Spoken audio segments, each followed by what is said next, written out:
Welcome to Sleep Audiobooks. If you would like our Better Sleep Quick Guide filled with proven techniques to improve sleep, sign up to our mailing list at sleepaudiobooks.com and we'll send the PDF as a thank you.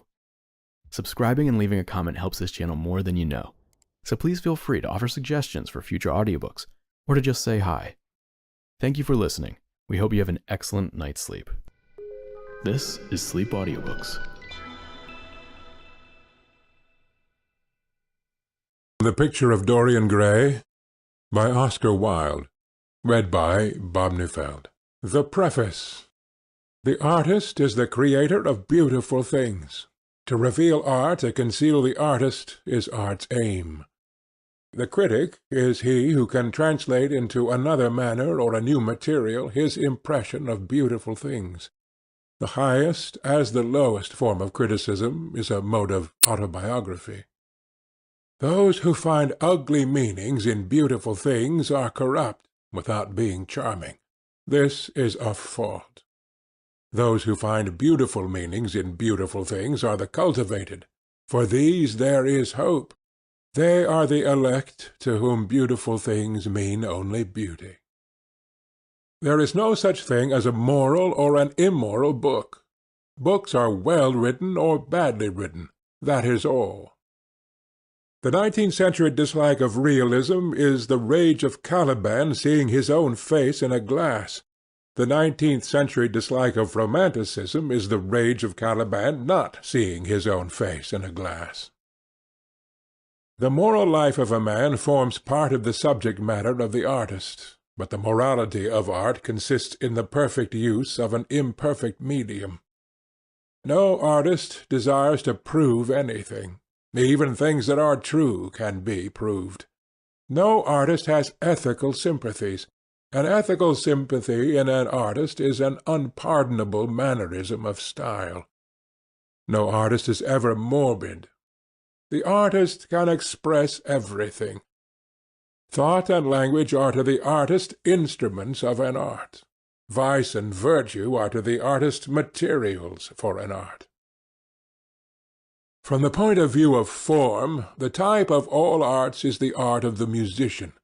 From the point of view of feeling, the actor's craft is the type.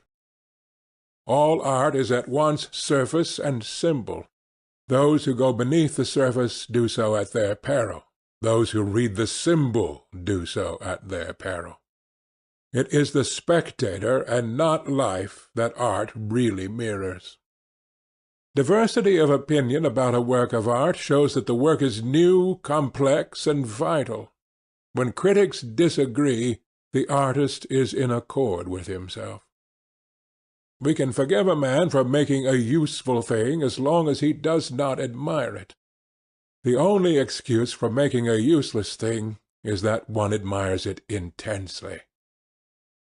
All art is quite useless. Oscar Wilde.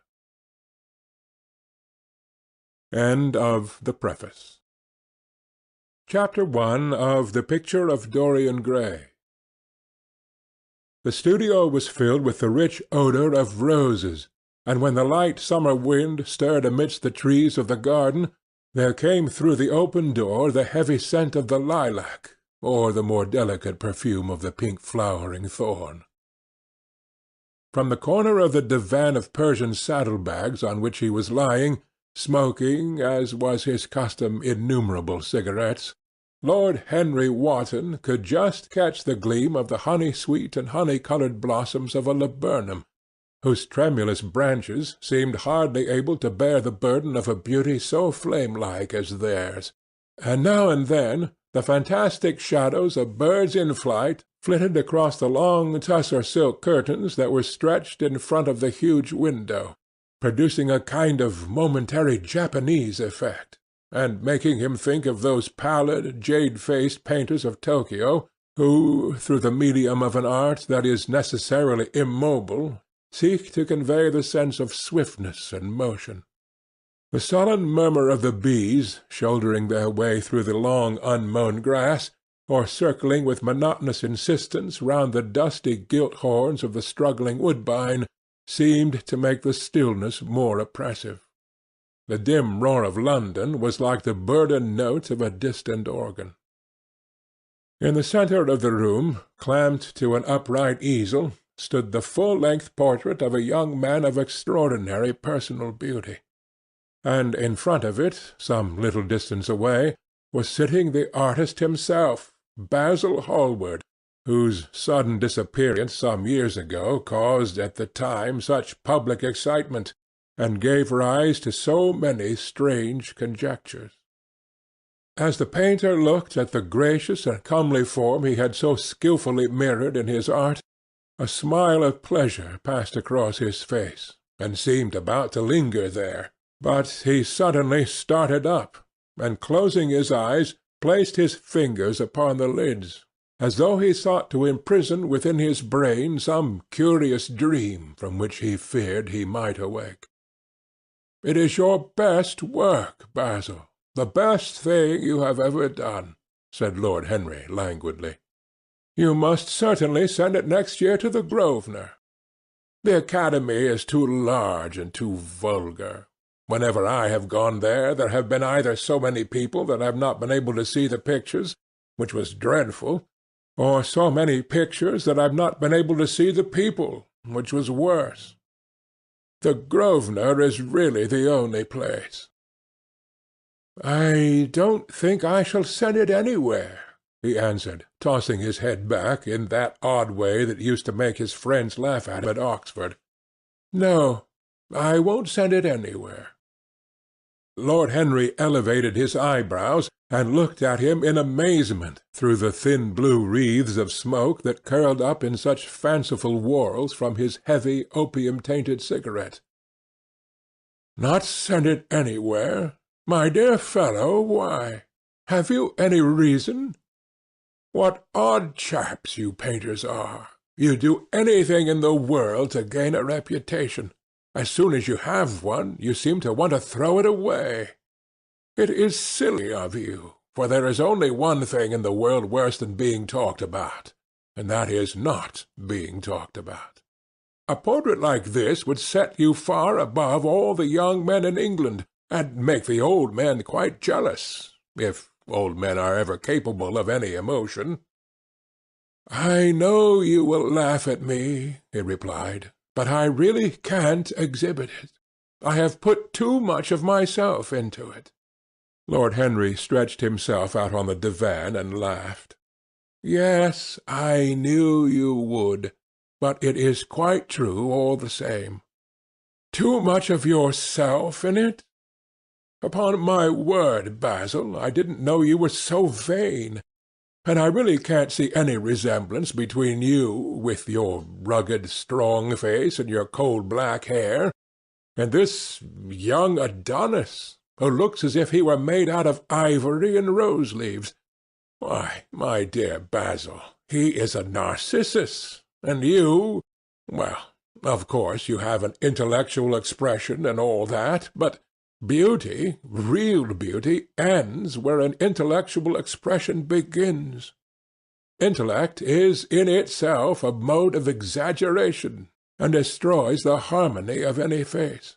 The moment one sits down to think, one becomes all nose or all forehead or something horrid.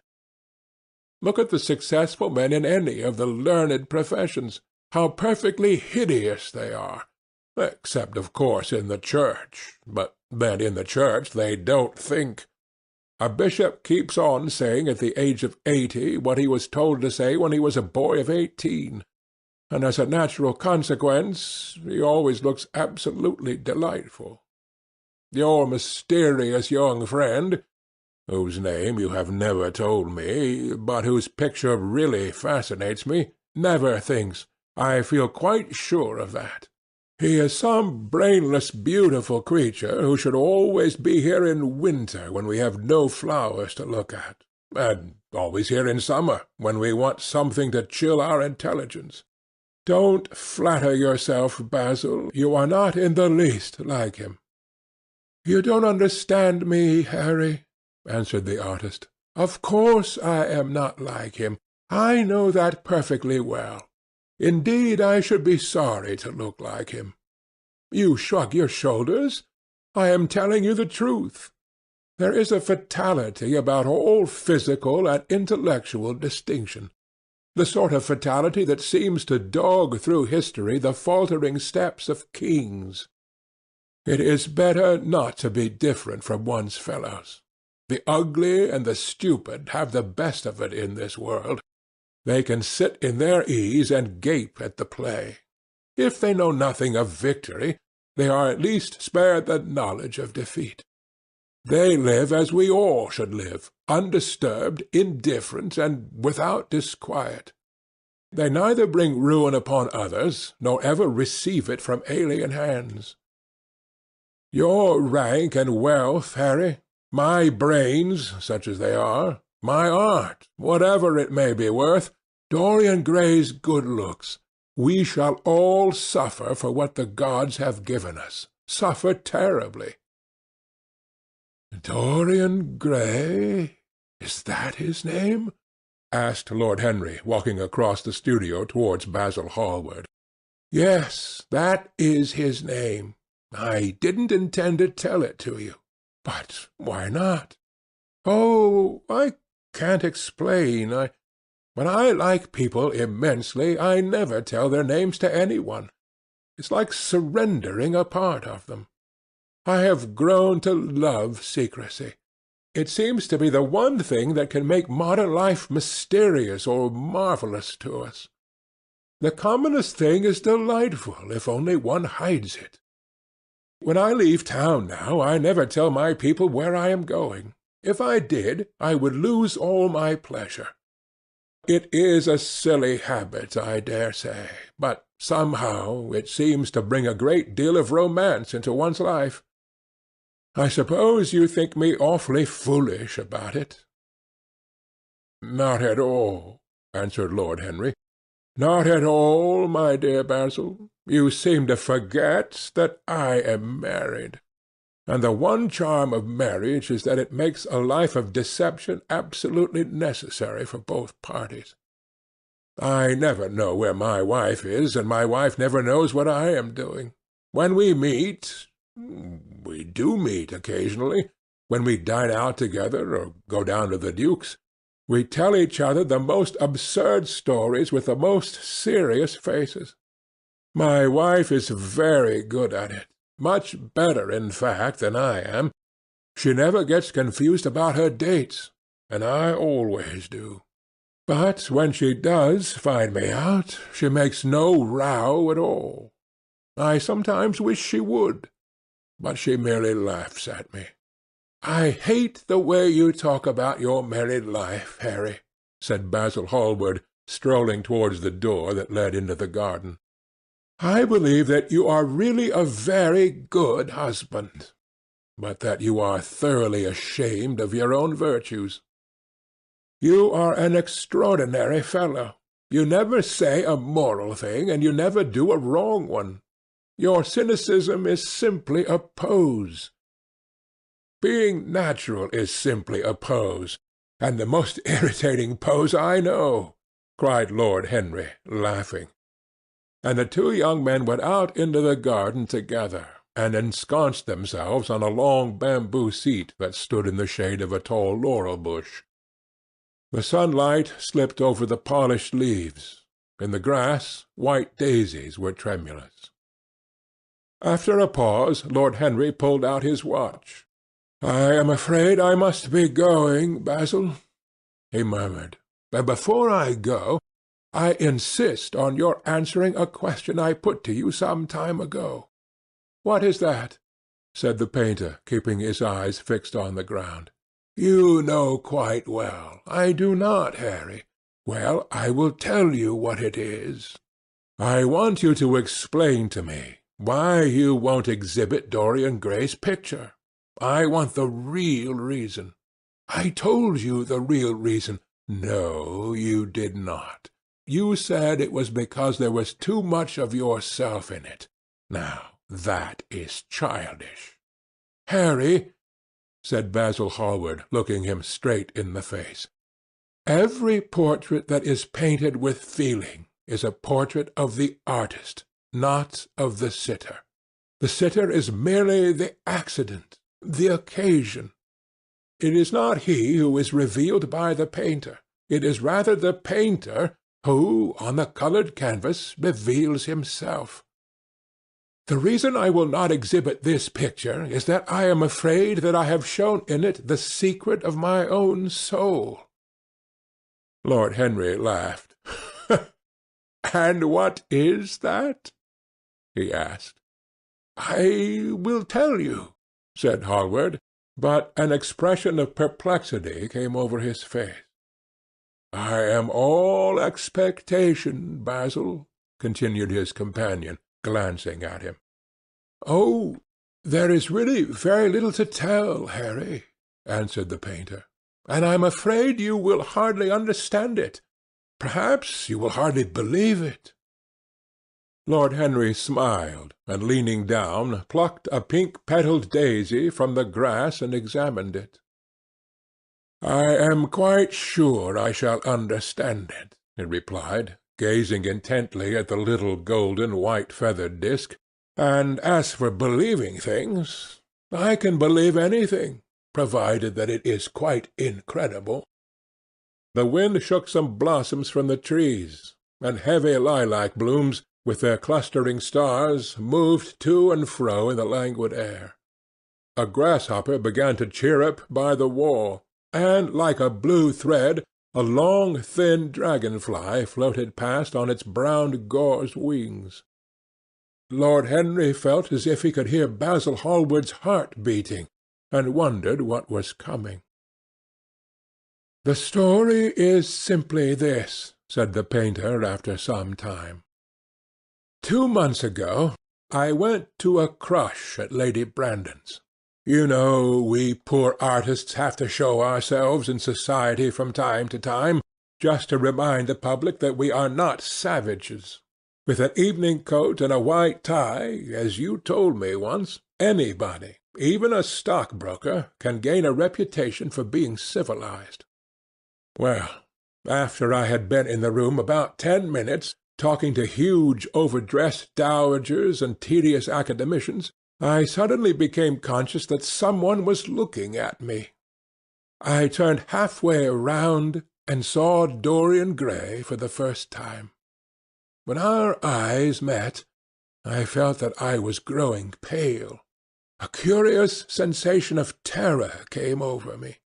I knew that I had come face to face with someone whose mere personality was so fascinating that if I allowed it to do so, it would absorb my whole nature, my whole soul, my very art itself. I did not want any external influence in my life. You know yourself, Harry, how independent I am by nature. I have always been my own master, had at least always been so, till I met Dorian Gray. But I don't know how to explain it to you. Something seemed to tell me that I was on the verge of a terrible crisis in my life. I had a strange feeling that fate had in store for me exquisite joys and exquisite sorrows. I grew afraid and turned to quit the room. It was not conscience that made me do so. It was a sort of cowardice. I take no credit to myself for trying to escape. Conscience and cowardice are really the same things, Basil. Conscience is the trade name of the firm. That is all. I don't believe that, Harry, and I don't believe you do either. However, whatever was my motive, and it may have been pride, for I used to be very proud, I certainly struggled to the door. There, of course, I stumbled against Lady Brandon. "You are not going to run away so soon, Mr. Hallward?" she screamed out. You know her curiously shrill voice. "Yes, she is a peacock in everything but beauty," said Lord Henry, pulling the daisy to bits with his long nervous fingers. "I could not get rid of her. She brought me up to royalties, and people with stars and garters, and elderly ladies with gigantic tiaras and parrot noses. She spoke of me as her dearest friend, I had only met her once before, but she took it into her head to lionize me. I believe some picture of mine had made a great success at the time, at least had been chattered about in the penny newspapers, which is the 19th century standard of immortality. Suddenly I found myself face to face with the young man whose personality had so strangely stirred me. We were quite close, almost touching. Our eyes met again. It was reckless of me, but I asked Lady Brandon to introduce me to him. Perhaps it was not so reckless after all. It was simply inevitable. We would have spoken to each other without any introduction. I am sure of it. Dorian told me so afterwards. He too felt that we were destined to know each other. "And how did Lady Brandon describe this wonderful young man?" asked his companion.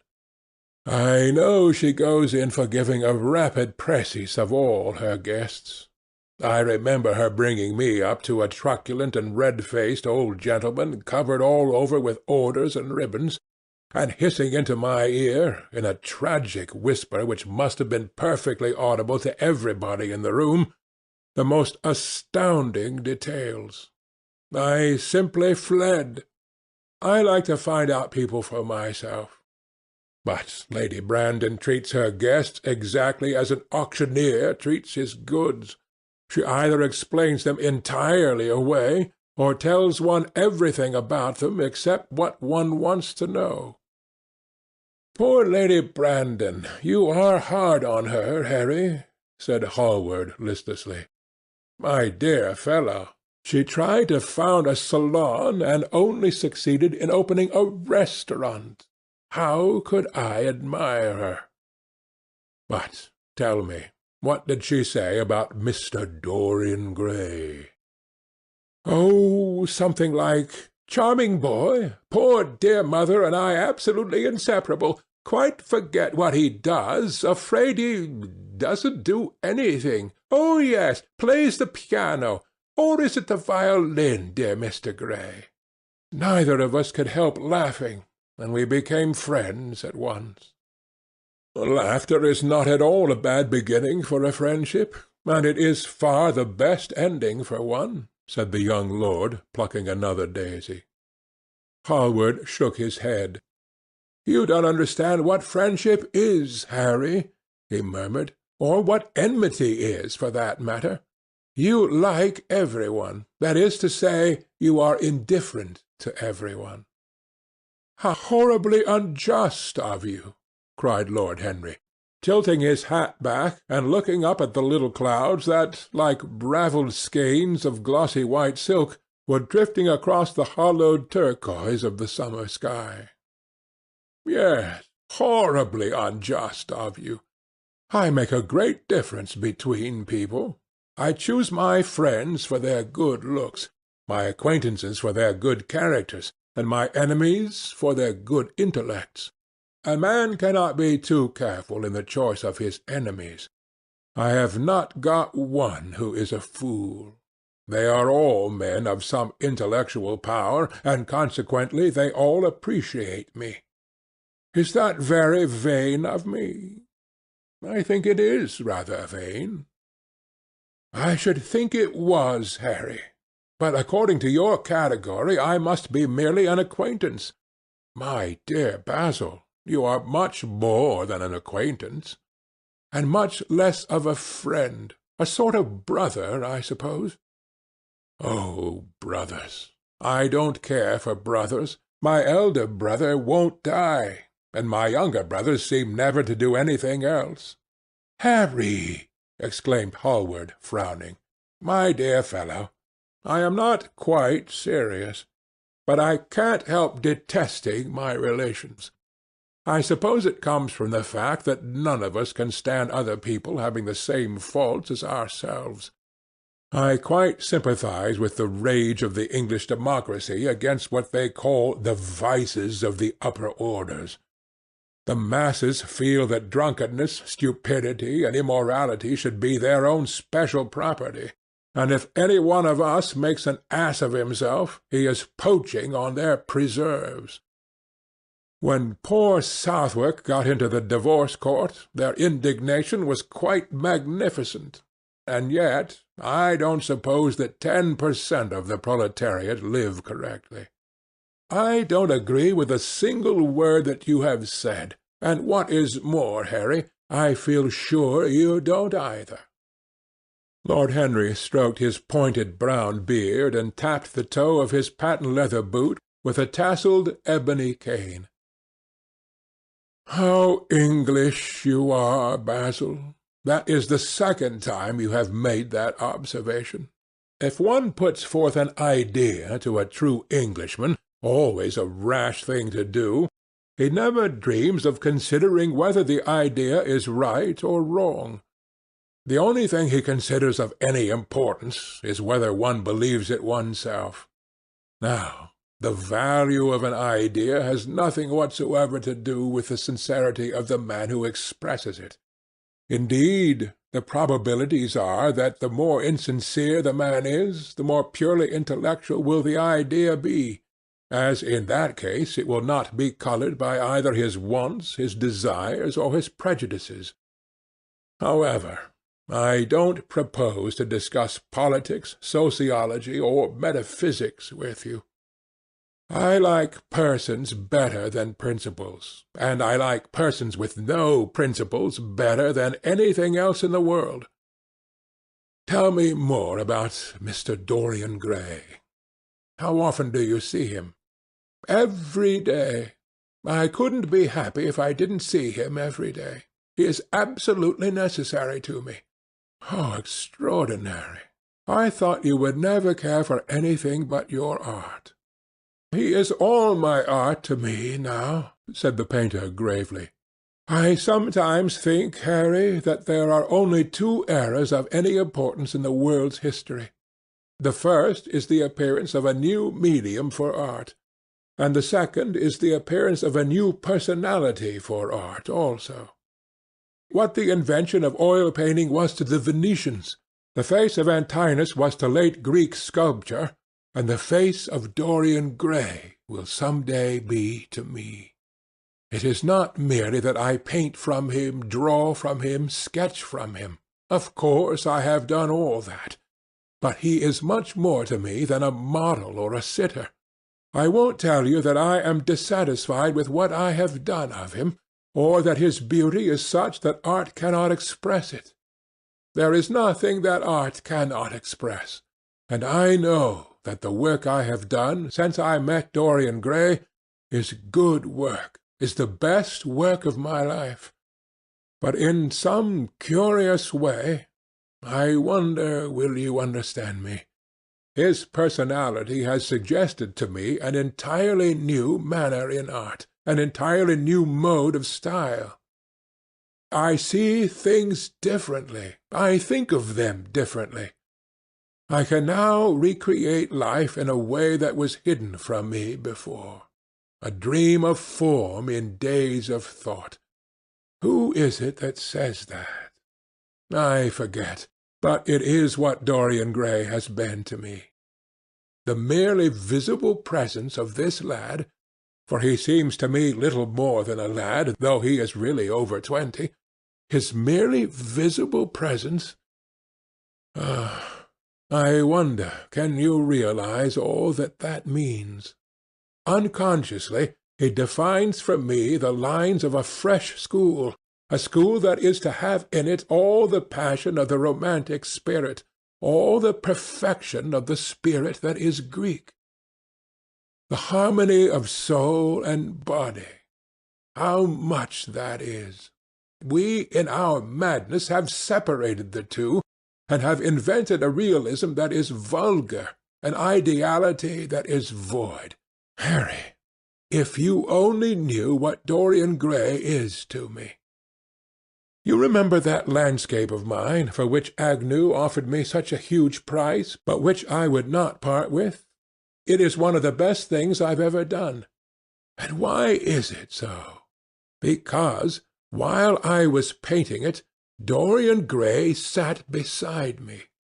Some subtle influence passed from him to me, and for the first time in my life I saw in the plain woodland the wonder I had always looked for and always missed. Basil, this is extraordinary. I must see Dorian Gray." Hallward got up from the seat and walked up and down the garden. After some time he came back. "Harry," he said, "Dorian Gray is to me simply a motive in art. You might see nothing in him. I see everything in him. He is never more present in my work than when no image of him is there. He is a suggestion, as I have said, of a new manner. I find him in the curves of certain lines, in the loveliness and subtleties of certain colours. That is all." "Then why won't you exhibit his portrait?" asked Lord Henry. "Because, without intending it, I have put into it some expression of all this curious artistic idolatry, of which, of course, I have never cared to speak to him. He knows nothing about it. He shall never know anything about it. But the world might guess it, and I will not bare my soul to their shallow prying eyes. My heart shall never be put under their microscope. There is too much of myself in the thing, Harry, too much of myself. Poets are not so scrupulous as you are. They know how useful passion is for publication. Nowadays a broken heart will run to many editions." "I hate them for it," cried Hallward. "An artist should create beautiful things, but should put nothing of his own life into them. We live in an age when men treat art as if it were meant to be a form of autobiography. We have lost the abstract sense of beauty. Some day I will show the world what it is, and for that reason the world shall never see my portrait of Dorian Gray. I think you are wrong, Basil, but I won't argue with you. It is only the intellectually lost who ever argue. Tell me, is Dorian Gray very fond of you?" The painter considered for a few moments. "He likes me," he answered after a pause. "I know he likes me. Of course I flatter him dreadfully. I find a strange pleasure in saying things to him that I know I shall be sorry for having said. As a rule he is charming to me, and we sit in the studio and talk of 1,000 things. Now and then, however, he is horribly thoughtless, and seems to take a real delight in giving me pain. Then I feel, Harry, that I have given away my whole soul to someone who treats it as if it were a flower to put in his coat, a bit of decoration to charm his vanity, an ornament for a summer's day. Days in summer, Basil, are apt to linger," murmured Lord Henry. "Perhaps you will tire sooner than he will. It is a sad thing to think of, but there is no doubt that genius lasts longer than beauty. That accounts for the fact that we all take such pains to over-educate ourselves. In the wild struggle for existence, we want to have something that endures, so we fill our minds with rubbish and facts in the silly hope of keeping our place. The thoroughly well-informed man, that is the modern ideal. And the mind of the thoroughly well-informed man is a dreadful thing. It is like a bric-a-brac shop, all monsters and dust, with everything priced above its proper value. I think you will tire first, all the same. Some day you will look at your friend, and he will seem to you to be a little out of drawing, or you won't like his tone of colour, or something. You will bitterly reproach him in your heart, and seriously think that he has behaved very badly to you. The next time he calls you will be perfectly cold and indifferent. It will be a great pity, for it will alter you. What you have told me is quite a romance of art, one might call it, and the worst of having a romance of any kind is that it leaves one so unromantic. Harry, don't talk like that. As long as I live, the personality of Dorian Gray will dominate me. You can't feel what I feel. You change too often. Oh, my dear Basil, that is exactly why I can feel it. Those who are faithful only know the trivial side of love. It is the faithless who know love's tragedies. And Lord Henry struck a light on the dainty silver case and began to smoke a cigarette with a self-conscious and satisfied air, as if he had summed up the world in a phrase. There was a rustle of chirruping sparrows in the green lacquer leaves of the ivy, and the blue cloud-shadows chased themselves across the grass like swallows. How pleasant it was in the garden, and how delightful other people's emotions were!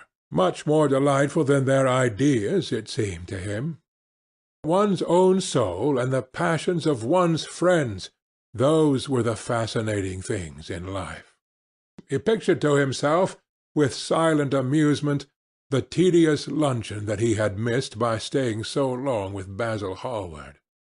Had he gone to his aunt's, he would have been sure to have met Lord Goodbody there, and the whole conversation would have been about the feeding of the poor and the necessity of model lodging-houses. Each class would have preached the importance of those virtues for whose exercise there was no necessity in their own lives. The rich would have spoken on the value of thrift, and the idle grown eloquent over the dignity of labour. It was charming to have escaped all that. As he thought of his aunt, an idea seemed to strike him.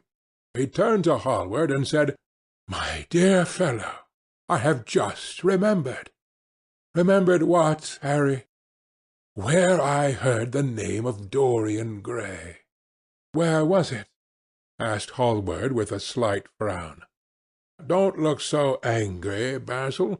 It was at my aunt Lady Agatha's. She told me she had discovered a wonderful young man who was going to help her in the East End, and that his name was Dorian Gray. I am bound to state that she never told me he was good-looking. Women have no appreciation of good looks. At least, good women have not. She said that he was very earnest and had a beautiful nature. I at once pictured to myself a creature with spectacles and lank hair, horribly freckled, and tramping about on huge feet. I wish I had known it was your friend." "I am very glad you didn't, Harry." "Why?" "I don't want you to meet him." "You don't want me to meet him?" "No." "Mr. Dorian Gray is in the studio, sir," said the butler, coming into the garden. "You must introduce me now," cried Lord Henry, laughing. The painter turned to his servant, who stood blinking in the sunlight. "Ask Mr. Gray to wait, Parker. I shall be in a few moments." The man bowed and went up the walk. Then he looked at Lord Henry. "Dorian Gray is my dearest friend," he said. "He has a simple and a beautiful nature. Your aunt was quite right in what she said of him. Don't spoil him. Don't try to influence him. Your influence would be bad. The world is wide and has many marvellous people in it. Don't take away from me the one person who gives to my art whatever charm it possesses. My life as an artist depends on him. Mind, Harry, I trust you." He spoke very slowly, and the words seemed wrung out of him, almost against his will. "What nonsense you talk," said Lord Henry, smiling. and taking Hallward by the arm, he almost led him into the house. Chapter 2 of The Picture of Dorian Gray. As they entered, they saw Dorian Gray. He was seated at the piano, with his back to them, turning over the pages of a volume of Schumann's Forest Scenes. "You must lend me these, Basil," he cried. "I want to learn them. They are perfectly charming." "That entirely depends on how you sit to-day, Dorian." "Oh, I am tired of sitting, and I don't want a life-size portrait of myself," answered the lad, swinging round on a music-stool in a wilful, petulant manner. When he caught sight of Lord Henry, a faint blush coloured his cheeks for a moment, and he started up. "I beg your pardon, Basil, but I didn't know you had any one with you." "This is Lord Henry Wotton, Dorian, an old Oxford friend of mine. I have just been telling him what a capital sitter you were, and now you have spoiled everything." "You have not spoiled my pleasure in meeting you, Mr. Gray," said Lord Henry, stepping forward and extending his hand. "My aunt has often spoken to me about you. You are one of her favourites, and I am afraid one of her victims also." "I am in Lady Agatha's black books at present," answered Dorian with a funny look of penitence. "I promised to go to a club in Whitechapel with her last Tuesday, and I really forgot all about it. We were to have played a duet together. 3 duets, I believe.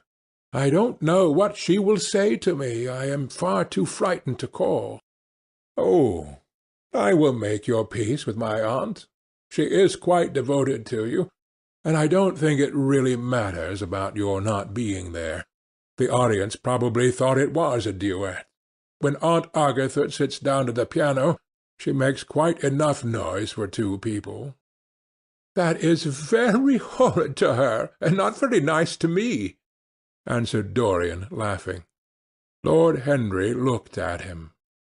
Yes, he was certainly wonderfully handsome, with his finely curved scarlet lips, his frank blue eyes, his crisp gold hair. There was something in his face that made one trust him at once. All the candour of youth was there, as well as all youth's passionate purity. One felt that he had kept himself unspotted from the world. No wonder Basil Hallward worshipped him. "You are too charming to go in for philanthropy, Mr. Gray, far too charming." And Lord Henry flung himself down on the divan and opened his cigarette-case. The painter had been busy mixing his colours and getting his brushes ready. He was looking worried, and when he heard Lord Henry's last remark, he glanced at him, hesitated for a moment, and then said, "Harry, I want to finish this picture to-day. Would you think it awfully rude of me if I asked you to go away?" Lord Henry smiled and looked at Dorian Gray. "Am I to go, Mr. Gray?" he asked. "Oh, please don't, Lord Henry. I see that Basil is in one of his sulky moods, and I can't bear him when he sulks. Besides, I want you to tell me why I should not go in for philanthropy."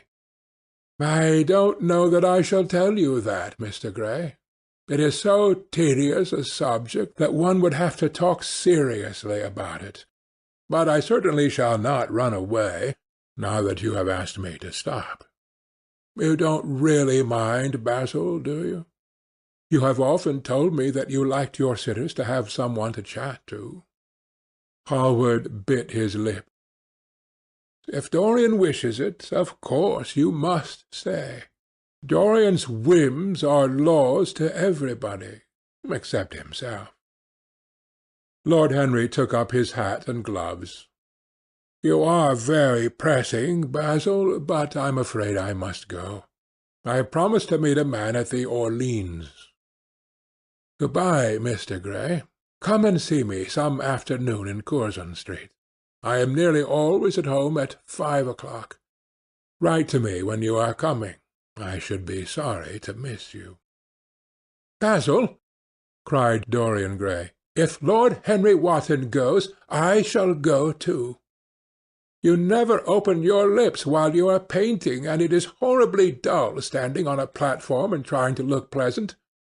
Ask him to stay. I insist upon it." "Stay, Harry, to oblige Dorian, and to oblige me," said Hallward, gazing intently at his picture. "It is quite true. I never talk when I am working, and never listen either, and it must be dreadfully tedious for my unfortunate sitters. I beg you to stay." "But what about my man at the Orleans?" The painter laughed. "I don't think there will be any difficulty about that. Sit down again, Harry. And now, Dorian, get up on the platform, and don't move about too much, or pay attention to what Lord Henry says.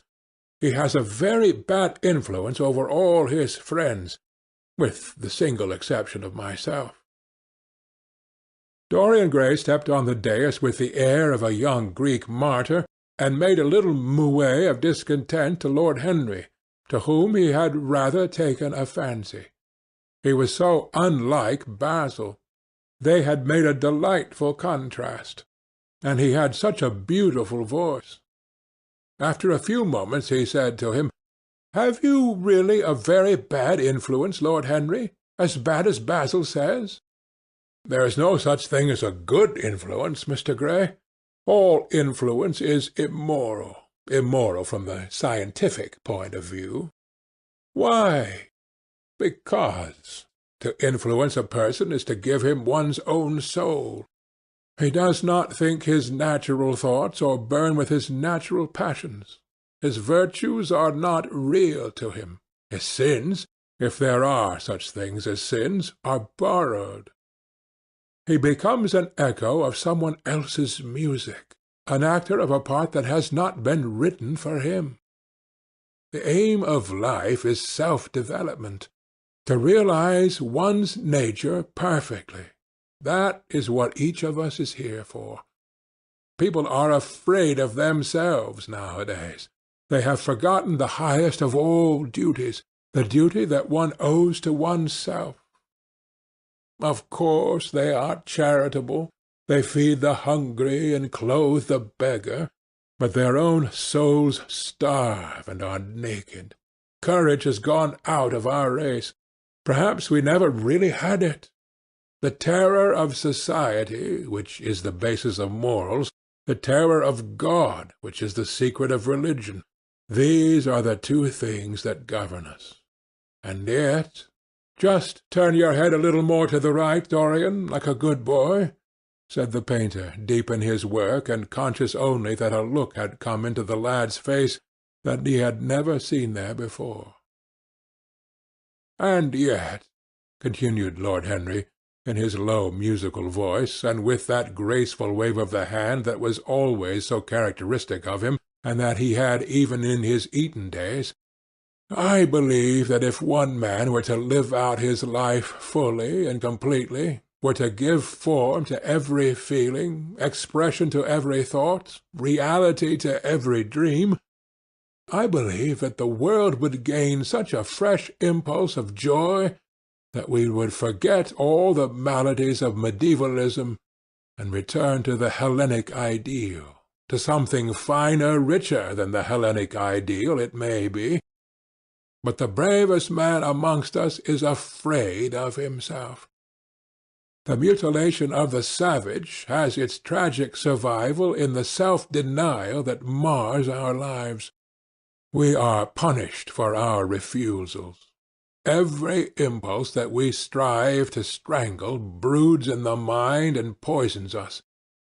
The body sins once and has done with its sin, for action is a mode of purification.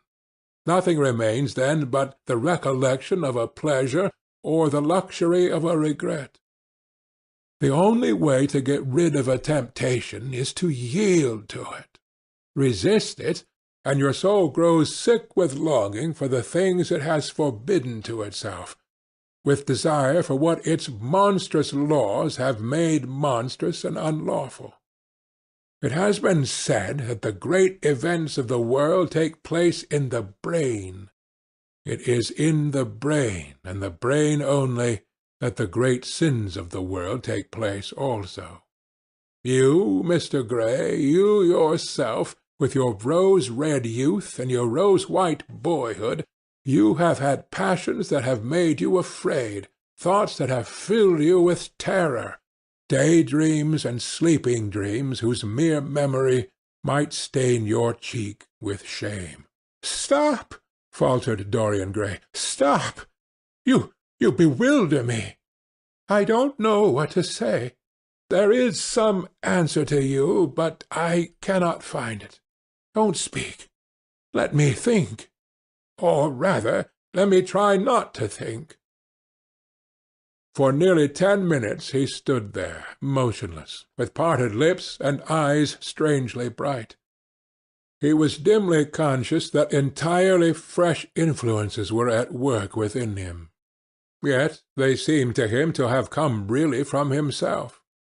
The few words that Basil's friend had said to him, words spoken by chance, no doubt, and with wilful paradox in them, had touched some secret chord that had never been touched before, but that he felt was now vibrating and throbbing to curious pulses. Music had stirred him like that. Music had troubled him many times, but music was not articulate. It was not a new world, but rather another chaos that it created in us. Words, mere words, how terrible they were, how clear and vivid and cruel! One could not escape from them, and yet what a subtle magic there was in them! They seemed to be able to give a plastic form to formless things, and to have a music of their own as sweet as that of viol or of flute. Mere words! Was there anything so real as words? Yes, there had been things in his boyhood that he had not understood. He understood them now. Life suddenly became fiery-colored to him.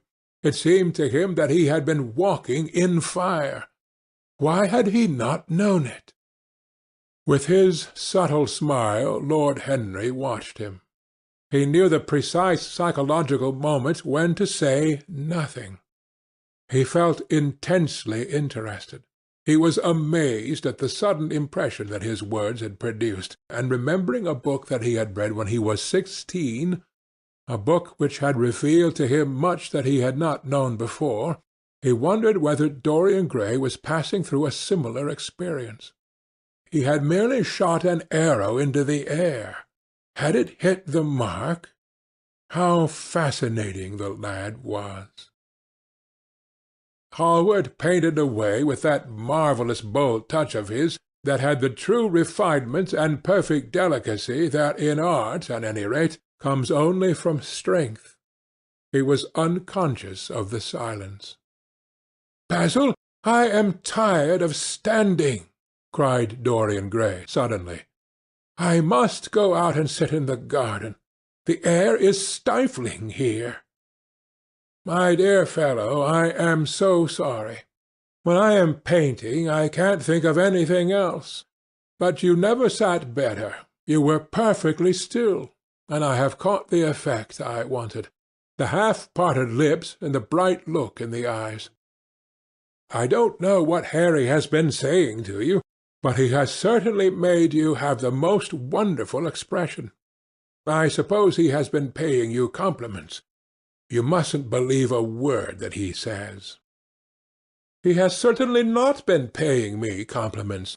Perhaps that is the reason that I don't believe anything he has told me." "You know you believe it all," said Lord Henry, looking at him with his dreamy, languorous eyes. "I will go out to the garden with you. It is horribly hot in the studio. Basil, let us have something iced to drink, something with strawberries in it." "Certainly, Harry. Just touch the bell, and when Parker comes I will tell him what you want. I have got to work up this background, so I will join you later on." Don't keep Dorian too long. I have never been in better form for painting than I am to-day. This is going to be my masterpiece. It is my masterpiece as it stands." Lord Henry went out to the garden and found Dorian Gray burying his face in the great cool lilac blossoms, feverishly drinking in their perfume as if it had been wine. He came close to him and put his hand upon his shoulder. "You are quite right to do that," he murmured. "Nothing can cure the soul but the senses, just as nothing can cure the senses but the soul." The lad started and drew back. He was bareheaded, and the leaves had tossed his rebellious curls and tangled all their gilded threads. There was a look of fear in his eyes, such as people have when they are suddenly awakened. His finely chiselled nostrils quivered, and some hidden nerve shook the scarlet of his lips and left them trembling. "Yes," continued Lord Henry, "that is one of the great secrets of life, to cure the soul by means of the senses, and the senses by means of the soul. You are a wonderful creation. You know more than you think you know, just as you know less than you want to know." Dorian Gray frowned and turned his head away. He could not help liking the tall, graceful young man who was standing by him. His romantic, olive-coloured face and worn expression interested him. There was something in his low, languid voice that was absolutely fascinating. His cool, white, flower-like hands, even, had a curious charm. They moved, as he spoke, like music, and seemed to have a language of their own. But he felt afraid of him, and ashamed of being afraid. Why had it been left for a stranger to reveal him to himself? He had known Basil Hallward for months, but friendship between them had never altered him. Suddenly there had come someone across his life who seemed to have disclosed to him life's mystery. And yet what was there to be afraid of? He was not a schoolboy or a girl. It was absurd to be frightened. "Let us go and sit in the shade," said Lord Henry.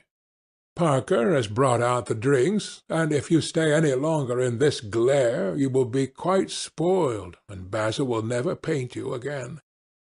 You really must not allow yourself to become sunburnt.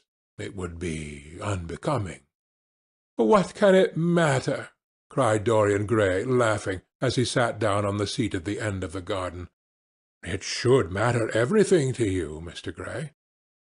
"Why?" "Because you have the most marvellous youth, and youth is the one thing worth having. I don't feel that, Lord Henry." "No, you don't feel it now. Some day, when you are old and wrinkled and ugly, when thought has seared your forehead with its lines, and passion branded your lips with its hideous fires, you will feel it. You will feel it terribly. Now, wherever you go, you charm the world. Will it always be so? You have a wonderfully beautiful face, Mr. Gray. Don't frown. You have. And beauty is a form of genius, is higher, indeed, than genius, as it needs no explanation. It is of the great facts of the world, like sunlight or springtime, or the reflection in dark waters of that silver shell we call the moon. It cannot be questioned. It has its divine right of sovereignty. It makes princes of those who have it. You smile? Ah, when you have lost it, you won't smile. People say sometimes that beauty is only superficial. That may be so, but at least it is not so superficial as thought is. To me, beauty is the wonder of wonders. It is only shallow people who do not judge by appearances. The true mystery of the world is the visible, not the invisible. Yes, Mr. Gray, the gods have been good to you, but what the gods give they quickly take away. You have only a few years in which to live really perfectly and fully. When your youth goes, your beauty will go with it, and then you will suddenly discover that there are no triumphs left for you, or have to content yourself with those mean triumphs that the memory of your past will make more bitter than defeat. Every month as it wanes brings you nearer to something dreadful. Time is jealous of you, and wars against your lilies and your roses. You will become sallow and hollow-cheeked and dull-eyed. You will suffer horribly.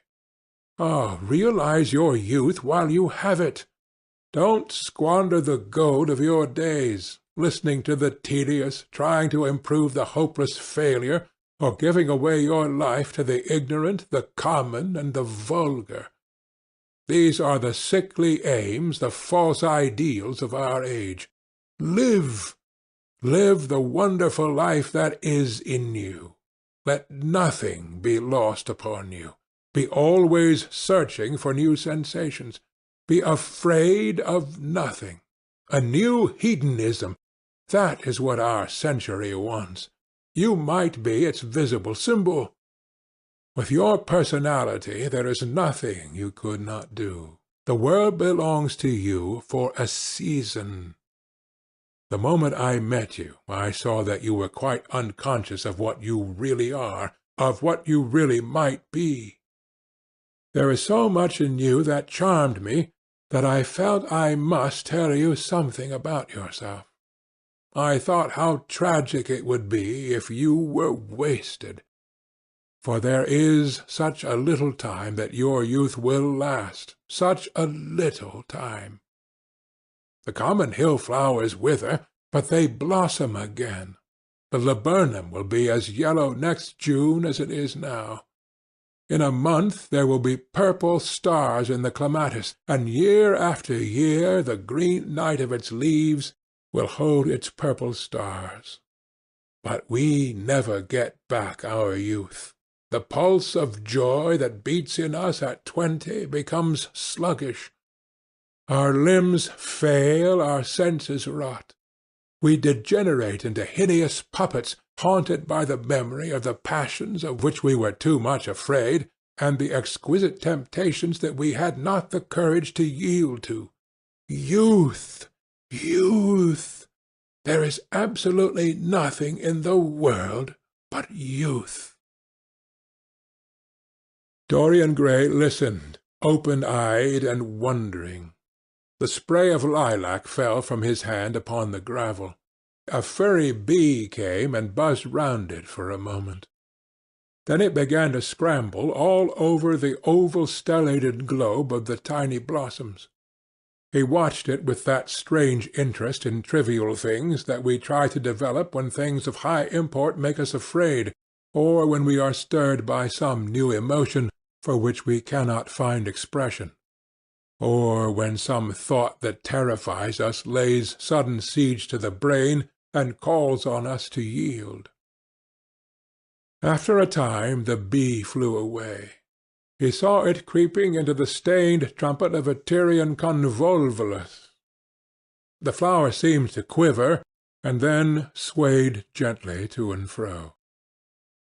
Suddenly the painter appeared at the door of the studio and made staccato signs for them to come in. They turned to each other and smiled. "I am waiting," he cried. "Do come in. The light is quite perfect, and you can bring your drinks." They rose up and sauntered down the walk together. 2 green and white butterflies fluttered past them, and in the pear tree at the corner of the garden a thrush began to sing. "You are glad to have met me, Mr. Gray," said Lord Henry, looking at him. "Yes, I am glad now. I wonder shall I always be glad?" "Always. That is a dreadful word. It makes me shudder when I hear it. Women are so fond of using it. They spoil every romance by trying to make it last forever. It is a meaningless word, too. The only difference between a caprice and a lifelong passion is that the caprice lasts a little longer." As they entered the studio, Dorian Gray put his hand upon Lord Henry's arm. "In that case, let our friendship be a caprice," he murmured, flushing at his own boldness, then stepped up on the platform and resumed his pose. Lord Henry flung himself into a large wicker arm-chair and watched him. The sweep and dash of the brush on the canvas made the only sound that broke the stillness, except when, now and then, Hallward stepped back to look at his work from a distance. In the slanting beams that streamed through the open doorway, the dust danced and was golden. The heavy scent of the roses seemed to brood over everything. After about a quarter of an hour, Hallward stopped painting, looked for a long time at Dorian Gray, and then for a long time at the picture, biting the end of one of his huge brushes and frowning. "It is quite finished," he cried at last, and stooping down he wrote his name in long vermilion letters on the left-hand corner of the canvas. Lord Henry came over and examined the picture. It was certainly a wonderful work of art, and a wonderful likeness as well. "My dear fellow, I congratulate you most warmly," he said. "It is the finest portrait of modern times. Mr. Gray, come over and look at yourself." The lad started as if awakened from some dream. "Is it really finished?" he murmured, stepping down from the platform. "Quite finished," said the painter. "And you have sat splendidly to-day. I am awfully obliged to you." "That is entirely due to me," broke in Lord Henry. "Isn't it, Mr. Gray?" Dorian made no answer, but passed listlessly in front of his picture and turned towards it. When he saw it, he drew back, and his cheeks flushed for a moment with pleasure. A look of joy came into his eyes, as if he had recognized himself for the first time. He stood there motionless and in wonder, dimly conscious that Hallward was speaking to him, but not catching the meaning of his words. The sense of his own beauty came on him like a revelation. He had never felt it before. Basil Hallward's compliments had seemed to him to be merely the charming exaggeration of friendship. He had listened to them, laughed at them, forgotten them. They had not influenced his nature.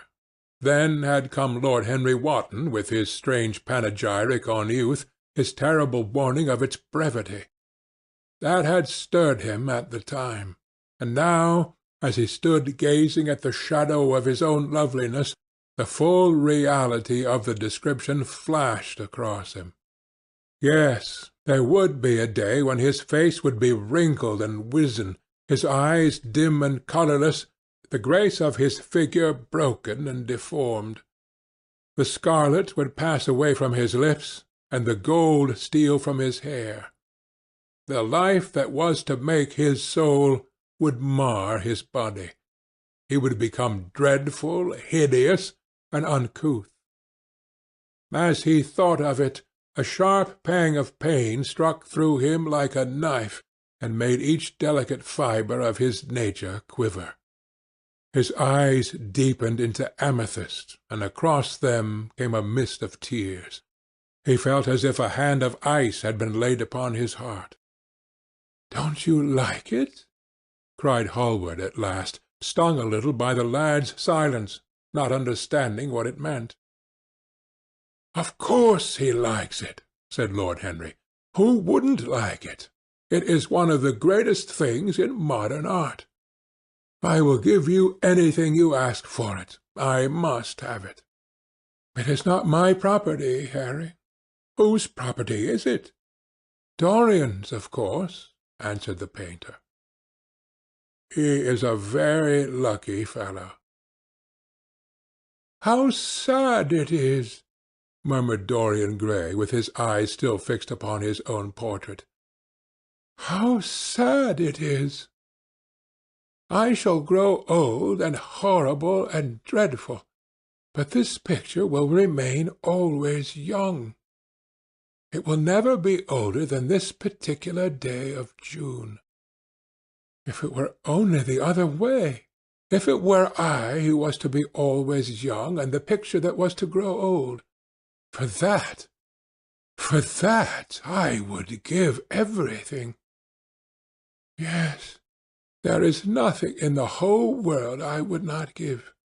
I would give my soul for that. You would hardly care for such an arrangement, Basil, cried Lord Henry, laughing. It would be rather hard lines on your work. I should object very strongly, Harry, said Hallward. Dorian Gray turned and looked at him. I believe you would, Basil. You like your art better than your friends. I am no more to you than a green bronze figure. Hardly as much, I dare say. The painter stared in amazement.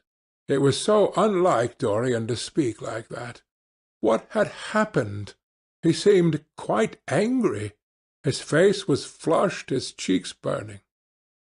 Yes, he continued, I am less to you than your ivory Hermes or your silver fawn.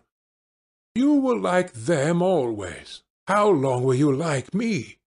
Till I have my first wrinkle, I suppose. I know now that when one loses one's good looks, whatever they may be, he loses everything. Your picture has taught me that.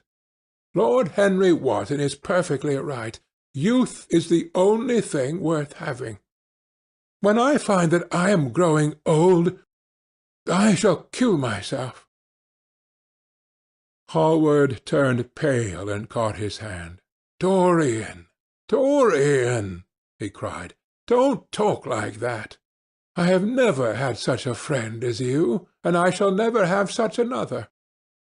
You are not jealous of material things, are you? You who are finer than any of them. I am jealous of everything whose beauty does not die. I am jealous of the portrait you have painted of me. Why should it keep what I must lose? Every moment that passes takes something from me and gives something to it. Oh, if it were only the other way! If the picture would change, and I could be always what I am! Why did you paint it? It will mock me some day, mock me horribly. The hot tears welled into his eyes. He tore his hand away, and flinging himself on the divan, he buried his face in the cushions, as though he was praying. This is your doing, Harry, said the painter bitterly. Lord Henry shrugged his shoulders. It is the real Dorian Gray, that is all. It is not. If it is not, what have I to do with it? You should have gone away when I asked you, he muttered. I stayed when you asked me, was Lord Henry's answer. Harry, I can't quarrel with my two best friends at once, but between you both, you have made me hate the finest piece of work I have ever done, and I will destroy it. What is it but canvas and colour? I will not let it come across our 3 lives and mar them. Dorian Gray lifted his golden head from the pillow, and with pallid face and tear-stained eyes looked at him as he walked over to the deal painting table that was set beneath the high-curtained window. What was he doing there? His fingers were straying about among the litter of tin tubes and dry brushes, seeking for something. Yes, it was for the long palette-knife, with its thin blade of lithe steel.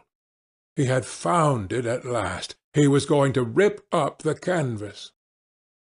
With a stifled sob the lad leaped from the couch, and rushing over to Hallward, tore the knife out of his hand and flung it to the end of the studio. "Don't, Basil, don't!" he cried. "It would be murder."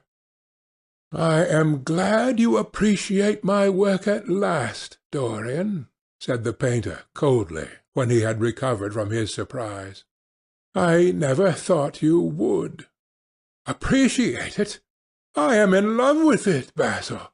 It is part of myself. I feel it." "Well, as soon as you are dry, you shall be varnished and framed and sent home. Then you can do what you like with yourself." And he walked across the room and rang the bell for tea. "You will have tea, of course, Dorian, and so will you, Harry. Or do you object to such simple pleasures?" "I adore simple pleasures," said Lord Henry. "They are the last refuge of the complex. But I don't like scenes, except on the stage. What absurd fellows you are, both of you! I wonder who it was defined man as a rational animal.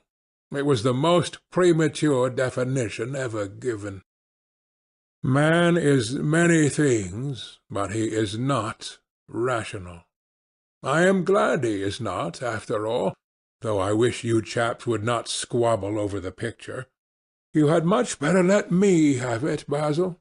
This silly boy doesn't really want it, and I really do." "If you let any one have it but me, Basil, I shall never forgive you," cried Dorian Gray. "And I don't allow people to call me a silly boy. You know the picture is yours, Dorian. I gave it to you before it existed. And you know that you have been a little silly, Mr. Gray, and that you don't really object to being reminded that you are extremely young." "I should have objected very strongly this morning, Lord Henry." "Ah, this morning. You have lived since then." There came a knock at the door, and the butler entered with a laden tea-tray and set it down upon a small Japanese table. There was a rattle of cups and saucers and the hissing of a fluted Georgian urn. 2 globe-shaped china dishes were brought in by a page. Dorian Gray went over and poured out the tea. The 2 men sauntered languidly to the table and examined what was under the covers. "Let us go to the theatre to-night," said Lord Henry. "There is sure to be something on somewhere.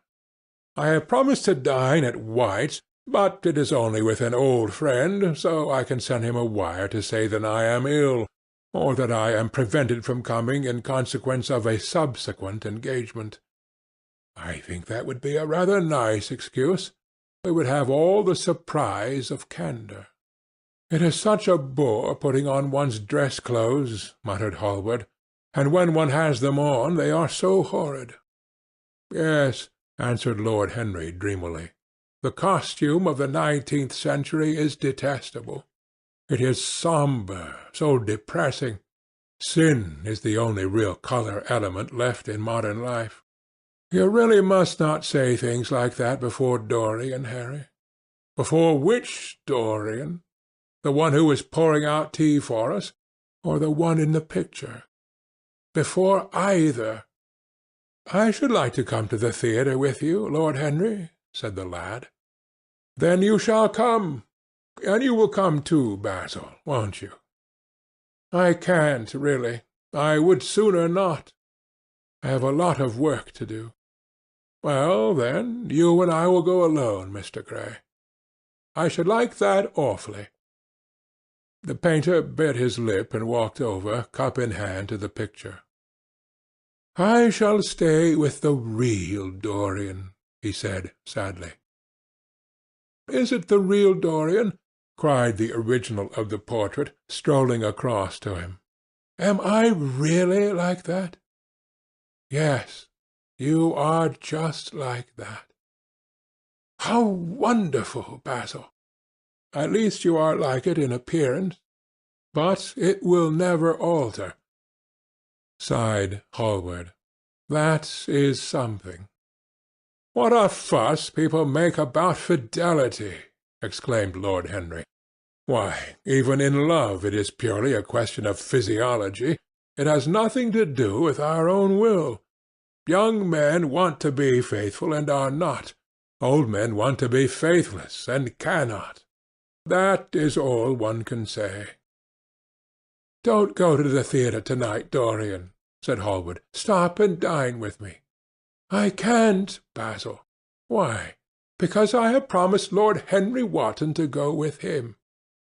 "He won't like you better for keeping your promises. He always breaks his own. I beg you not to go." Dorian Gray laughed and shook his head. "I entreat you." The lad hesitated and looked over at Lord Henry, who was watching them from the tea-table with an amused smile. "I must go, Basil," he answered. "Very well," said Hallward, and he went over and laid down his cup on the tray.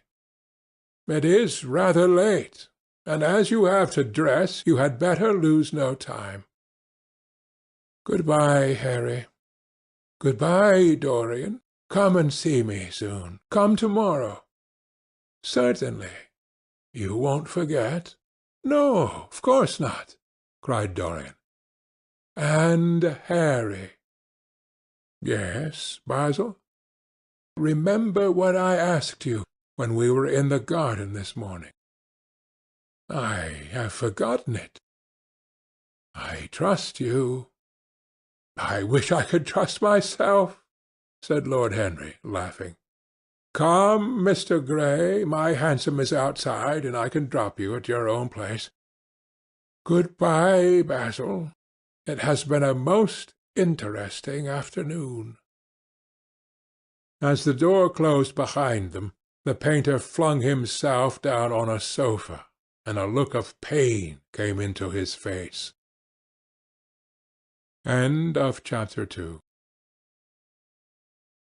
Chapter 3 of The Picture of Dorian Gray. At 12:30 the next day, Lord Henry Wotton strolled from Curzon Street over to the Albany to call on his uncle, Lord Fermor, a genial, if somewhat rough-mannered old bachelor, whom the outside world called selfish because it derived no particular benefit from him, but who was considered generous by society, as he fed the people who amused him.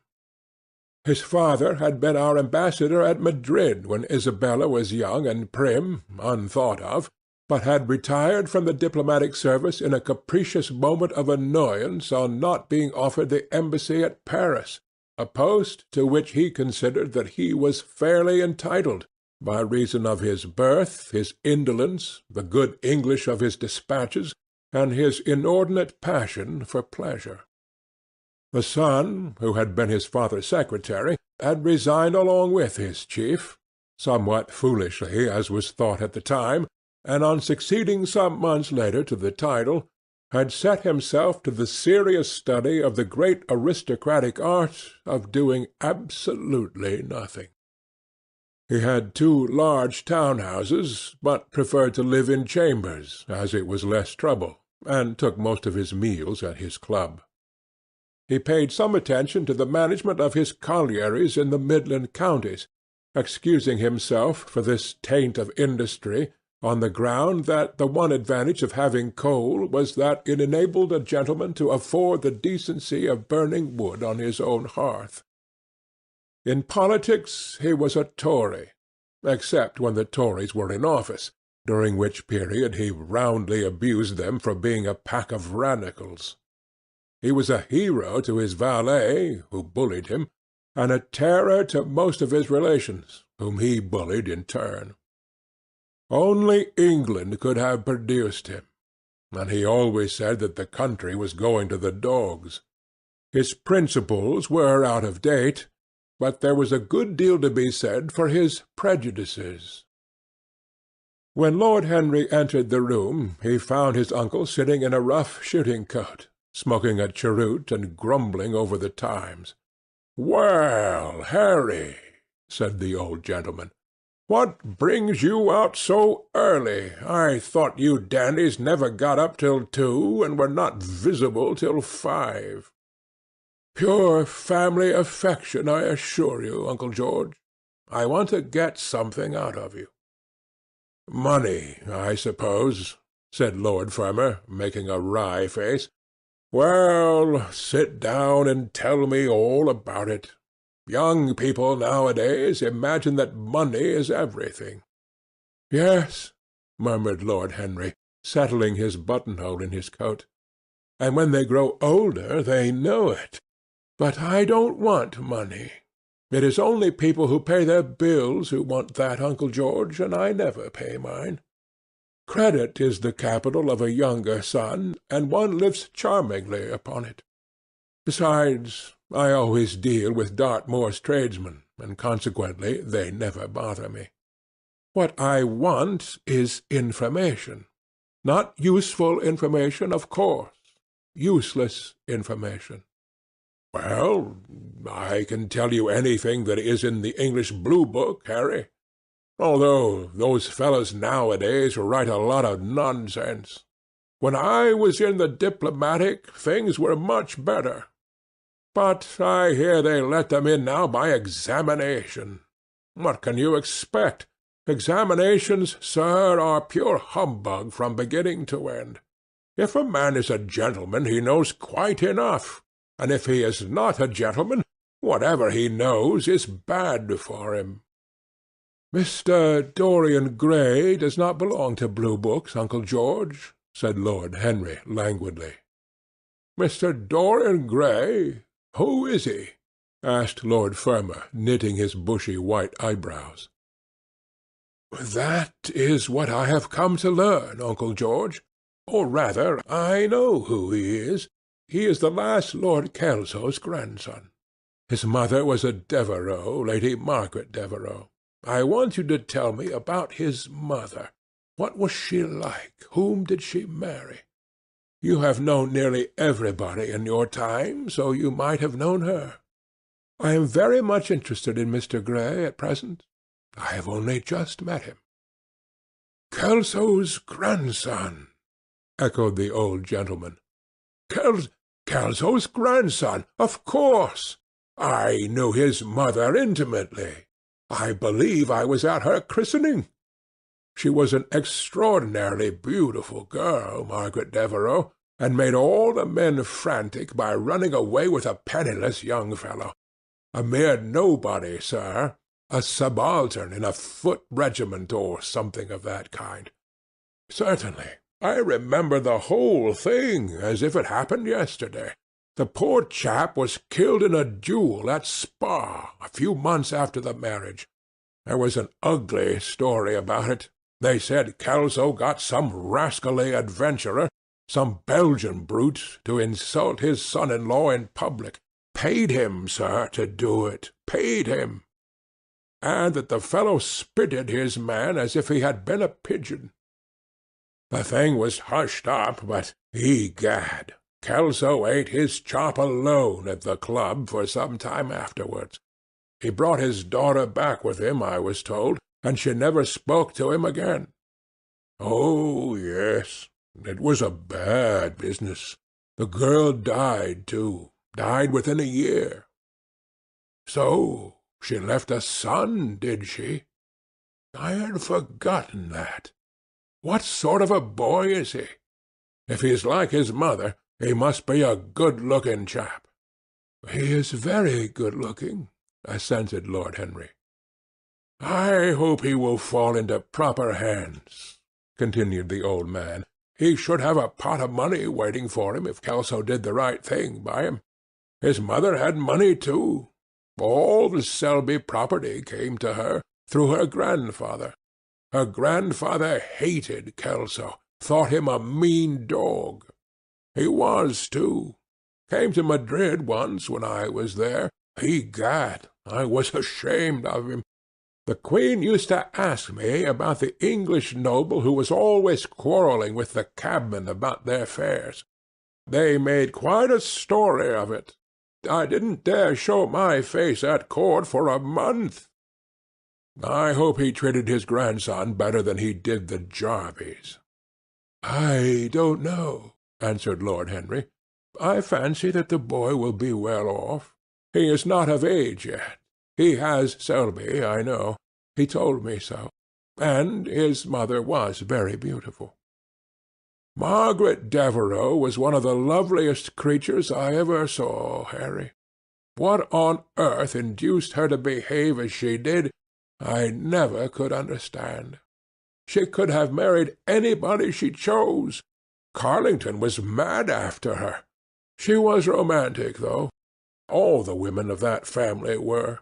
The men were a poor lot, but, egad, the women were wonderful. Carlington went on his knees to her. Told me so himself. She laughed at him, and there wasn't a girl in London at the time who wasn't after him. And, by the way, Harry, talking about silly marriages, what is this humbug your father tells me about Dartmoor wanting to marry an American? Ain't English girls good enough for him? It is rather fashionable to marry Americans just now, Uncle George.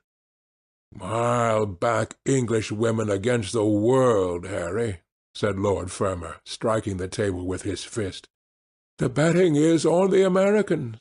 They don't last, I am told, muttered his uncle. A long engagement exhausts them, but they are capital at a steeplechase. They take things flying. I don't think Dartmoor has a chance. Who are her people? Grumbled the old gentleman. Has she got any? Lord Henry shook his head. American girls are as clever at concealing their parents as English women are at concealing their past, he said, rising to go. They are pork-packers, I suppose. I hope so, Uncle George, for Dartmoor's sake. I am told that pork-packing is the most lucrative profession in America, after politics. Was she pretty? She behaves as if she was beautiful. Most American women do. It is the secret of their charm. Why can't these American women stay in their own country? They are always telling us that it is the paradise for women. It is. That is the reason why, like Eve, they are so excessively anxious to get out of it, said Lord Henry. Good-bye, Uncle George. I shall be late for lunch if I stop any longer. Thanks for giving me the information I wanted. I always look to know everything about my new friends and nothing about my old ones. Where are you lunching, Harry? At Aunt Agatha's. I have asked myself and Mr. Gray. He is her latest protégé. Ugh! Tell your Aunt Agatha, Harry, not to bother me any more with her charity appeals. I am sick of them. Why, the good woman thinks that I have nothing to do but write checks for her silly fads. All right, Uncle George, I'll tell her, but it won't have any effect. Philanthropic people lose all sense of humanity. It is their distinguishing characteristic. The old gentleman growled approvingly and rang the bell for his servant. Lord Henry passed up the low arcade into Burlington Street and turned his steps in the direction of Berkeley Square. So that was the story of Dorian Gray's parentage. Crudely as it had been told to him, it had yet stirred him by its suggestion of a strange, almost modern romance. A beautiful woman risking everything for a mad passion. A few wild weeks of happiness cut short by a hideous, treacherous crime. Months of voiceless agony, and then a child born in pain. The mother snatched away by death, the boy left to solitude and the tyranny of an old and loveless man. Yes, it was an interesting background. It posed the lad, made him more perfect, as it were. Behind every exquisite thing that existed there was something tragic. Worlds had to be in travail that the meanest flower might blow. And how charming he had been at dinner the night before, as with startled eyes and lips parted in frightened pleasure he had sat opposite to him at the club, the red candle-shades staining to a richer rose the wakening wonder of his face. Talking to him was like playing an exquisite violin. He answered to every touch and thrill of the bow. There was something terribly enthralling in the exercise of influence. No other activity was like it.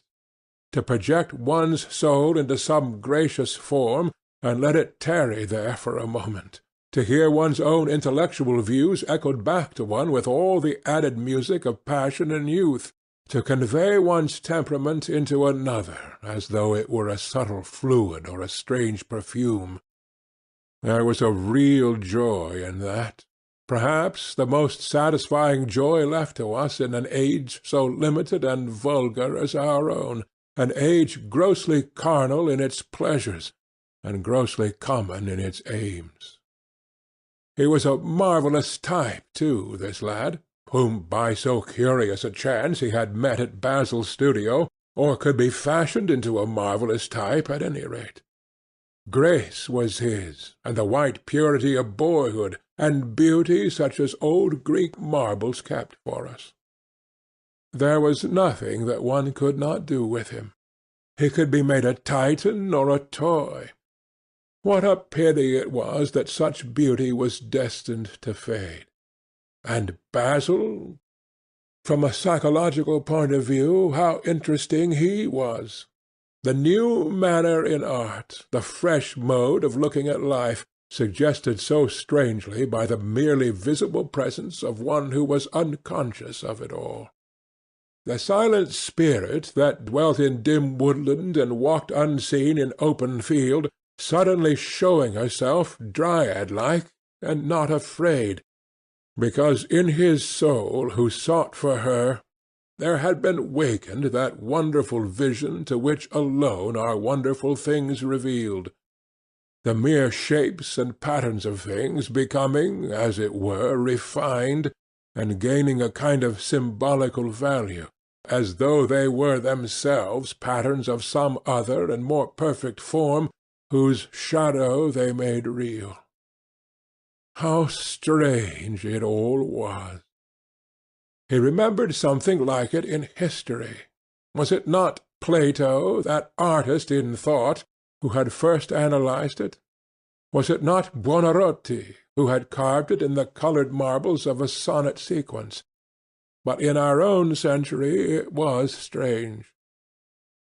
Yes, he would try to be to Dorian Gray what, without knowing it, the lad was to the painter who had fashioned the wonderful portrait. He would seek to dominate him, had already, indeed, half done so. He would make that wonderful spirit his own. There was something fascinating in this son of love and death. Suddenly he stopped and glanced up at the houses. He found that he had passed his aunts some distance, and smiling to himself, turned back. When he entered the somewhat sombre hall, the butler told him that they had gone in to lunch. He gave one of the footmen his hat and stick, and passed into the dining-room. "Late as usual, Harry," cried his aunt, shaking her head at him. He invented a facile excuse, and, having taken the vacant seat next to her, looked round to see who was there. Dorian bowed to him shyly from the end of the table, a flush of pleasure stealing into his cheek. Opposite was the Duchess of Harley, a lady of admirable good nature and good temper, much liked by every one who knew her, and of those ample architectural proportions that in women who are not duchesses are described by contemporary historians as stoutness. Next to her sat, on her right, Sir Thomas Burdon, a Radical member of Parliament, who followed his leader in public life, and in private life followed the best cooks, dining with the Tories and thinking with the Liberals, in accordance with a wise and well-known rule. The post on her left was occupied by Mr. Erskine of Treadley, an old gentleman of considerable charm and culture, who had fallen, however, into bad habits of silence, having, as he explained once to Lady Agatha, said everything that he had to say before he was 30. His own neighbour was Mrs. Vandeleur, one of his aunt's oldest friends, a perfect saint amongst women, but so dreadfully dowdy that she reminded one of a badly bound hymn-book.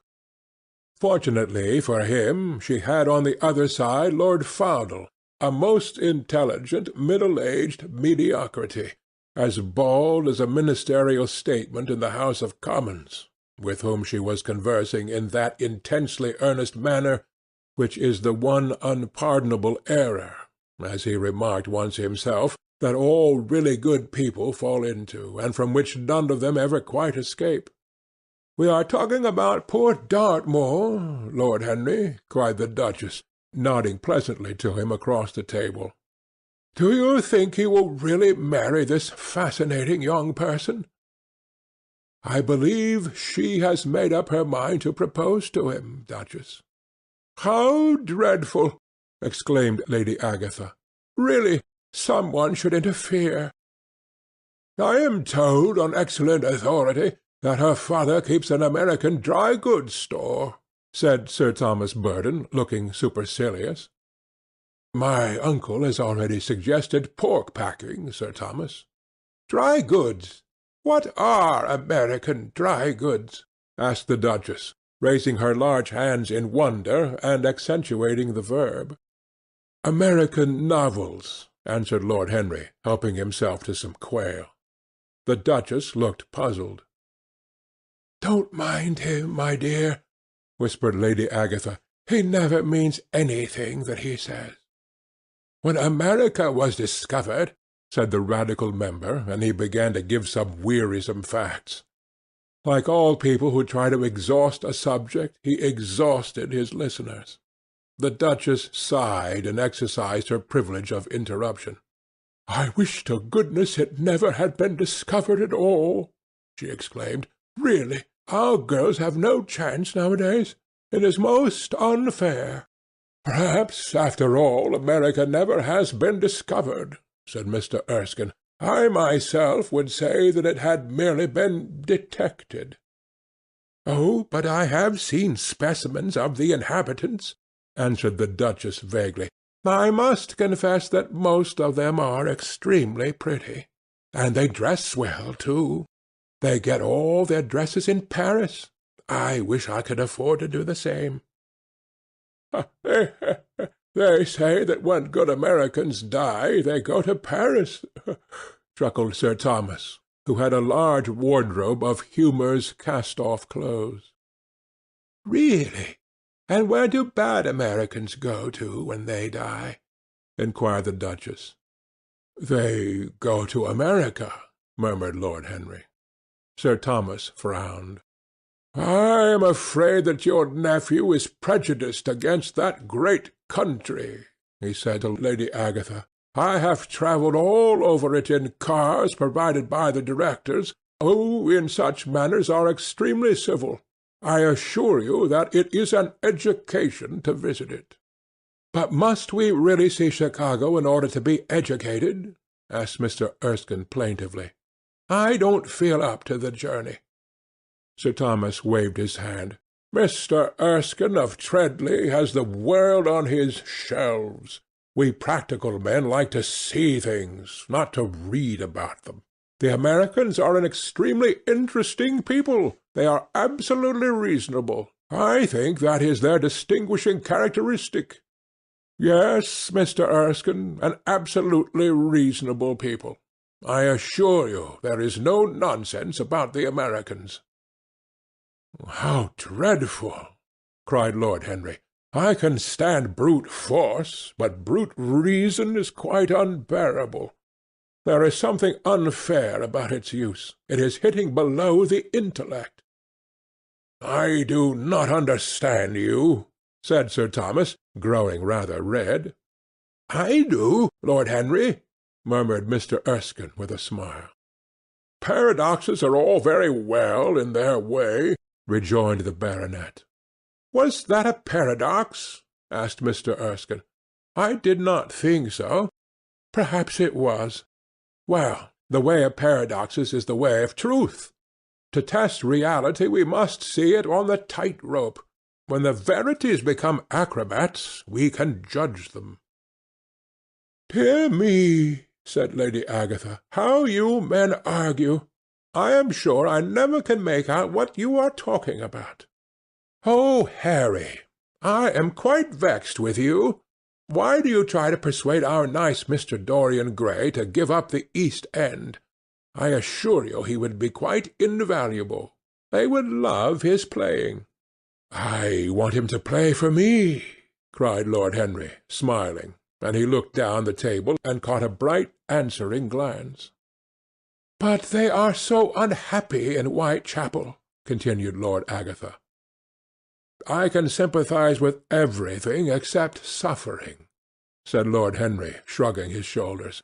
"I cannot sympathize with that. It is too ugly, too horrible, too distressing. There is something terribly morbid in the modern sympathy with pain. One should sympathize with the colour, the beauty, the joy of life. The less said about life's sores, the better.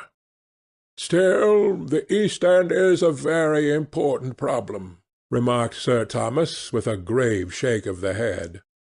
"Quite so," answered the young lord. "It is the problem of slavery, and we try to solve it by amusing the slaves." The politician looked at him keenly. "What change do you propose, then?" he asked. Lord Henry laughed. "I don't desire to change anything in England except the weather," he answered. "I am quite content with philosophic contemplation. But as the 19th century has gone bankrupt through an over-expenditure of sympathy, I would suggest that we should appeal to science to put us straight. The advantage of the emotions is that they lead us astray, and the advantage of science is that it is not emotional." "But we have such grave responsibilities," ventured Mrs. Vandeleur timidly. "Terribly grave," echoed Lady Agatha. Lord Henry looked over at Mr. Erskine. "Humanity takes itself too seriously. It is the world's original sin. If the cavemen had known how to laugh, history would have been different." "You are really rather comforting," warbled the Duchess. "I have always felt rather guilty when I came to see your dear aunt, for I took no interest at all in the East End. For the future I shall be able to look her in the face without a blush." "A blush is very becoming, Duchess," remarked Lord Henry. "Only when one is young," she answered. "When an old woman like myself blushes, it is a very bad sign. Ah, Lord Henry, I wish you would tell me how to become young again." He thought for a moment. "Can you remember any great error that you committed in your early days, Duchess?" he asked, looking at her across the table. "A great many, I fear," she cried. "Then commit them over again," he said gravely. "To get back one's youth, one must merely to repeat one's follies." "A delightful theory!" she exclaimed. "I must put it into practice." "A dangerous theory," came from Sir Thomas's tight lips. Lady Agatha shook her head, but could not help being amused. Mr. Erskine listened. "Yes," he continued, "that is one of the great secrets of life. Nowadays most people die of a sort of creeping common sense, and discover when it is too late that the only things one never regrets are one's mistakes." A laugh ran round the table. "He played with the idea and grew wilful, tossed it into the air and transformed it, let it escape and recaptured it, made it iridescent with fancy, and winged it with paradox. The praise of folly, as he went on, soared into a philosophy, and philosophy herself became young, and catching the mad music of pleasure, wearing, one might fancy, her wine-stained robe and wreath of ivy, danced like a bacchante over the hills of life, and mocked the slow Silenus for being sober. Facts fled before her like frightened forest things. Her white feet trod the huge press at which wise Omar sits, till the seething grape-juice rose round her bare limbs in waves of purple bubbles, or crawled in red foam over the vat's black, dripping, sloping sides. It was an extraordinary improvisation. He felt that the eyes of Dorian Gray were fixed on him, and the consciousness that amongst his audience there was one whose temperament he wished to fascinate seemed to give his wit keenness and to lend colour to his imagination. He was brilliant, fantastic, irresponsible. He charmed his listeners out of themselves, and they followed his pipe, laughing. Dorian Gray never took his gaze off him, but sat like one under a spell, smiles chasing each other over his lips, and wonder growing grave in his darkening eyes. At last, liveried in the costume of the age, reality entered the room in the shape of a servant to tell the Duchess that her carriage was waiting. She wrung her hands in mock despair. "How annoying!" she cried. "I must go. I have to call for my husband at the club, to take him to some absurd meeting at Willis's Rooms, where he is going to be in the chair. If I am late, he is sure to be furious, and I couldn't have a scene in this bonnet. It is far too fragile. A harsh word would ruin it. No, I must go, dear Agatha. Good-bye, Lord Henry. You are quite delightful and dreadfully demoralizing. I am sure I don't know what to say about your views. You must come and dine with us some night. Tuesday. Are you disengaged Tuesday? For you I would throw over anybody, Duchess, said Lord Henry with a bow. Ah, that is very nice and very wrong of you, she cried. So mind you come. And she swept out of the room, followed by Lady Agatha and the other ladies. When Lord Henry had sat down again, Mr. Erskine moved round, and taking a chair close to him, placed his hand upon his arm. "You talk books away," he said. "Why don't you write one?" "I am too fond of reading books to care to write them, Mr. Erskine. I should like to write a novel, certainly. A novel that would be as lovely as a Persian carpet, and as unreal. But there is no literary public in England for anything except newspapers, primers, and encyclopedias. Of all the people in the world, the English have the least sense of the beauty of literature." "I fear you are right," answered Mr. Erskine. "I myself used to have literary ambitions, but I gave them up long ago. And now, my dear young friend, if you will allow me to call you so, may I ask if you really meant all that you said to us at lunch?" "I quite forget what I said," smiled Lord Henry. "Was it all very bad?"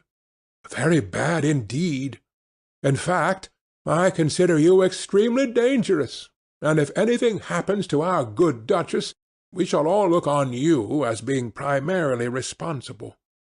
But I should like to talk to you about life. The generation into which I was born was tedious. Some day, when you are tired of London, come down to Treadley and expound to me your philosophy of pleasure over some admirable Burgundy I am fortunate enough to possess. I shall be charmed. A visit to Treadley would be a great privilege. It has a perfect host and a perfect library." "You will complete it," answered the old gentleman with a courteous bow. "And now I must bid good-bye to your excellent aunt. I am due at the Athenaeum. It is the hour when we sleep there." "All of you, Mr. Erskine?" 40 of us, in 40 armchairs. We are practising for an English Academy of Letters." Lord Henry laughed and rose. "I am going to the park," he cried. As he was passing out of the door, Dorian Gray touched him on the arm. "Let me come with you," he murmured. "But I thought you had promised Basil Hallward to go and see him," answered Lord Henry. "I would sooner come with you." Yes, I feel I must come with you. Do let me, and you will promise to talk to me all the time. No one talks so wonderfully as you do." "Ah, I have talked quite enough for to-day," said Lord Henry, smiling. "All I want now is to look at life. You may come and look at it with me if you care to."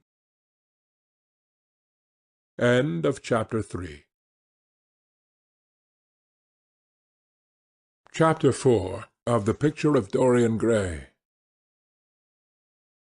One afternoon, a month later, Dorian Gray was reclining in a luxurious armchair in the little library of Lord Henry's house in Mayfair. It was, in its way, a very charming room, with its high-panelled wainscoting of olive-stained oak, its cream-coloured frieze and ceiling of race plasterwork, and its brick-dust felt carpet strewn with silk long-fringed Persian rugs. On a tiny satin-wood table stood a statuette by Clodion, and beside it lay a copy of Les Cent Nouvelles, bound for Margaret of Valois by Clovis Eve, and powdered with the gilt daisies that queen had selected for her device. Some large blue china jars and parrot tulips were ranged on the mantel-shelf, and through the small leaded panes of the window streamed the apricot-coloured light of a summer day in London.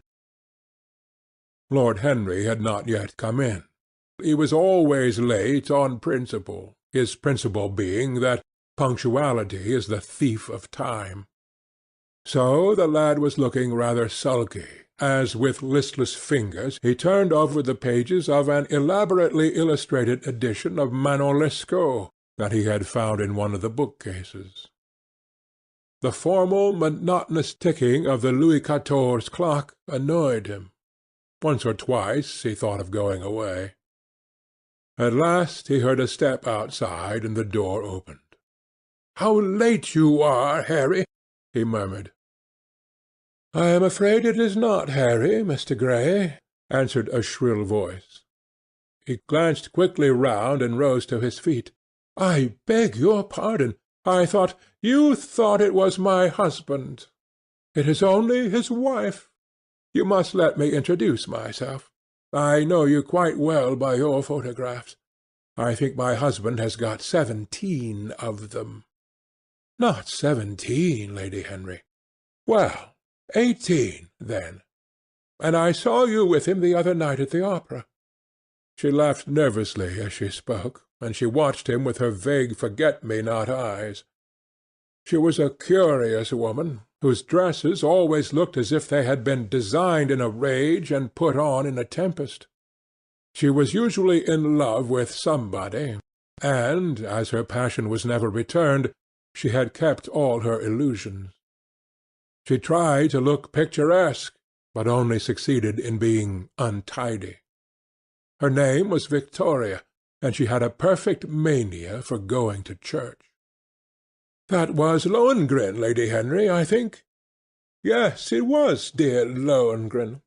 I like Wagner's music better than anybody's.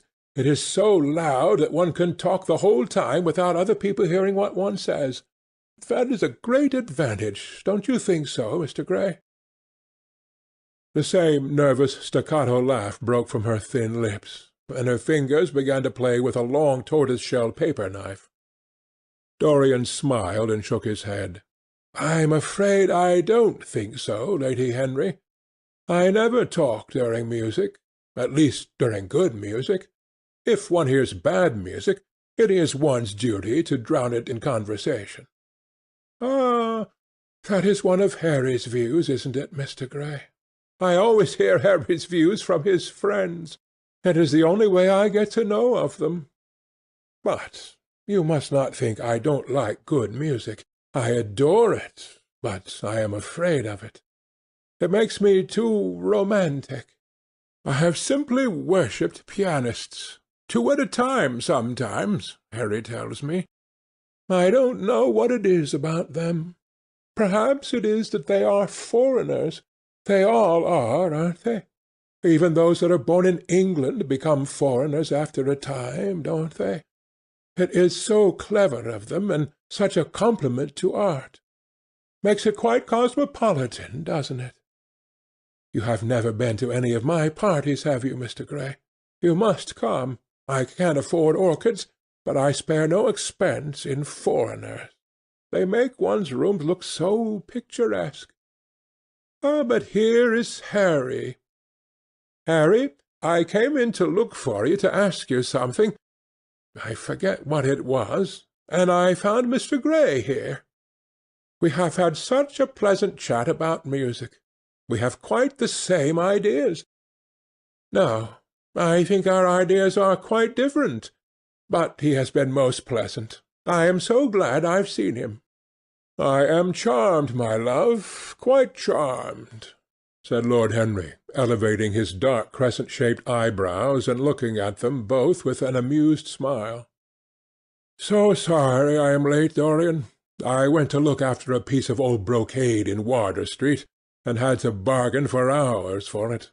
Nowadays people know the price of everything and the value of nothing.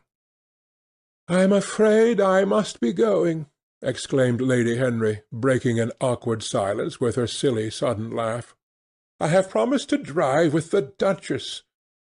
Good-bye, Mr. Gray. Good-bye, Harry. You are dining out, I suppose? So am I.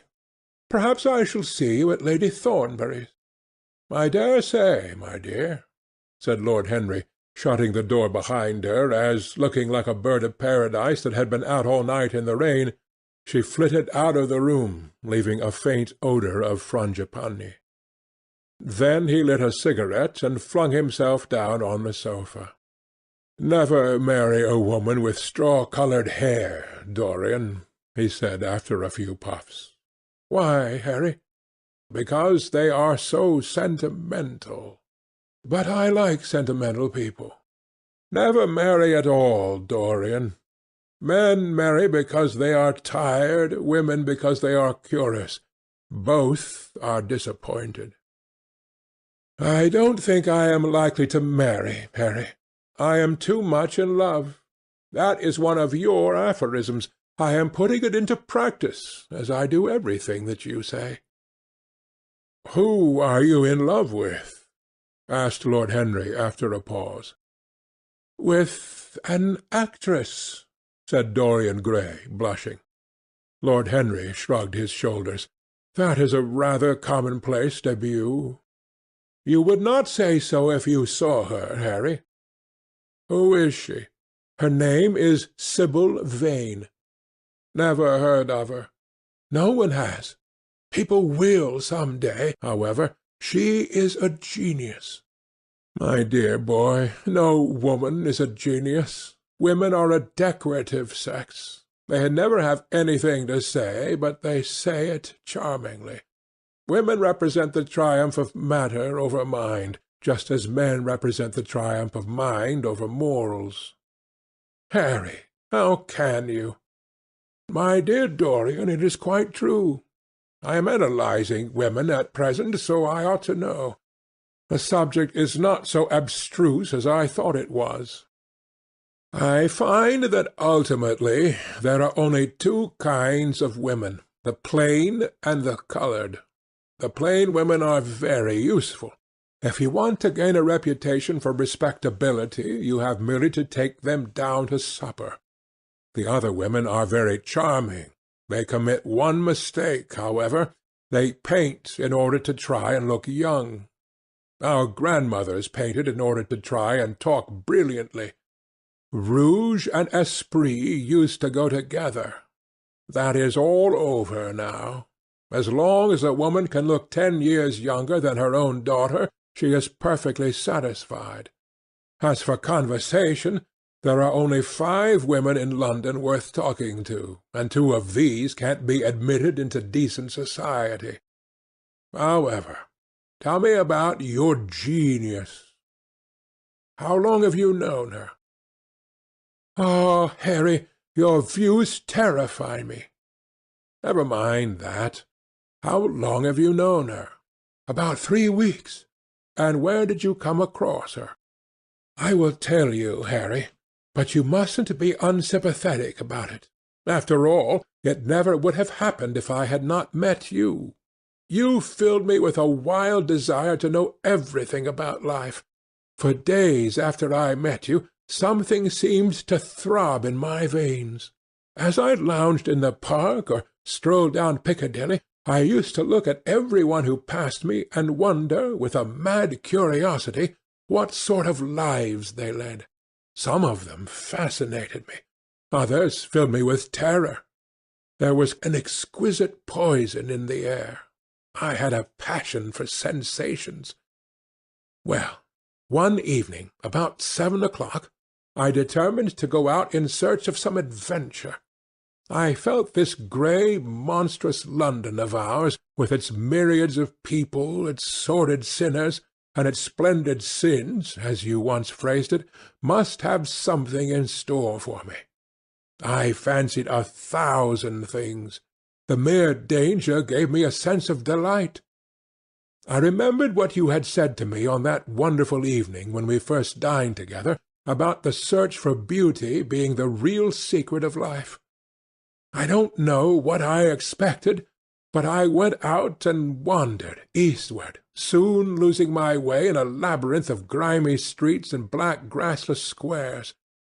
About 8:30 I passed by an absurd little theatre, with great flaring gas-jets and gaudy playbills. A hideous Jew, in the most amazing waistcoat I ever beheld in my life, was standing at the entrance, smoking a vile cigar. He had greasy ringlets, and an enormous diamond blazed on the centre of a soiled shirt. "Have a box, my lord?" he said, when he saw me, and he took off his hat with an air of gorgeous servility.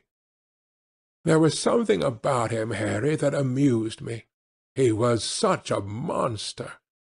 You will laugh at me, I know, but I really went in and paid a whole guinea for the stage box.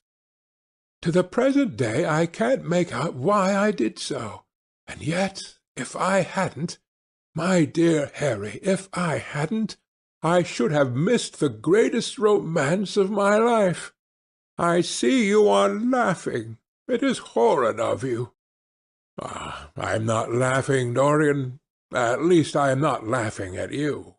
But you should not say the greatest romance of your life. You should say the first romance of your life. You will always be loved, and you will always be in love with love. A grand passion is the privilege of people who have nothing to do. That is the one use of the idle classes of a country. Don't be afraid. There are exquisite things in store for you. This is merely the beginning.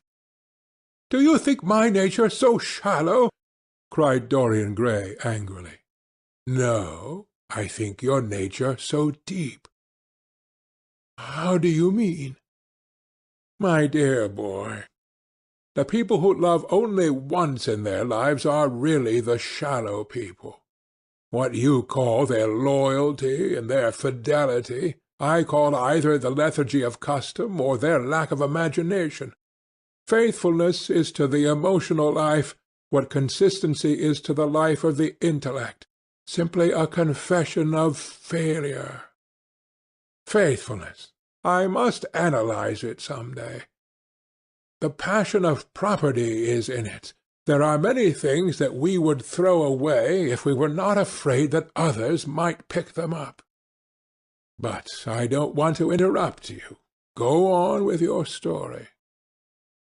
"Well, I found myself seated in a horrid little private box, with a vulgar drop scene staring me in the face. I looked out from behind the curtain and surveyed the house. It was a tawdry affair, all cupids and cornucopias, like a third-rate wedding cake.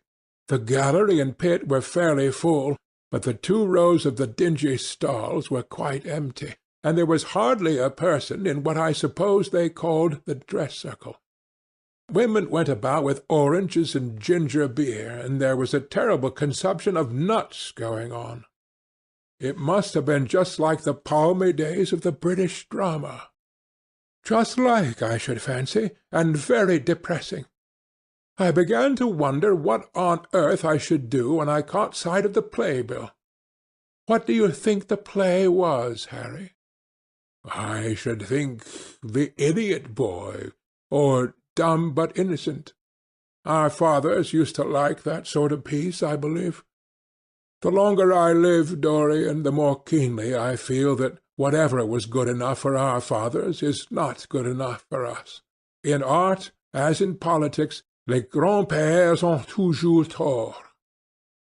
This play was good enough for us, Harry. It was Romeo and Juliet. I must admit that I was rather annoyed at the idea of seeing Shakespeare done in such a wretched hole of a place. Still, I felt interested in a sort of way. At any rate, I determined to wait for the first act. There was a dreadful orchestra, presided over by a young Hebrew who sat at a cracked piano that nearly drove me away. But at last the drop scene was drawn up, and the play began. Romeo was a stout, elderly gentleman, with corked eyebrows, a husky tragedy voice, and a figure like a beer-barrel. Mercutio was almost as bad. He was played by the low comedian who had introduced gags of his own and was on most friendly terms with the pit.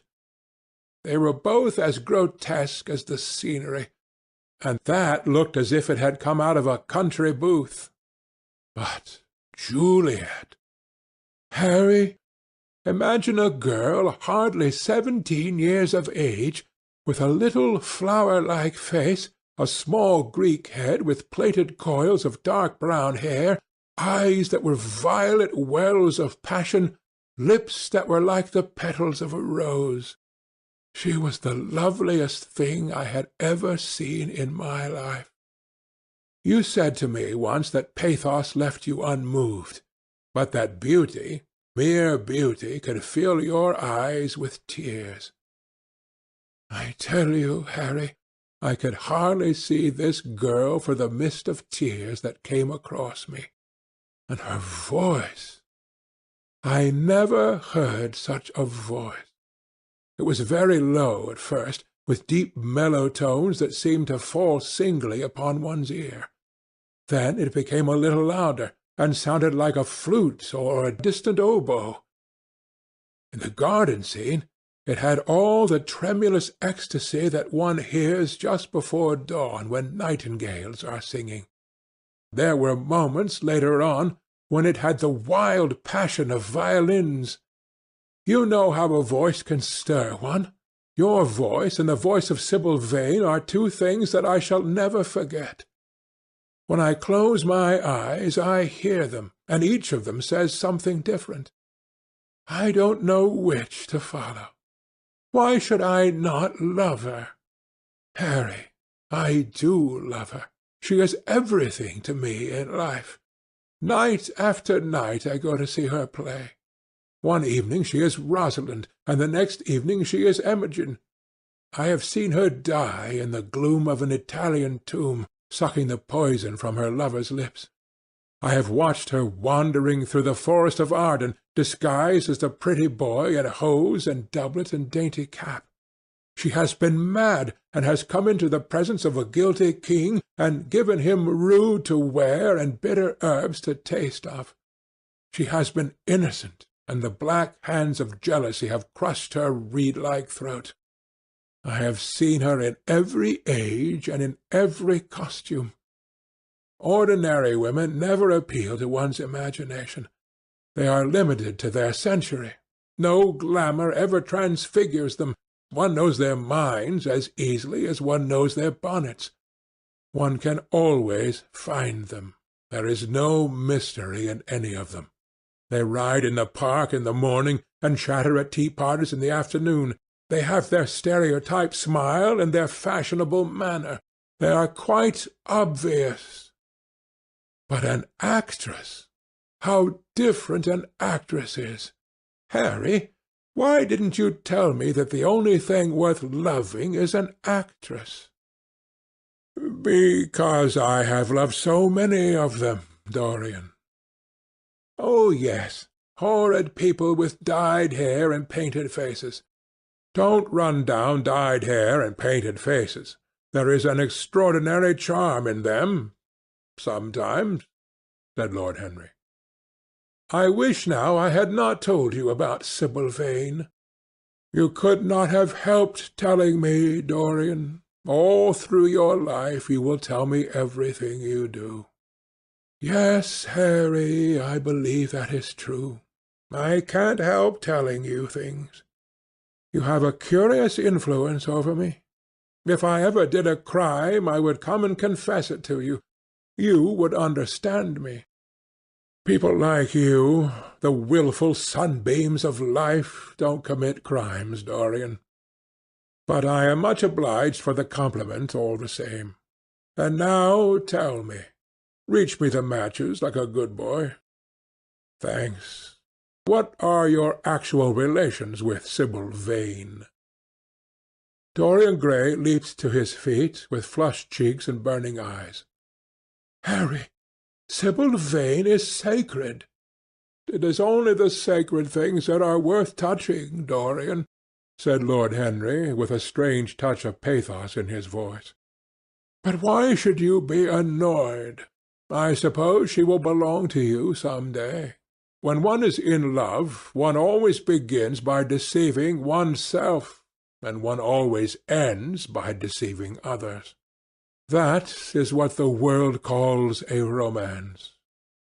You know her, at any rate, I suppose?" "Of course I know her. On the first night I was at the theatre, the horrid old Jew came round to the box after the performance was over, and offered to take me behind the scenes and introduce me to her. I was furious with him, and told him that Juliet had been dead for hundreds of years, and that her body was lying in a marble tomb in Verona. I think, from his blank look of amazement, that he was under the impression that I had taken too much champagne or something. I am not surprised. Then he asked me if I wrote for any of the newspapers.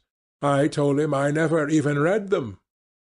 He seemed terribly disappointed at that, and confided to me that all the dramatic critics were in a conspiracy against him, and that they were every one of them to be bought. I should not wonder if he was quite right there. But, on the other hand, judging from their appearance, most of them cannot be at all expensive." "Well, he seemed to think they were beyond his means," laughed Dorian. "By this time, however, the lights were being put out in the theatre, and I had to go. He wanted me to try some cigars that he strongly recommended. I declined. The next night, of course, I arrived at the place again. When he saw me, he made me a low bow, and assured me that I was a munificent patron of art. He was a most offensive brute, though he had an extraordinary passion for Shakespeare. He told me once, with an air of pride, that his 5 bankruptcies were entirely due to the Bard, as he insisted on calling him. He seemed to think it a distinction. It was a distinction, my dear Dorian, a great distinction. Most people become bankrupt through having invested too heavily in the prose of life. To have ruined one's self over poetry is an honor. But when did you first speak to Miss Sibyl Vane?" "The 3rd night. She had been playing Rosalind. I could not help going round.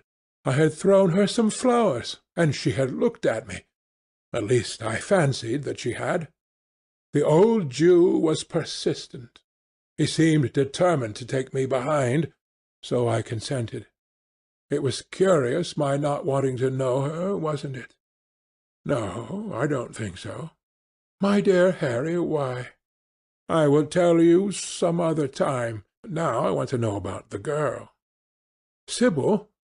Oh, she was so shy and so gentle. There is something of a child about her. Her eyes opened wide in exquisite wonder when I told her what I thought of her performance, and she seemed quite unconscious of her power. I think we were both rather nervous. The old Jew stood grinning at the doorway of the dusty green-room, making elaborate speeches about us both, while we stood looking at each other like children. He would insist on calling me my lord, so I had to assure Sibyl that I was not anything of the kind. She said quite simply to me, "You look more like a prince. I must call you Prince Charming." Upon my word, Dorian, Miss Sibyl knows how to pay compliments. You don't understand her, Harry. She regarded me merely as a person in a play. She knows nothing of life. She lives with her mother, a faded, tired woman who played Lady Capulet in a sort of magenta dressing-wrapper on the first night, and who looks as if she had seen better days. I know that look. It depresses me, murmured Lord Henry, examining his rings. The Jew wanted to tell me her history, but I said it did not interest me. You were quite right. There is always something infinitely mean about other people's tragedies. Sibyl is the only thing I care about. What is it to me where she came from? From her little head to her little feet, she is absolutely and entirely divine. Every night of my life I go to see her act, and every night she is more marvellous. That is the reason, I suppose, that you never dine with me now. I thought you must have some curious romance on hand. You have, but it is not quite what I expected. My dear Harry, we either lunch or sup together every day, and I have been to the opera with you several times," said Dorian, opening his blue eyes in wonder. "You always come dreadfully late." "Well, I can't help going to see Sibyl play," he cried, "even if it is only for a single act. I get hungry for her presence, and when I think of the wonderful soul that is hidden away in that little ivory body, I am filled with awe. You can dine with me to-night, Dorian, can't you?" He shook his head. "To-night she is Imogen," he answered, "and to-morrow night she will be Juliet." "When is she Sibyl Vane?" "Never." "I congratulate you." "How horrid you are! She is all the great heroines of the world in one. She is more than an individual. You laugh, but I tell you she has genius. I love her, and I must make her love me. You, who know all the secrets of life, tell me how to charm Sibyl Vane to love me. I want to make Romeo jealous. I want the dead lovers of the world to hear our laughter and grow sad. I want a breath of our passion to stir their dust into consciousness, to wake their ashes into pain. My God, Harry, how I worship her!" He was walking up and down the room as he spoke. Hectic spots of red burned on his cheeks. He was terribly excited. Lord Henry watched him with a subtle sense of pleasure. How different he was now from the shy, frightened boy he had met in Basil Hallward's studio. His nature had developed like a flower, had borne blossoms of scarlet flame. Out of its secret hiding-place had crept his soul, and desire had come to meet it on the way. "And what do you propose to do?" said Lord Henry at last. "I want you and Basil to come with me some night and see her act. I have not the slightest fear of the result. You are certain to acknowledge her genius. Then we must get her out of the Jew's hands. She is bound to him for 3 years, at least for 2 years and 8 months, from the present time. I shall have to pay him something, of course. When all that is settled, I shall take a West End theatre, and bring her out properly. She will make the world as mad as she has made me." "That will be impossible, my dear boy." "Yes, she will. She has not merely art, consummate art instinct, in her, but she has personality also. and you have often told me that it is personalities, not principles, that move the age. Well, what night shall we go? Let me see. Day is Tuesday. Let us fix tomorrow. She plays Juliet tomorrow. All right. The Bristol at 8 o'clock, and I will get Basil. Not 8, Harry, please. 6:30. We must be there before the curtain rises. You must see her in the first act, where she meets Romeo. 6:30? What an hour! It will be like having a meat tea or reading an English novel. It must be 7. No gentleman dines before 7. Shall you see Basil between this and then, or shall I write to him? Dear Basil, I have not laid eyes on him for a week. It is rather horrid of me, as he sent me my portrait in the most wonderful frame, specially designed by himself, and though I am a little jealous of the picture for being a whole month younger than I am, I must admit that I delight in it. Perhaps you had better write to him. I don't want to see him alone. He says things that annoy me. He gives me good advice. Lord Henry smiled. People are very fond of giving away what they need most themselves. It is what I call the depth of generosity. Oh, Basil is the best of fellows, but he seems to me to be just a bit of a Philistine. Since I have known you, Harry, I have discovered that. Basil, my dear boy, puts everything that is charming in him into his work. The consequence is that he has nothing left for life but his prejudices, his principles, and his common sense.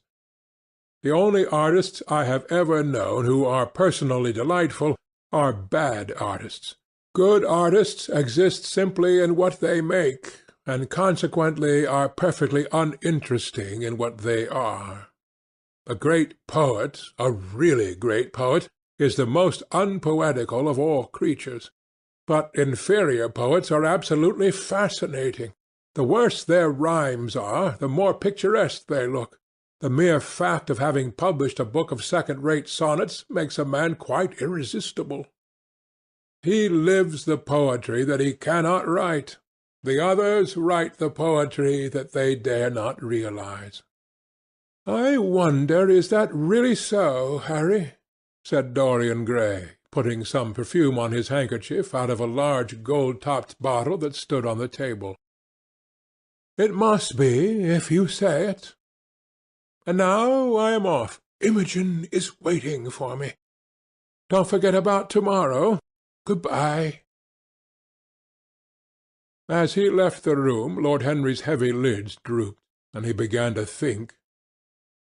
Certainly, few people had ever interested him so much as Dorian Gray, and yet the lad's mad adoration of some one else caused him not the slightest pang of annoyance or jealousy. He was pleased by it. It made him a more interesting study. He had been always enthralled by the methods of natural science, but the ordinary subject matter of that science had seemed to him trivial and of no import. And so he had begun by vivisecting himself, as he had ended by vivisecting others. Human life, that appeared to him the one thing worth investigating. Compared to it, there was nothing else of any value. It was true that as one watched life in its curious crucible of pain and pleasure, one could not wear over one's face a mask of glass, nor keep the sulphurous fumes from troubling the brain and making the imagination turbid with monstrous fancies and misshapen dreams. There were poisons so subtle that to know their properties one had to sicken of them. There were maladies so strange that one had to pass through them if one sought to understand their nature. And yet what a great reward one received! How wonderful the whole world became to one! To note the curious hard logic of passion and the emotional coloured life of the intellect, to observe where they met and where they separated, at what point they were in unison and at what point they were at discord, there was a delight in that. What matter what the cost was? One could never pay too high a price for any sensation. He was conscious, and the thought brought a gleam of pleasure into his brown agate eyes, that it was through certain words of his, musical words said with musical utterance, that Dorian Gray's soul had turned to this white girl and bowed in worship before her. To a large extent the lad was his own creation. He had made him premature. That was something. Ordinary people waited till life disclosed to them its secret, but to the few, to the elect, the mysteries of life were revealed before the veil was drawn away. Sometimes this was the effect of art, and chiefly the art of literature, which dealt immediately with the passions and the intellect. But now and then a complex personality took the place and assumed the office of art, was indeed in its way a real work of art, life having its elaborate masterpieces just as poetry has, or sculpture, or painting. Yes, the lad was premature. He was gathering his harvest while it was yet spring. The pulse and passion of youth were in him, but he was becoming self-conscious. It was delightful to watch him. With his beautiful face and his beautiful soul, he was a thing to wonder at. It was no matter how it all ended, or was destined to end. He was like one of those gracious figures in a pageant or a play, whose joys seem to be remote from one, but whose sorrows stir one's sense of beauty, and whose wounds are like red roses. Soul and body, body and soul, how mysterious they were! There was animalism in the soul, and the body had its moments of spirituality. The senses could refine, and the intellect could degrade. Who could say where the fleshly impulse ceased, or the psychical impulse began? How shallow were the arbitrary definitions of ordinary psychologists, and yet how difficult to decide between the claims of the various schools! Was the soul a shadow seated in the house of sin, or was the body really in the soul, as Giordano Bruno thought? The separation of spirit from matter was a mystery, and the union of spirit with matter was a mystery also. He began to wonder whether he could ever make psychology so absolute a science that each little spring of life would be revealed to us. As it was, we always misunderstood ourselves and rarely understood others. Experience was of no ethical value. It was merely the name men gave to their mistakes. Moralists had, as a rule, regarded it as a mode of warning, had claimed for it a certain ethical efficacy in the formation of character, had praised it as something that taught us what to follow and showed us what to avoid. But there was no motive power in experience. It was as little of an active cause as conscience itself. All that it really demonstrated was that our future would be the same as our past, and that the sin we had done once, and with loathing, we would do many times, and with joy. It was clear to him that the experimental method was the only method by which one could arrive at any scientific analysis of the passions, and certainly Dorian Gray was a subject made to his hand, and seemed to promise rich and fruitful results. His sudden, mad love for Sibyl Vane was a psychological phenomenon of no small interest. There was no doubt that curiosity had much to do with it, curiosity and the desire for new experiences, yet it was not a simple, but rather a very complex passion. What there was in it of the purely sensuous instinct of boyhood had been transformed by the workings of the imagination, changed into something that seemed to the lad himself to be remote from sense, and was for that very reason all the more dangerous. It was the passions about whose origin we deceived ourselves that tyrannized most strongly over us. Our weakest motives were those of whose nature we were conscious. It often happened that when we thought we were experimenting on others, we were really experimenting on ourselves. While Lord Henry sat dreaming on these things, a knock came to the door, and his valet entered and reminded him it was time to dress for dinner. He got up and looked out into the street. The sunset had smitten into scarlet gold the upper windows of the houses opposite. The panes glowed like plates of heated metal. The sky above was like a faded rose. He thought of his friend's young fiery-coloured life, and wondered how it was all going to end. When he arrived home, about 12:30, he saw a telegram lying on the hall table. He opened it, and found it was from Dorian Gray. It was to tell him that he was engaged to be married to Sibyl Vane. End of Chapter 4. Chapter 5 of The Picture of Dorian Gray.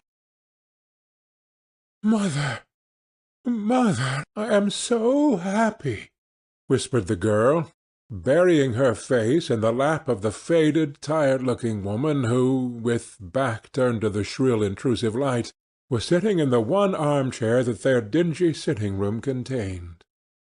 "I am so happy," she repeated. "And you must be happy, too."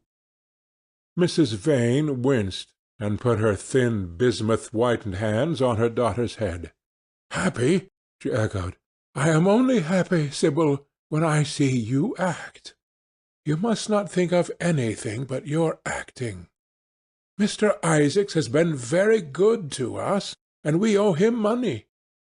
The girl looked up and pouted. "Money, mother!" she cried. "What does money matter? Love is more than money. Mr. Isaacs has advanced us £50 to pay off our debts and to get a proper outfit for James. You must not forget that, Sibyl.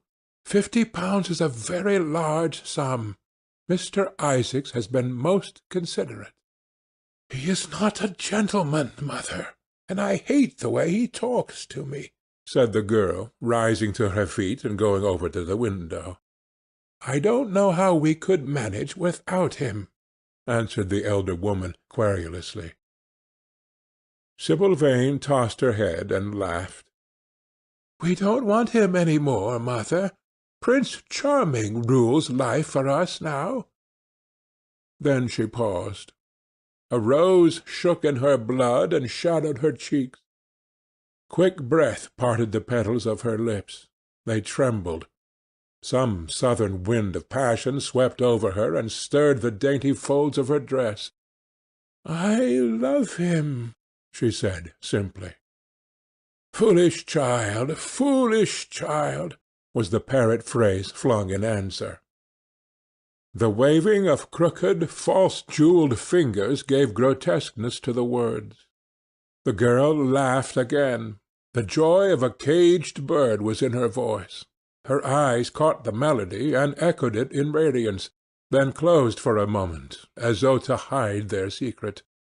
When they opened, the mist of a dream had passed across them. Thin-lipped wisdom spoke at her from the worn chair, hinted at prudence, quoted from that book of cowardice whose author apes the name of common sense. She did not listen. She was free in her prison of passion.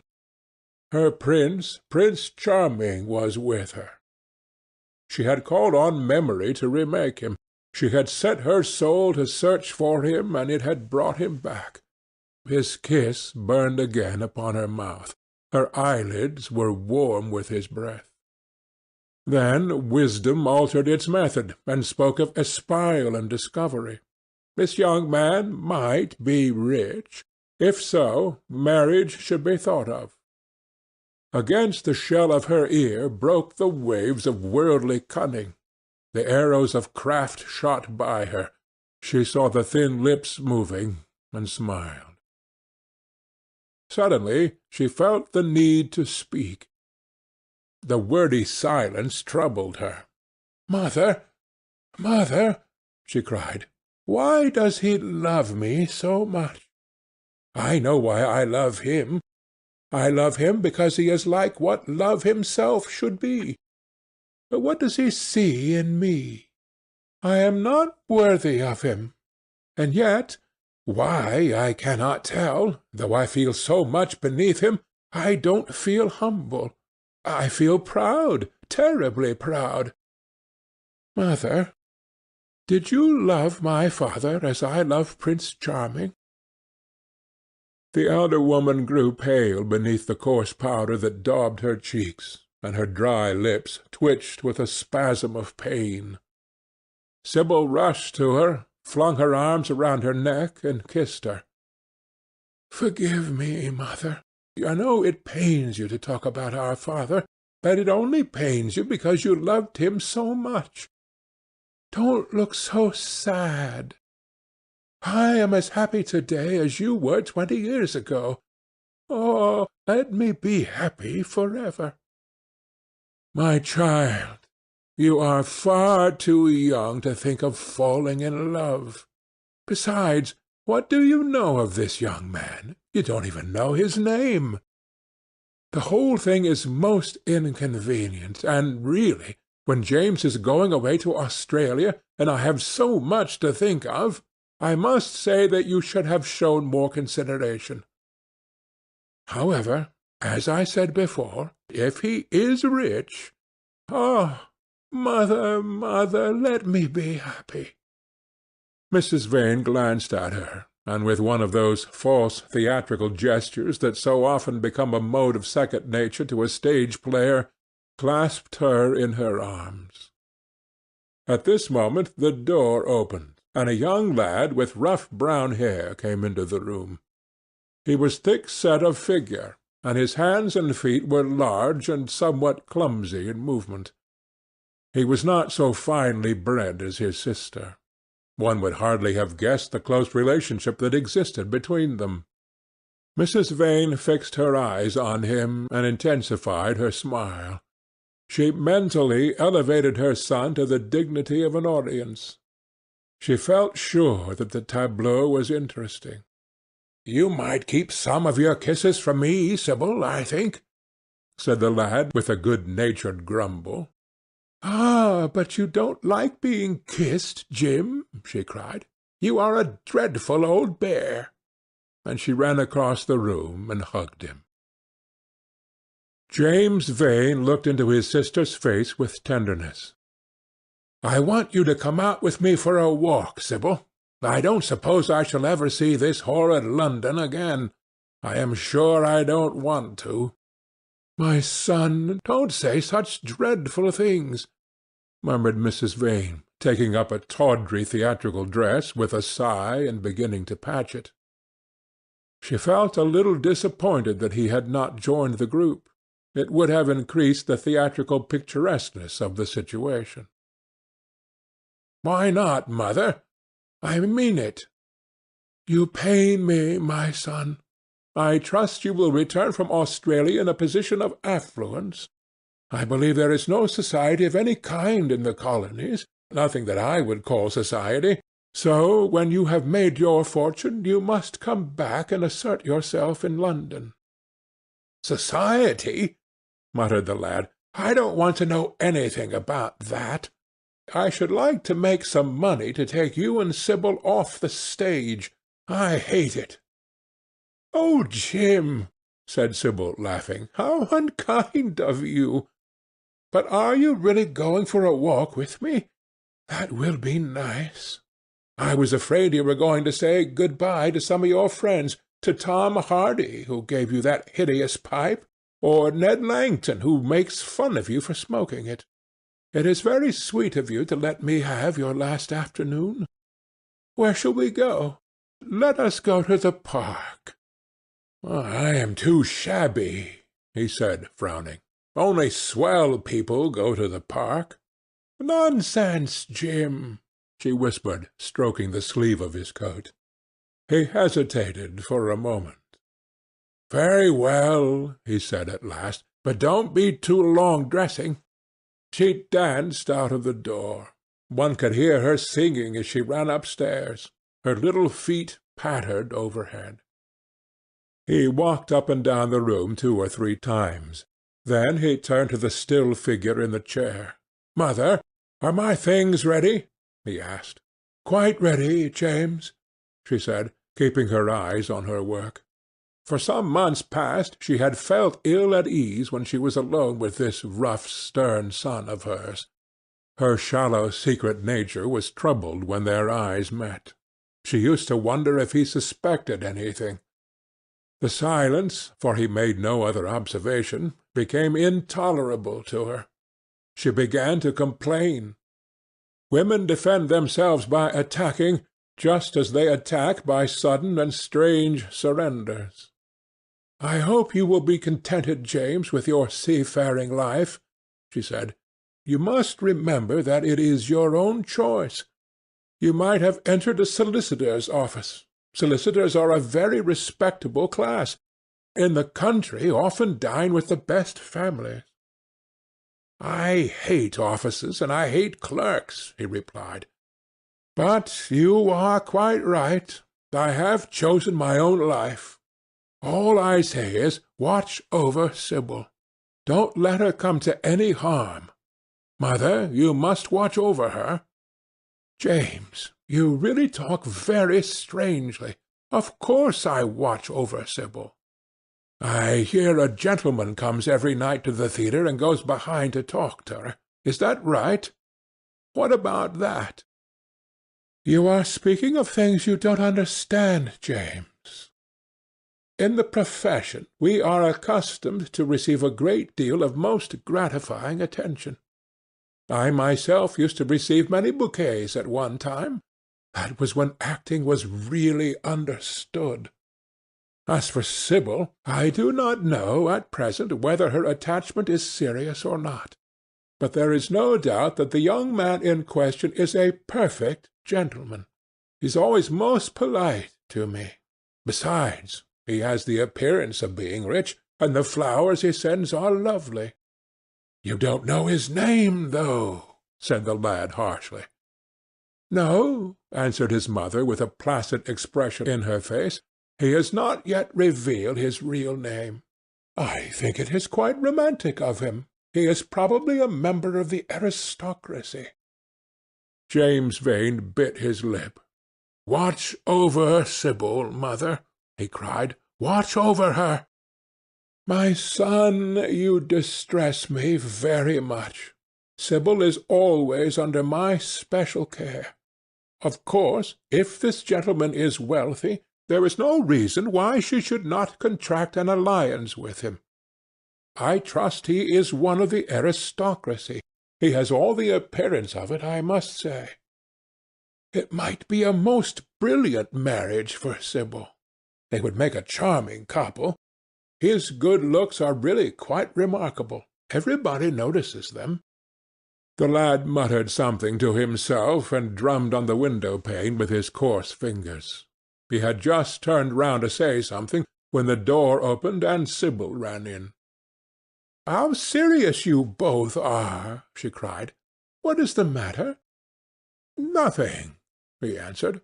"I suppose one must be serious sometimes. Good-bye, mother. I will have my dinner at 5 o'clock. Everything is packed except my shirts, so you need not trouble." "Good-bye, my son," she answered with a bow of strained stateliness. She was extremely annoyed at the tone he had adopted with her, and there was something in his look that made her feel afraid. "Kiss me, mother," said the girl. Her flower-like lips touched the withered cheek and warmed its frost. "My child, my child!" cried Mrs. Vane, looking up to the ceiling in search of an imaginary gallery. "Come, Sibyl," said her brother impatiently.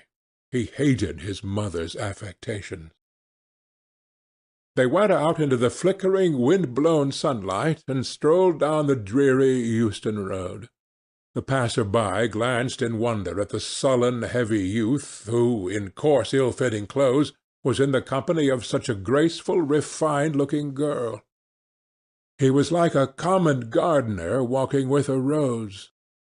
Jim frowned from time to time when he caught the inquisitive glance of some stranger. He had that dislike of being stared at which comes on geniuses late in life and never leaves the commonplace. Sibyl, however, was quite unconscious of the effect she was producing. Her love was trembling in laughter on her lips. She was thinking of Prince Charming, and that she might think of him all the more, she did not talk of him, but prattled on about the ship in which Jim was going to sail, about the gold he was certain to find, about the wonderful heiress whose life he was to save from the wicked red-shirted bushrangers. For he was not to remain a sailor or a supercargo or whatever he was going to be. Oh, no. A sailor's existence was dreadful. Fancy being cooped up in a horrid ship, with the hoarse hump-backed waves trying to get in, and a black wind blowing the masts down and tearing the sails into long screaming ribbons. He was to leave the vessel at Melbourne, bid a polite good-bye to the captain, and go off at once to the gold-fields. Before a week was over he was to come across a large nugget of pure gold, the largest nugget that had ever been discovered, and bring it down to the coast in a wagon guarded by 6 mounted policemen. The bushrangers were to attack them 3 times and be defeated with immense slaughter.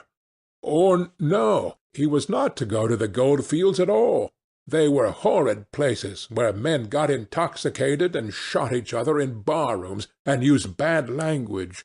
He was to be a nice sheep-farmer, and one evening, as he was riding home, he was to see the beautiful heiress being carried off by a robber on a black horse, and give chase and rescue her.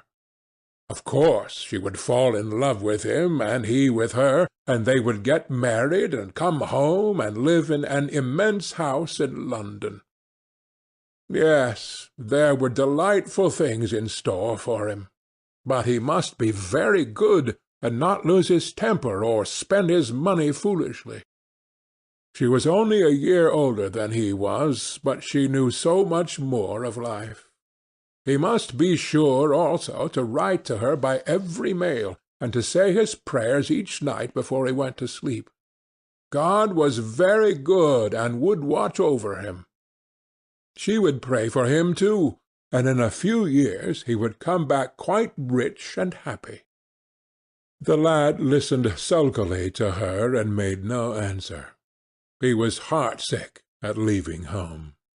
Yet it was not this alone that made him gloomy and morose.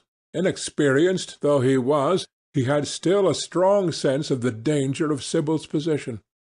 This young dandy who was making love to her could mean her no good. He was a gentleman, and he hated him for that, hated him through some curious race instinct for which he could not account, and which, for that reason, was all the more dominant within him. He was conscious also of the shallowness and vanity of his mother's nature, and in that saw infinite peril for Sibyl and Sibyl's happiness. Children begin by loving their parents. As they grow older, they judge them. Sometimes they forgive them. His mother. He had something on his mind to ask of her, something he had brooded on for many months of silence. A chance phrase that he had heard at the theatre, a whispered sneer that had reached his ears one night as he waited at the stage door, had set loose a train of horrible thoughts. He remembered it as if it had been the lash of a hunting crop across his face. His brows knit together like a wedge-like furrow, and with a twitch of pain he bit his under lip. "You are not listening to a word I am saying, Jim," cried Sibyl, "and I am making the most delightful plans for your future. Do say something. What do you want me to say?" "Oh, that you will be a good boy and not forget us," she answered, smiling at him. He shrugged his shoulders. "You are more likely to forget me than I am to forget you, Sibyl." She flushed. "What do you mean, Jim?" she asked. "You have a new friend, I hear. Who is he? Why have you not told me about him? He means you no good." "Stop, Jim!"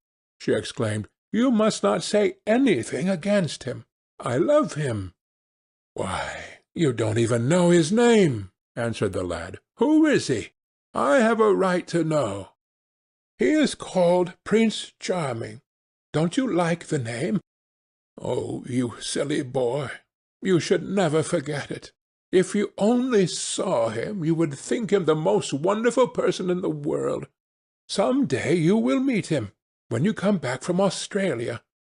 You will like him so much. Everybody likes him, and I love him. I wish you could come to the theatre tonight. He is going to be there, and I am going to play Juliet. Oh, how I shall play it! Fancy, Jim, to be in love and play Juliet, to have him sitting there, to play for his delight. I am afraid I may frighten the company, frighten or enthrall them. To be in love is to surpass oneself. Poor dreadful Mr. Isaacs will be shouting genius to his loafers at the bar. He has preached me as a dogma. To-night he will announce me as a revelation. I feel it. And it is all his only, Prince Charming, my wonderful lover, my god of graces. But I am poor beside him. Poor? What does that matter? When poverty creeps in at the door, love flies in through the window. Our proverbs want rewriting. They were made in winter, and it is summer now. Springtime for me, I think, a very dance of blossoms in blue skies." "He is a gentleman," said the lad sullenly.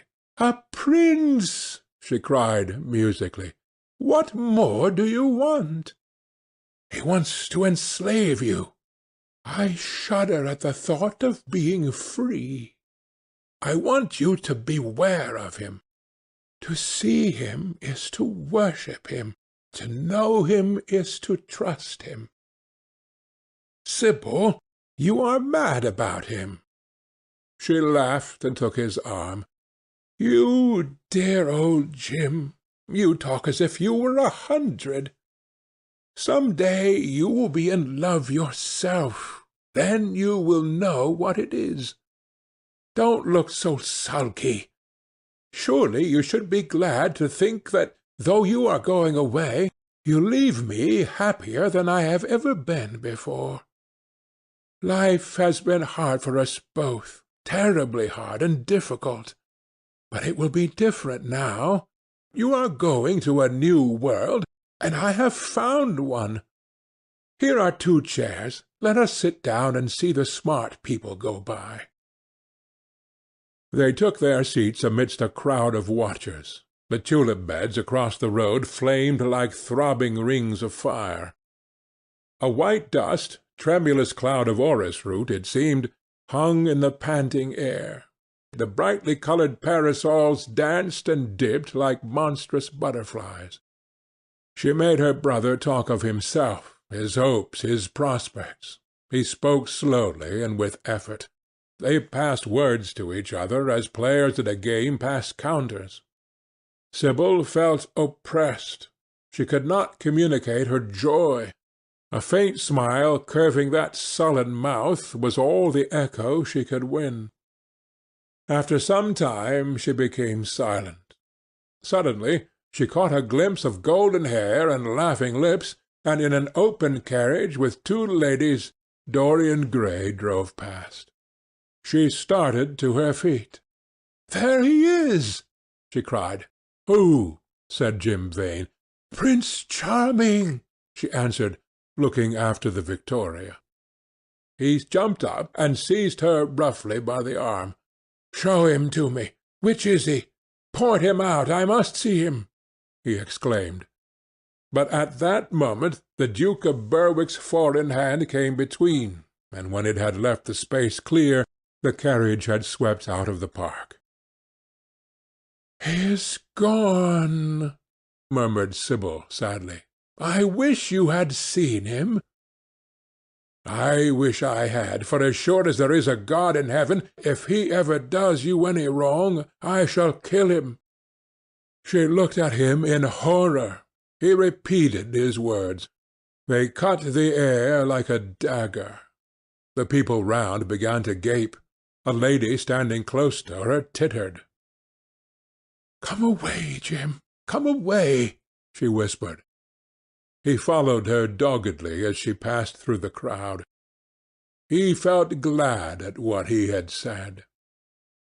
When they reached the Achilles statue, she turned round. There was pity in her eyes that became laughter on her lips. She shook her head at him.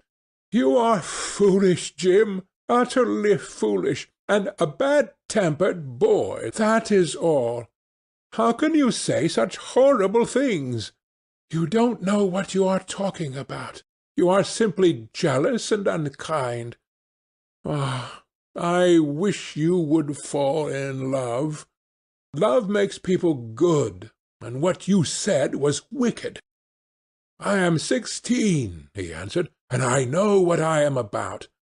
Mother is no help to you. She doesn't understand how to look after you.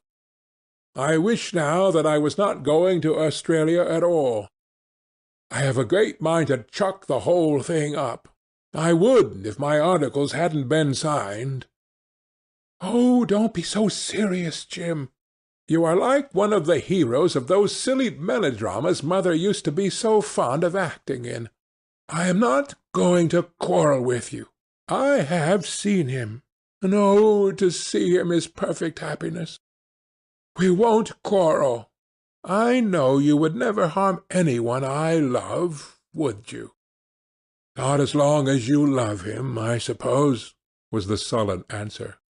"I shall love him forever," she cried. "And he?" "Forever, too." "He had better." She shrank from him. Then she laughed and put her hand on his arm. He was merely a boy. At the Marble Arch they hailed an omnibus, which left them close to their shabby home in the Euston Road. It was after 5 o'clock, and Sibyl had to lie down for a couple of hours before acting. Jim insisted that she should do so. He said that he would sooner part with her when their mother was not present.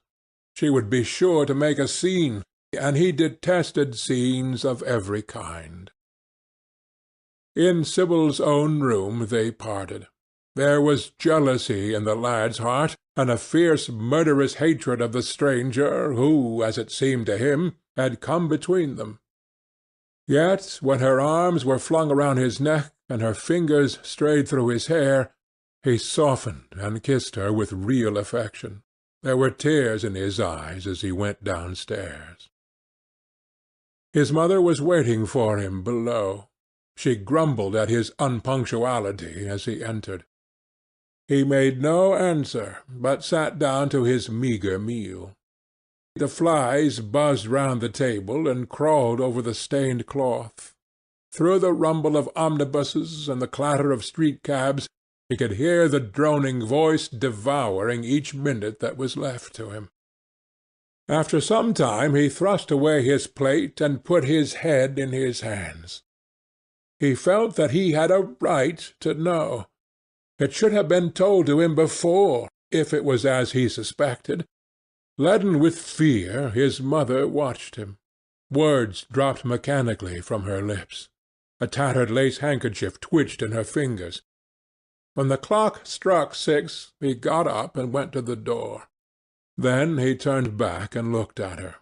Their eyes met. In hers he saw a wild appeal for mercy. It enraged him. "Mother, I have something to ask you," he said. Her eyes wandered vaguely about the room. She made no answer. "Tell me the truth. I have a right to know. Were you married to my father?" She heaved a deep sigh. It was a sigh of relief. The terrible moment, the moment that night and day, for weeks and months, she had dreaded, had come at last, and yet she felt no terror. Indeed, in some measure it was a disappointment to her. The vulgar directness of the question called for a direct answer. The situation had not been gradually led up to. It was crude. It reminded her of a bad rehearsal. "No," she answered, wondering at the harsh simplicity of life. "My father was a scoundrel, then!" cried the lad, clenching his fists. She shook her head. "I knew he was not free. We loved each other very much. If he had lived, he would have made provision for us. Don't speak against him, my son. He was your father, and a gentleman. Indeed, he was highly connected." An oath broke from his lips. "I don't care for myself," he exclaimed. "But don't let Sibyl. It is a gentleman, isn't it, who is in love with her, or says he is? Highly connected, too, I suppose." For a moment a hideous sense of humiliation came over the woman. Her head drooped. She wiped her eyes with shaking hands. "Sibyl has a mother," she murmured. "I had none."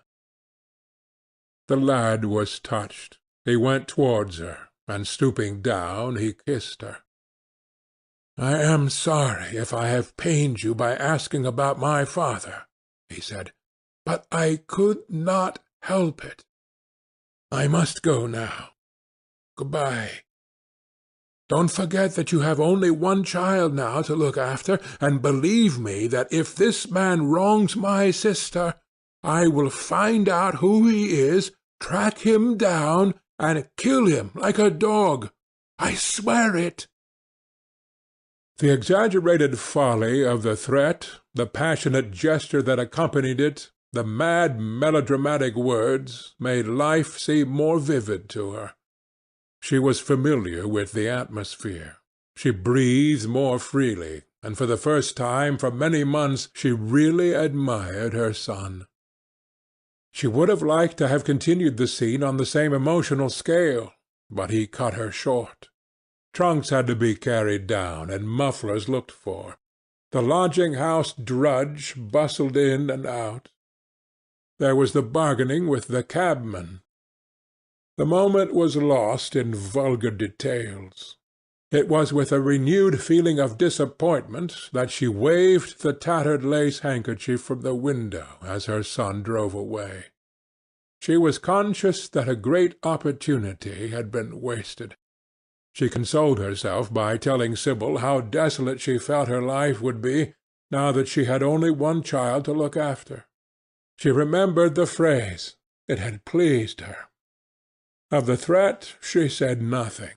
It was vividly and dramatically expressed. She felt that they would all laugh at it some day.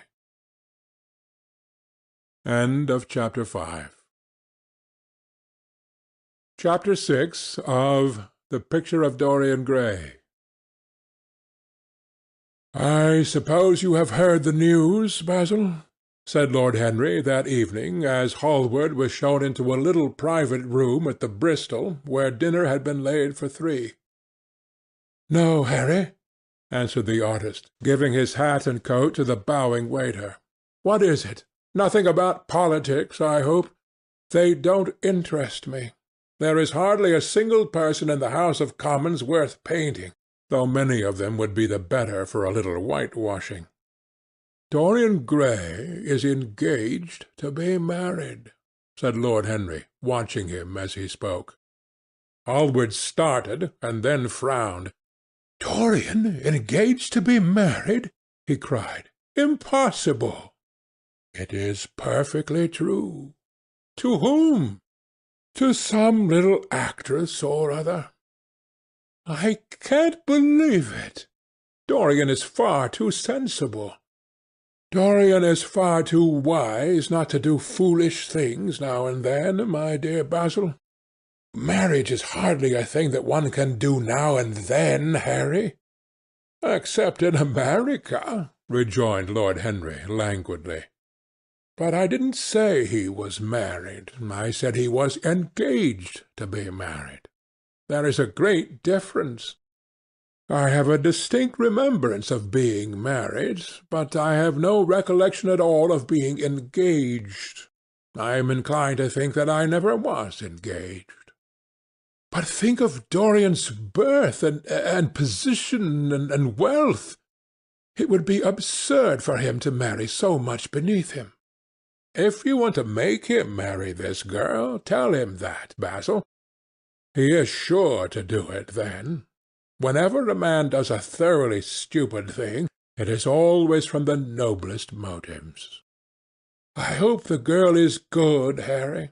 I don't want to see Dorian tied to some vile creature who might degrade his nature and ruin his intellect. Oh, she is better than good. She is beautiful, murmured Lord Henry, sipping a glass of vermouth and orange bitters. Dorian says she is beautiful, and he is not often wrong about things of that kind. Your portrait of him has quickened his appreciation of the personal appearance of other people. It has had that excellent effect, amongst others. We are to see her to-night, if that boy doesn't forget his appointment. Are you serious? Quite serious, Basil. I should be miserable if I thought I should ever be more serious than I am at the present moment. But do you approve of it, Harry? Asked the painter, walking up and down the room and biting his lip. You can't approve of it, possibly. It is some silly infatuation. I never approve or disapprove of anything now.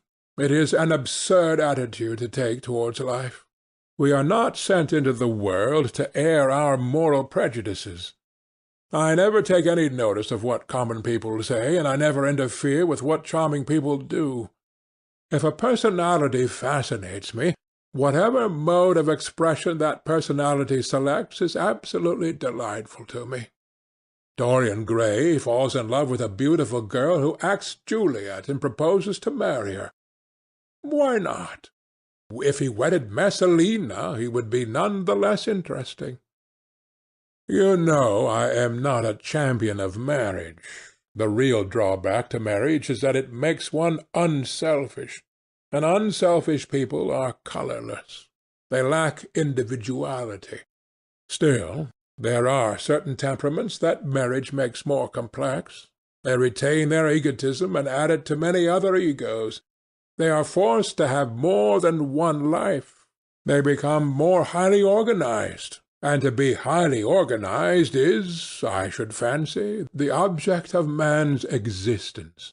Besides, every experience is of value, and whatever one may say against marriage, it is certainly an experience.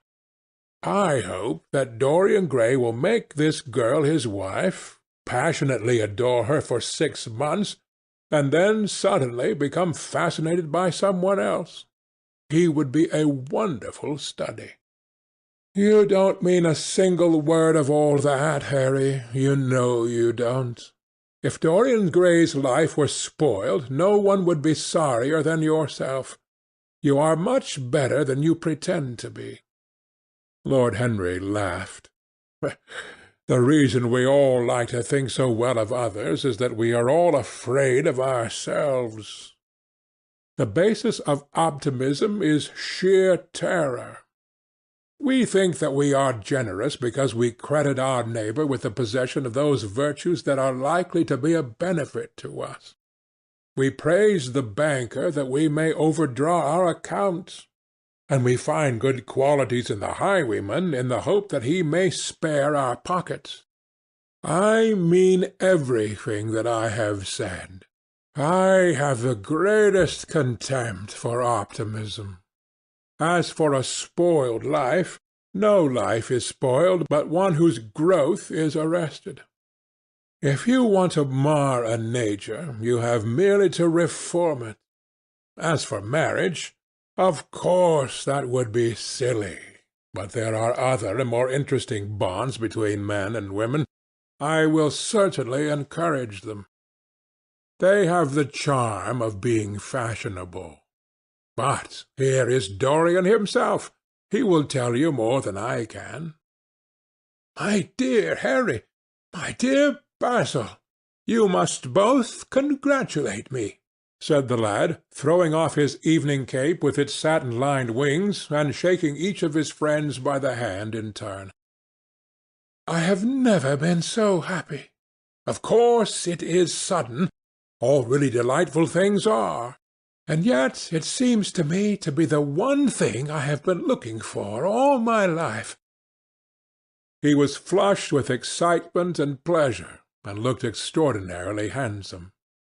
I hope you will always be very happy, Dorian, said Hallward, but I don't quite forgive you for not having let me know of your engagement.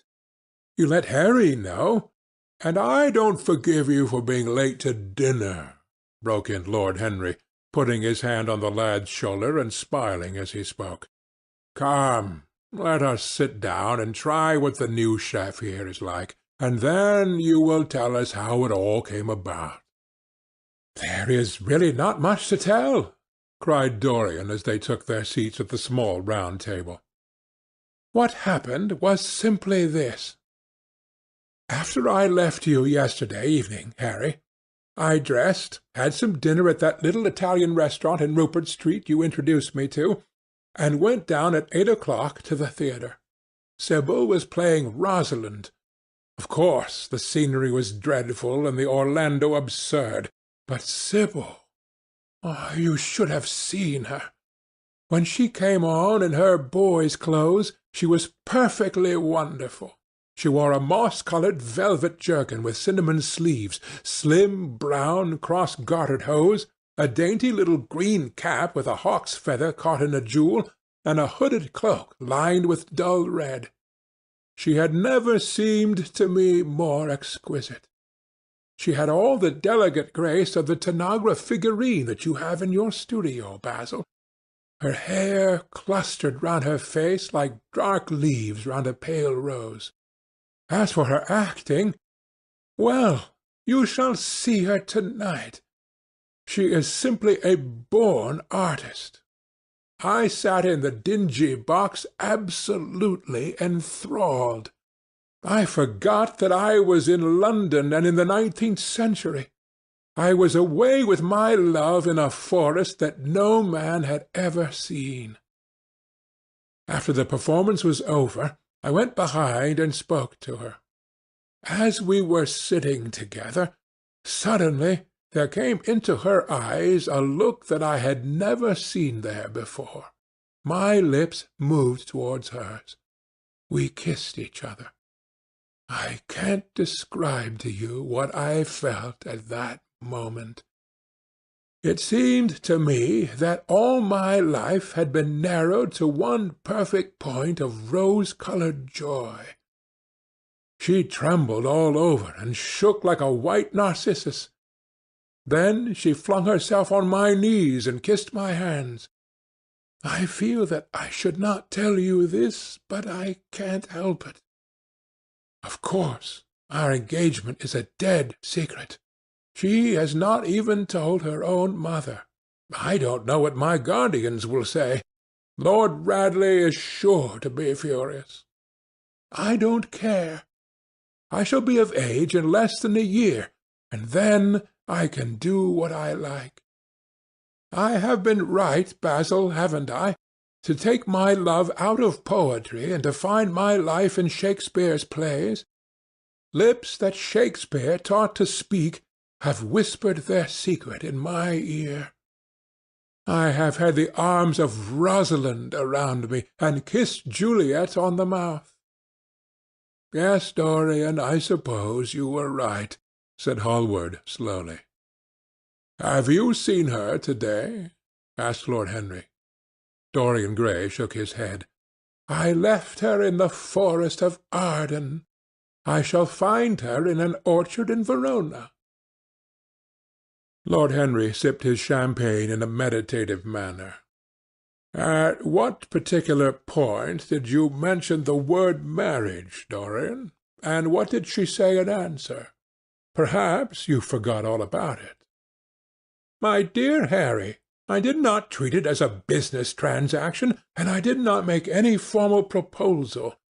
I told her that I loved her, and she said she was not worthy to be my wife. Not worthy?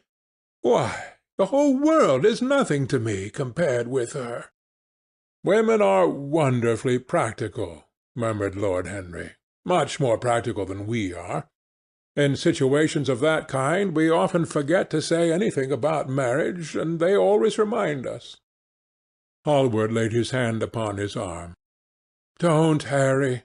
You have annoyed Dorian. He is not like other men. He would never bring misery upon any one. His nature is too fine for that." Lord Henry looked across the table. "Dorian is never annoyed with me," he answered. "I asked the question for the best reason possible, for the only reason, indeed, that excuses one for asking the question, simple curiosity. I have a theory that it is always the women who propose to us, and not we who propose to the women, except, of course, in middle-class life, but then the middle classes are not modern." Dorian Gray laughed and tossed his head. "You are quite incorrigible, Harry, but I don't mind.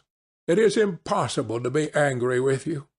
When you see Sibyl Vane, you will feel that a man who could wrong her would be a beast without a heart.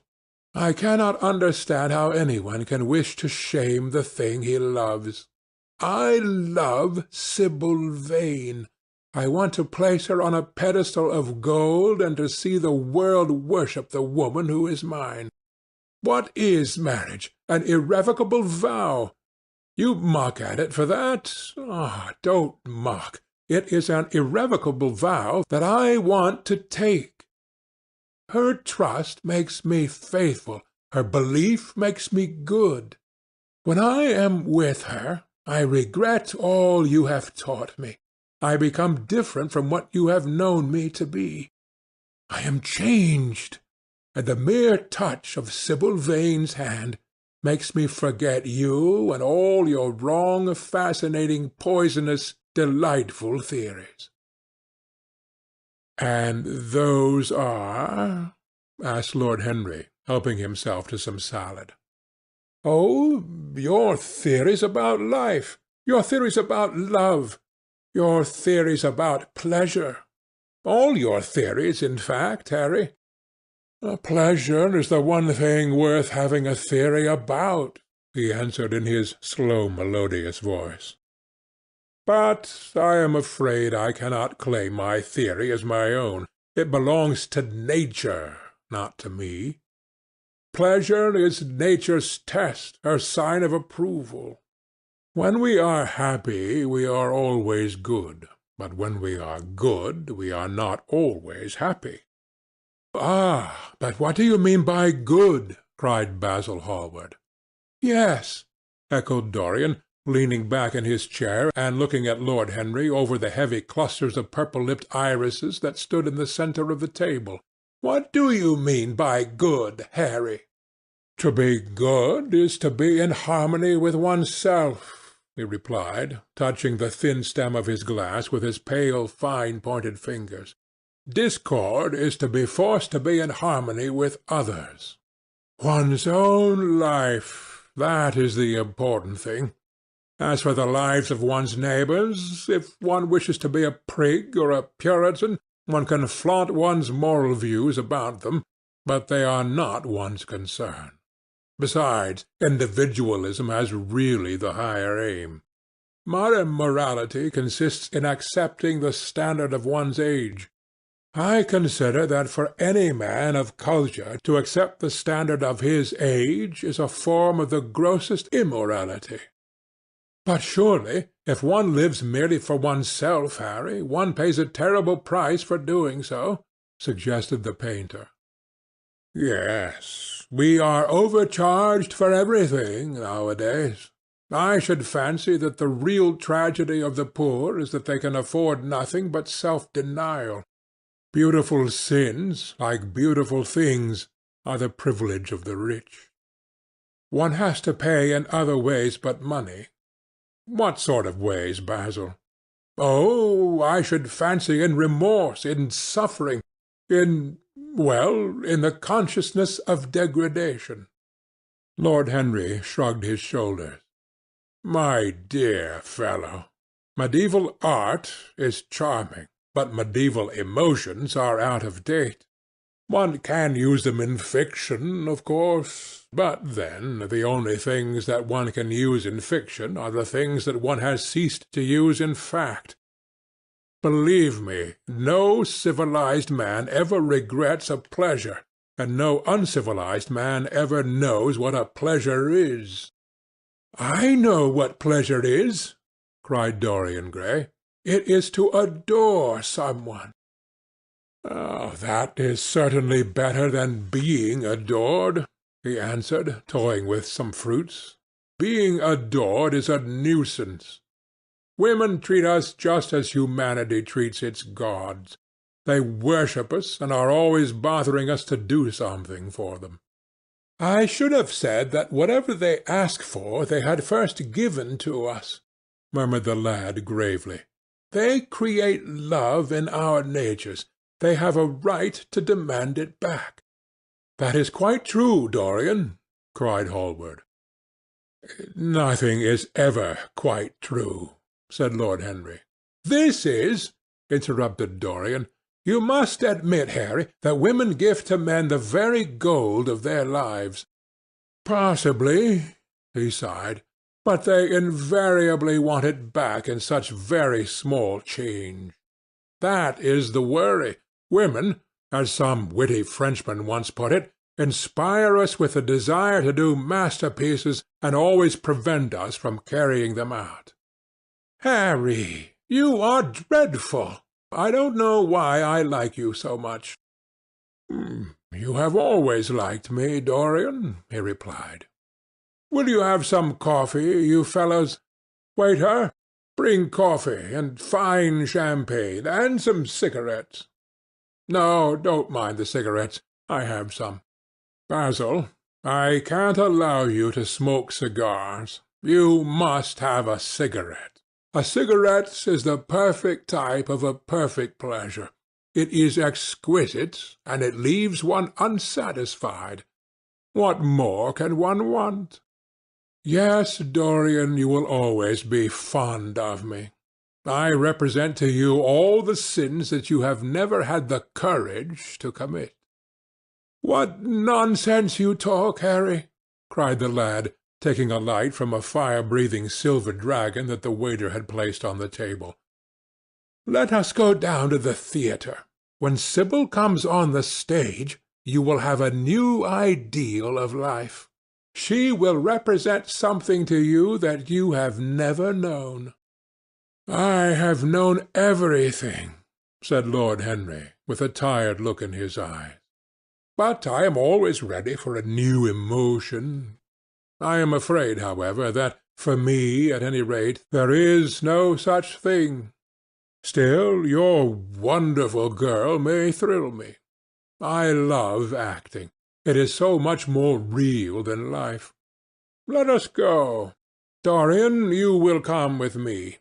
I am so sorry, Basil, but there is only room for two in the brougham. You must follow us in a hansom." They got up and put on their coats, sipping their coffee standing. The painter was silent and preoccupied. There was a gloom over him. He could not bear this marriage, and yet it seemed to him to be better than many other things that might have happened. After a few minutes they all passed downstairs. He drove off by himself, as had been arranged, and watched the flashing lights of the little brougham in front of him. A strange sense of loss came over him. He felt that Dorian Gray would never again be to him all that he had been in the past. Life had come between them. His eyes darkened, and the crowded, flaring streets became blurred to his eyes. When the cab drew up at the theatre, it seemed to him that he had grown years older. End of Chapter 6. Chapter 7 of The Picture of Dorian Gray.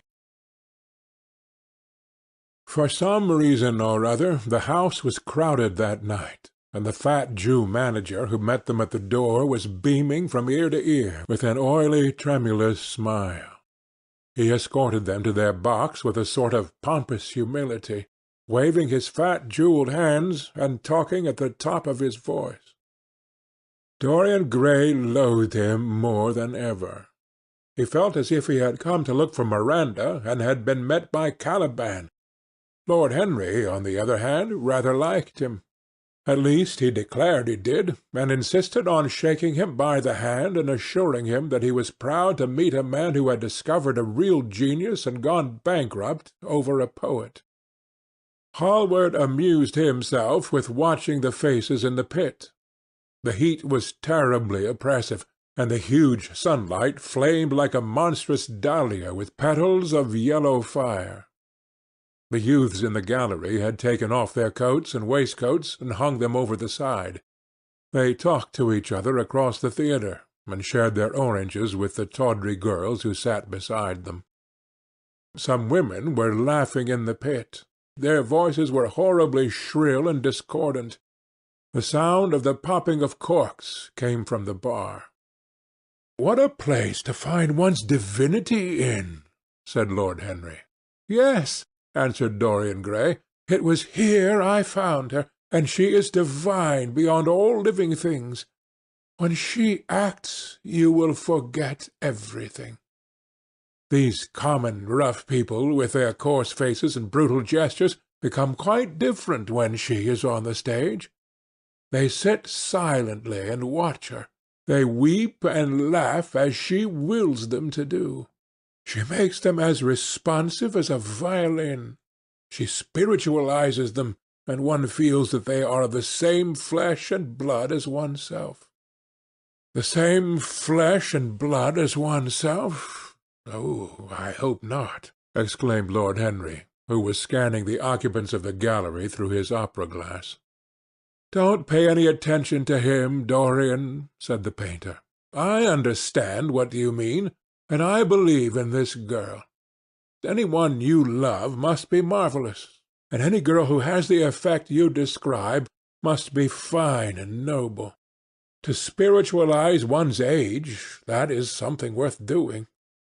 If this girl can give a soul to those who lived without one, if she can create the sense of beauty in people whose lives have been sordid and ugly, if she can strip them of their selfishness and lend them tears of sorrows that are not their own, she is worthy of all your adoration, worthy of the adoration of the world. This marriage is quite right. I did not think so at first, but I admit it now. The gods made Sibyl Vane for you. Without her you would have been incomplete." "Thanks, Basil," answered Dorian Gray, pressing his hand. "I knew that you would understand me. Harry is so cynical. He terrifies me. But here is the orchestra. It is quite dreadful, but it only lasts for about 5 minutes.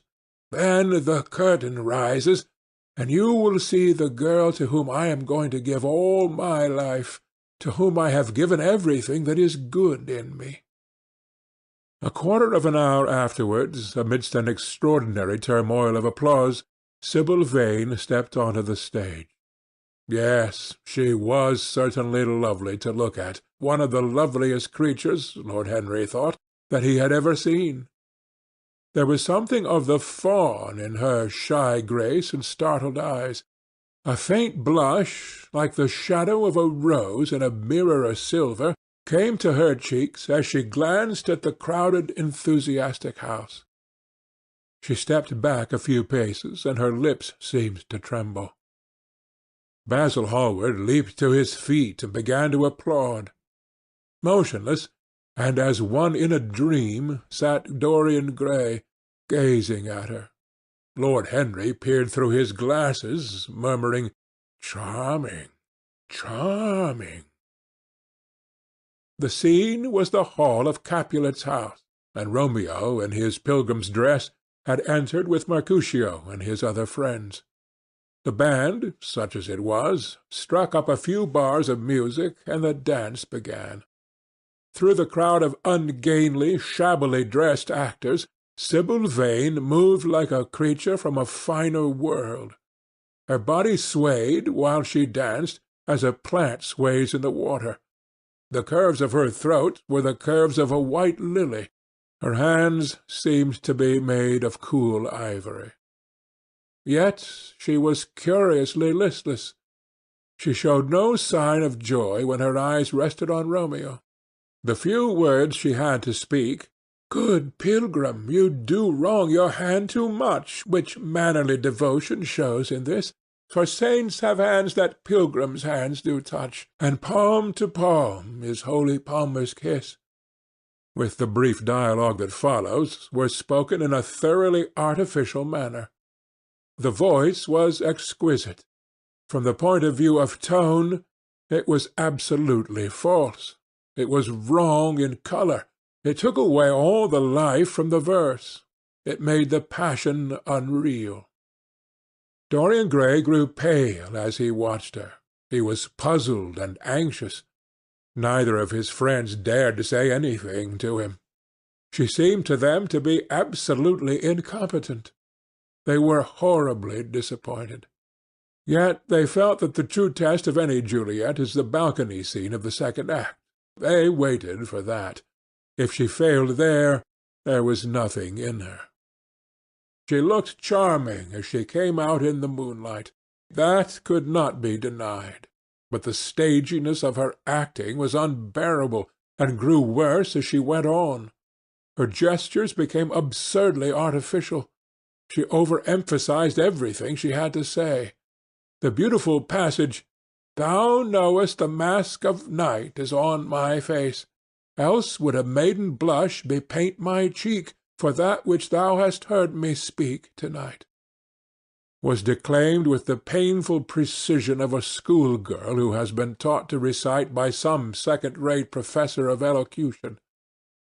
When she leaned over the balcony and came to those wonderful lines, "Although I joy in thee, I have no joy of this contract to-night. It is too rash, too unadvised, too sudden, too like the lightning which doth cease to be, ere one can say, it lightens.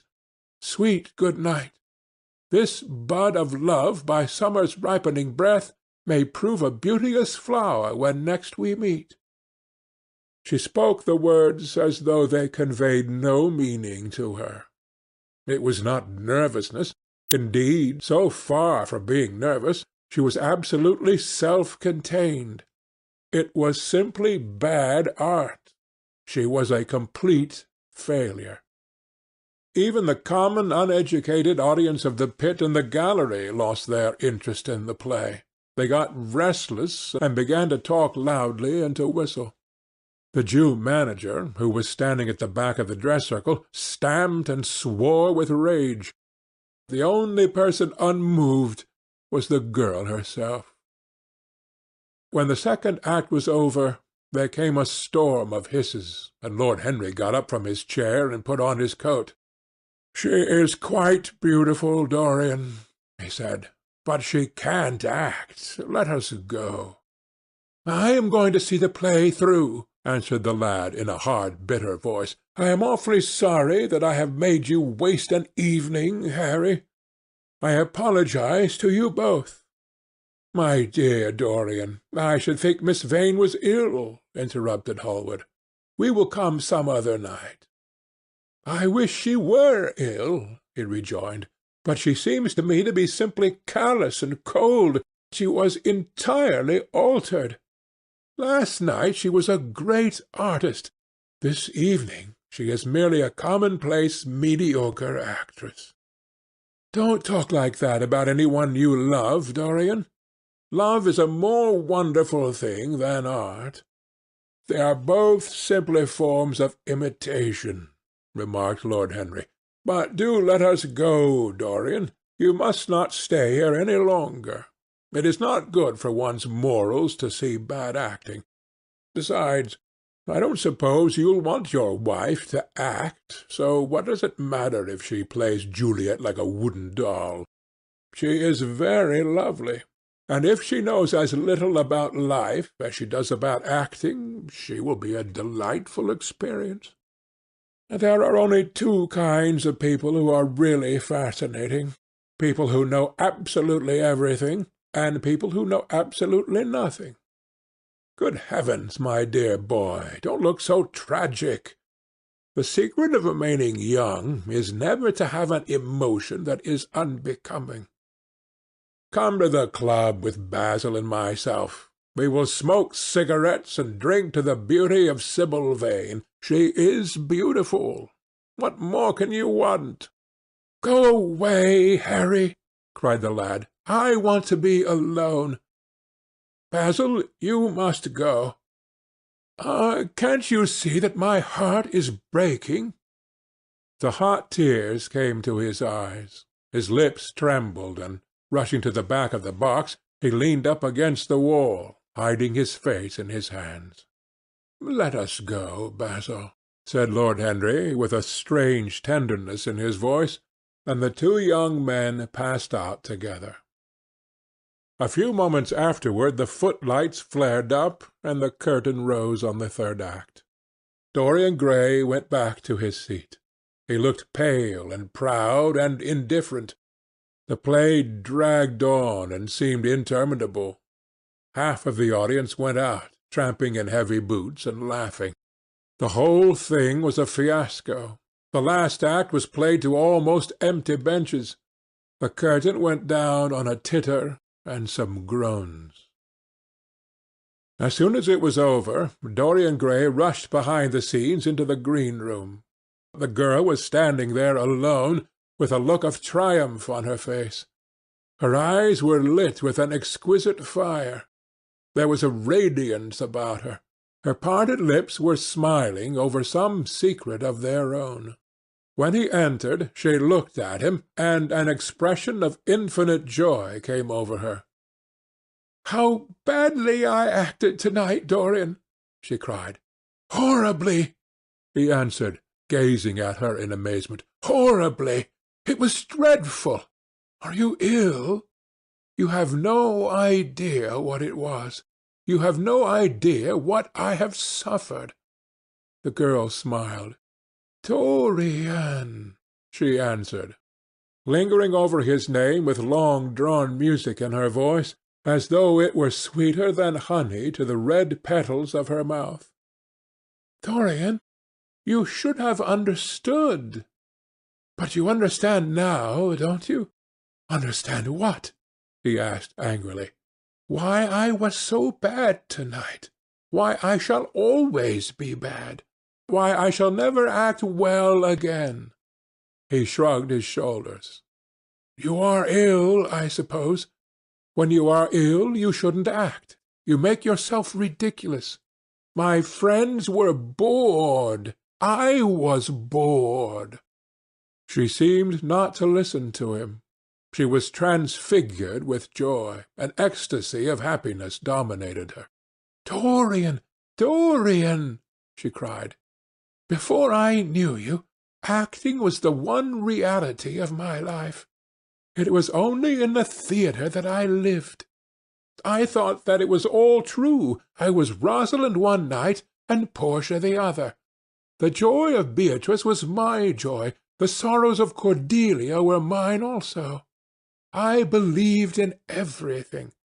The common people who acted with me seemed to me to be godlike. The painted scenes were my world. I knew nothing but shadows, and I thought them real. You came, oh, my beautiful love, and you freed my soul from prison. You taught me what reality really is. To-night For the first time in my life I saw through the hollowness, the sham, the silliness of the empty pageant in which I had always played. Tonight, for the first time, I became conscious that the Romeo was hideous and old and painted, that the moonlight in the orchard was false, that the scenery was vulgar, and that the words I had to speak were unreal, were not my words, were not what I wanted to say. You had brought me something higher, something of which all art is but a reflection. You had made me understand what love really is. My love, Prince Charming, Prince of Life! I have grown sick of shadows. You are more to me than all art can ever be. What have I to do with the puppets of a play? When I came on tonight, I could not understand how it was that everything had gone from me. I thought that I was going to be wonderful. I found that I could do nothing. Suddenly it dawned on my soul what it all meant. The knowledge was exquisite to me. I heard them hissing, and I smiled. What could they know of love such as ours? Take me away, Dorian. Take me away with you, where we can be quite alone. I hate the stage. I might mimic a passion that I do not feel, but I cannot mimic one that burns me like fire. Oh, Dorian, Dorian, you understand now what it signifies? Even if I could do it, it would be profanation for me to play at being in love. You have made me see that. He flung himself down on the sofa and turned away his face.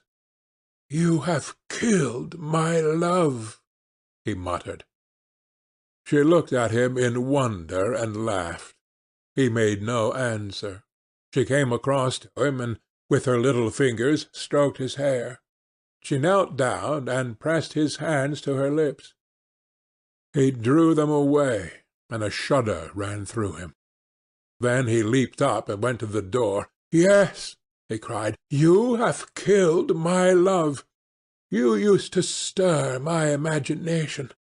Now you don't even stir my curiosity. You simply produce no effect. I loved you because you were marvelous, because you had genius and intellect, because you realized the dreams of great poets, and gave shape and substance to the shadows of art. You have thrown it all away. You are shallow and stupid. My God, how mad I was to love you!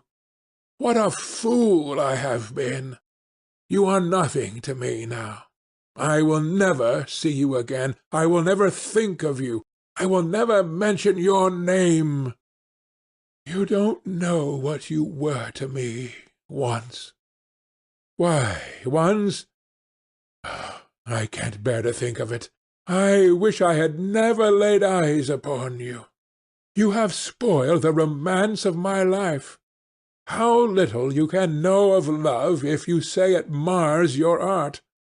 Without your art you are nothing. I would have made you famous, splendid, magnificent.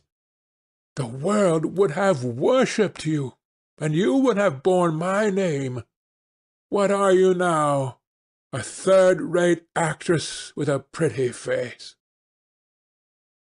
The girl grew white and trembled.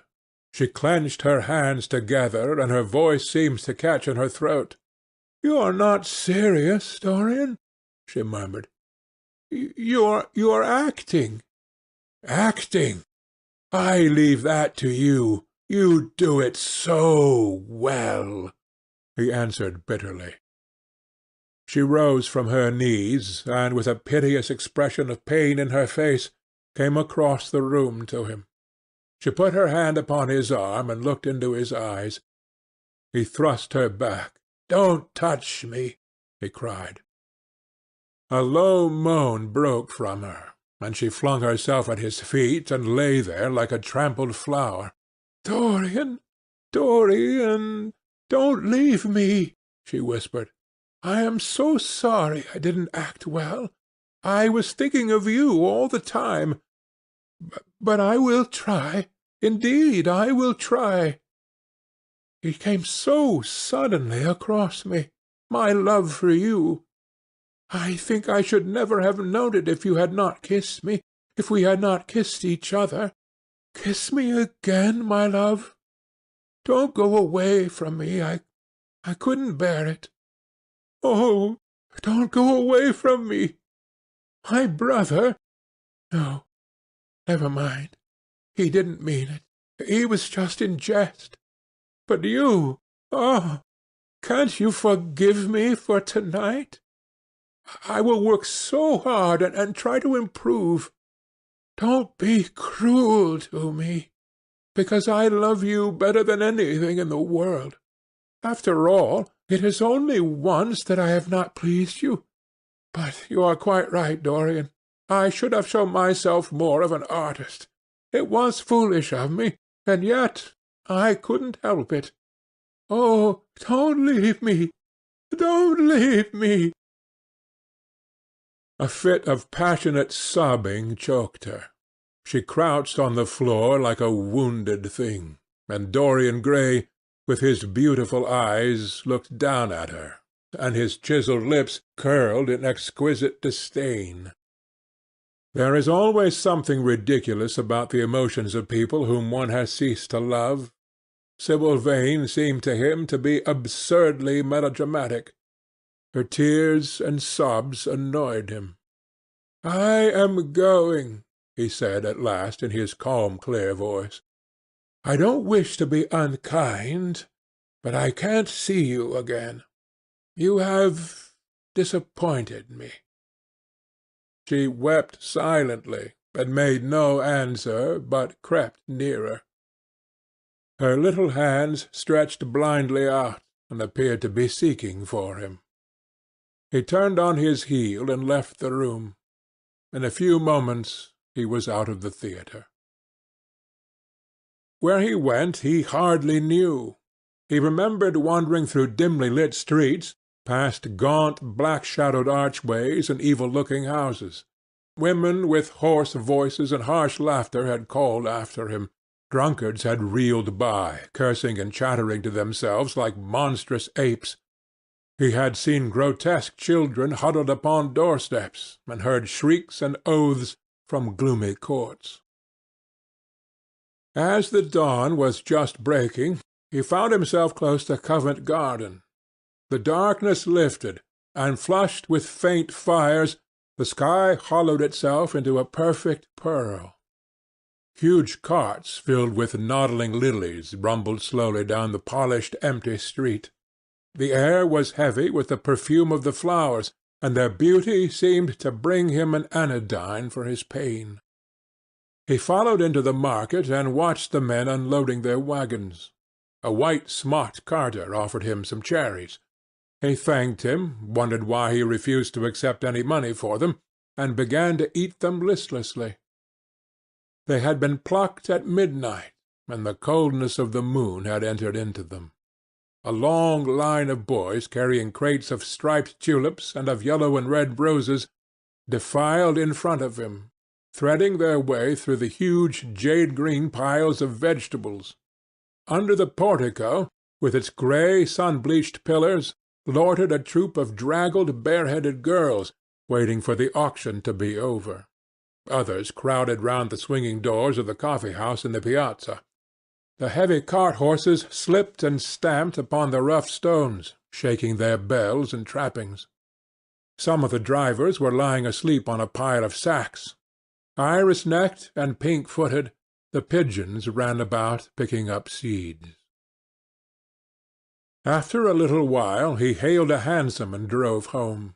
For a few moments he loitered upon the doorstep, looking round at the silent square, with its blank, close-shuttered windows and its staring blinds. The sky was pure opal now, and the roofs of the houses glistened like silver against it. From some chimney opposite a thin wreath of smoke was rising. It curled, a violet riband, through the nacre-coloured air. In the huge gilt Venetian lantern, spoil of some doge's barge, that hung from the ceiling of the great oak-panelled hall of entrance, lights were still burning from 3 flickering jets. Thin blue petals of flame they seemed, brimmed with white fire. He turned them out, and, having thrown his hat and cape on the table, passed through the library towards the door of his bedroom, a large octagonal chamber on the ground floor that, in his new-born feeling for luxury, he had just had decorated for himself, and hung with some curious Renaissance tapestries that had been discovered stored in a disused attic at Selby Royal.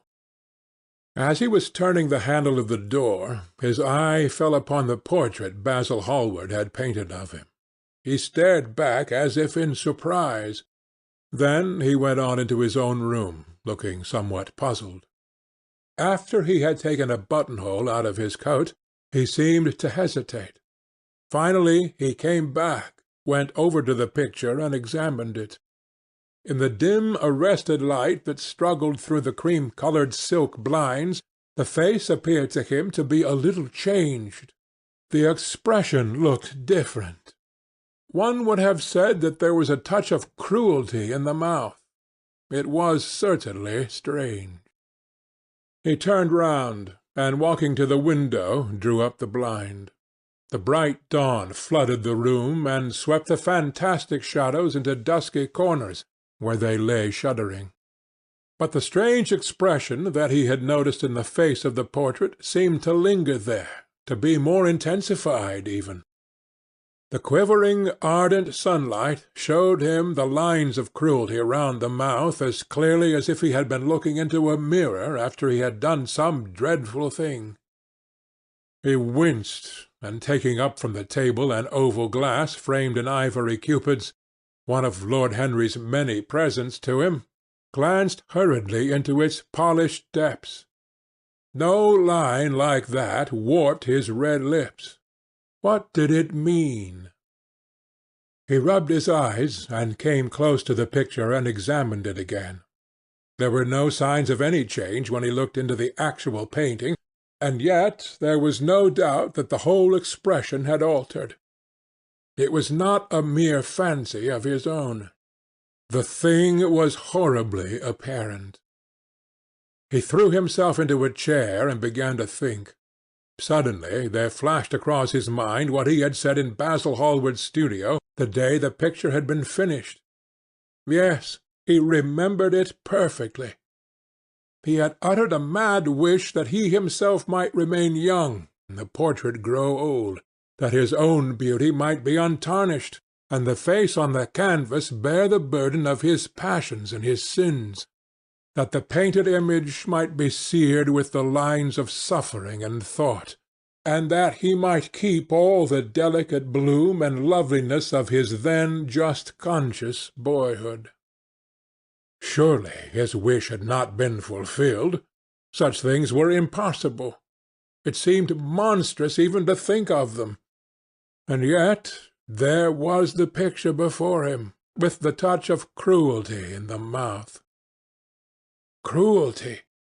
Had he been cruel? It was the girl's fault, not his. He had dreamed of her as a great artist, had given his love to her because he had thought her great. Then she had disappointed him. She had been shallow and unworthy. And yet a feeling of infinite regret came over him as he thought of her lying at his feet, sobbing like a little child. He remembered with what callousness he had watched her. Why had he been made like that? Why had such a soul been given to him? But he had suffered also. During the 3 terrible hours that the play had lasted, he had lived centuries of pain, aeon upon aeon of torture. His life was well worth hers. She had marred him for a moment, if he had wounded her for an age. Besides, women are better suited to bear sorrow than men. They lived on their emotions. They only thought of their emotions. When they took lovers, it was merely to have someone with whom they could have scenes. Lord Henry had told him that, and Lord Henry knew what women were. Why should he trouble about Sibyl Vane? She was nothing to him now. But the picture, what was he to say of that? It held the secret of his life and told his story. It had taught him to love his own beauty. Would it teach him to loathe his own soul? Would he ever look at it again? No, it was merely an illusion wrought on the troubled senses. The horrible night that he had passed had left phantoms behind it. Suddenly there had fallen upon his brain that tiny scarlet speck that makes men mad. The picture had not changed. It was folly to think so. Yet it was watching him, with its beautiful marred face and its cruel smile. Its bright hair gleamed in the early sunlight. Its blue eyes met his own. A sense of infinite pity, not for himself, but for the painted image of himself, came over him. It had altered already, and would alter more. Its gold would wither into grey. Its red and white roses would die. For every sin that he committed, a stain would fleck and wreck its fairness. But he would not sin. The picture, changed or unchanged, would be to him the visible emblem of conscience. He would resist temptation. He would not see Lord Henry any more, would not, at any rate, listen to those subtle poisonous theories that in Basil Hallward's garden had first stirred within him the passion for impossible things. He would go back to Sibyl Vane, make her amends, marry her, try to love her again. Yes, it was his duty to do so. She must have suffered more than he had. Poor child! He had been selfish and cruel to her. The fascination that she had exercised over him would return. They would be happy together. His life with her would be beautiful and pure. He got up from his chair and drew a large screen right in front of the portrait, shuddering as he glanced at it. "How horrible!" he murmured to himself, and walked across to the window and opened it. When he stepped out onto the grass, he drew a deep breath. The fresh morning air seemed to drive away all his sombre passions. He thought only of Sibyl. A faint echo of his love came back to him. He repeated her name over and over again. The birds that were singing in the dew-drenched garden seemed to be telling the flowers about her. End of Chapter 7. Chapter 8 of The Picture of Dorian Gray. It was long past noon when he awoke. His valet had crept several times on tiptoe into the room to see if he was stirring, and had wondered what made his young master sleep so late. Finally his bell sounded, and Victor came in softly with a cup of tea and a pile of letters on a small tray of old Sèvres china, and drew back the olive satin curtains, with their shimmering blue lining, that hung in front of the 3 tall windows. "Monsieur has well slept this morning?" he said, smiling. "What o'clock is it, Victor?" asked Dorian Gray drowsily. 1 hour and a quarter, monsieur." How late it was! He sat up, and having sipped some tea, turned over his letters. One of them was from Lord Henry, and had been brought by hand that morning. He hesitated for a moment, and then put it aside. The others he opened listlessly. They contained the usual collection of cards, invitations to dinner, tickets for private views, programs of charity concerts, and the like that are showered on fashionable young men every morning during the season. There was a rather heavy bill for a chaste silver Louis XV toilet set that he had not yet had the courage to send on to his guardians, who were extremely old-fashioned people, and did not realize that we live in an age when unnecessary things are our only necessities. and there were several very courteously worded communications from Jermyn Street money-lenders, offering to advance any sum of money at a moment's notice and at the most reasonable rates of interest. After about 10 minutes he got up, and throwing on an elaborate dressing-gown of silk-embroidered cashmere wool, passed into the onyx-paved bathroom. The cool water refreshed him after his long sleep. He seemed to have forgotten all that he had gone through. A dim sense of having taken part in some strange tragedy came to him once or twice, but there was the unreality of a dream about it. As soon as he was dressed, he went into the library and sat down to a light French breakfast that had been laid out for him on a small round table close to the open window. It was an exquisite day. The warm air seemed laden with spices. A bee flew in and buzzed round the blue dragon bowl that, filled with sulphur-yellow roses, stood before him. He felt perfectly happy. Suddenly his eye fell on the screen that he had placed in front of the portrait, and he started. "Too cold for monsieur?" asked his valet, putting an omelette on the table. "I shut the window?" Dorian shook his head. "I am not cold," he murmured. Was it all true? Had the portrait really changed, or had it simply been his own imagination that had made him see a look of evil where there had been a look of joy? Surely a painted canvas cannot alter. The thing was absurd. It would serve as a tale to tell Basil some day. It would make him smile. And yet how vivid was his recollection of the whole thing! First in the dim twilight, and then in the bright dawn, he had seen the touch of cruelty round the warped lips. He almost dreaded his valet leaving the room. He knew that when he was alone he would have to examine the portrait. He was afraid of certainty. When the coffee and cigarettes had been brought and the man turned to go, he felt a wild desire to tell him to remain. As the door was closing behind him, he called him back. The man stood waiting for his orders. Dorian looked at him for a moment. "I am not at home to any one, Victor," he said with a sigh. The man bowed and retired. Then he rose from the table, lit a cigarette, and flung himself down on a luxuriously cushioned couch that stood facing the screen. The screen was an old one, of gilt Spanish leather, stamped and wrought with a rather florid Louis XIV pattern. He scanned it curiously, wondering if ever before it had concealed the secret of a man's life. Should he move it aside after all? Why not let it stay there? What was the use of knowing? If the thing was true, it was terrible. If it was not true, why trouble about it?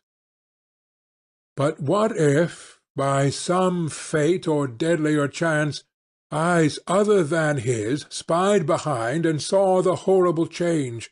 What should he do if Basil Hallward came and asked to look at his own picture? Basil would be sure to do that. No, the thing had to be examined, and at once. Anything would be better than this dreadful state of doubt. He got up and locked both doors.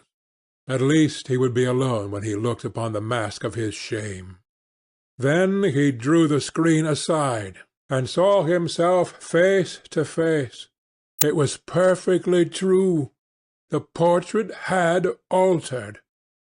As he often remembered afterwards, and always with no small wonder, he found himself at first gazing at the portrait with a feeling of almost scientific interest.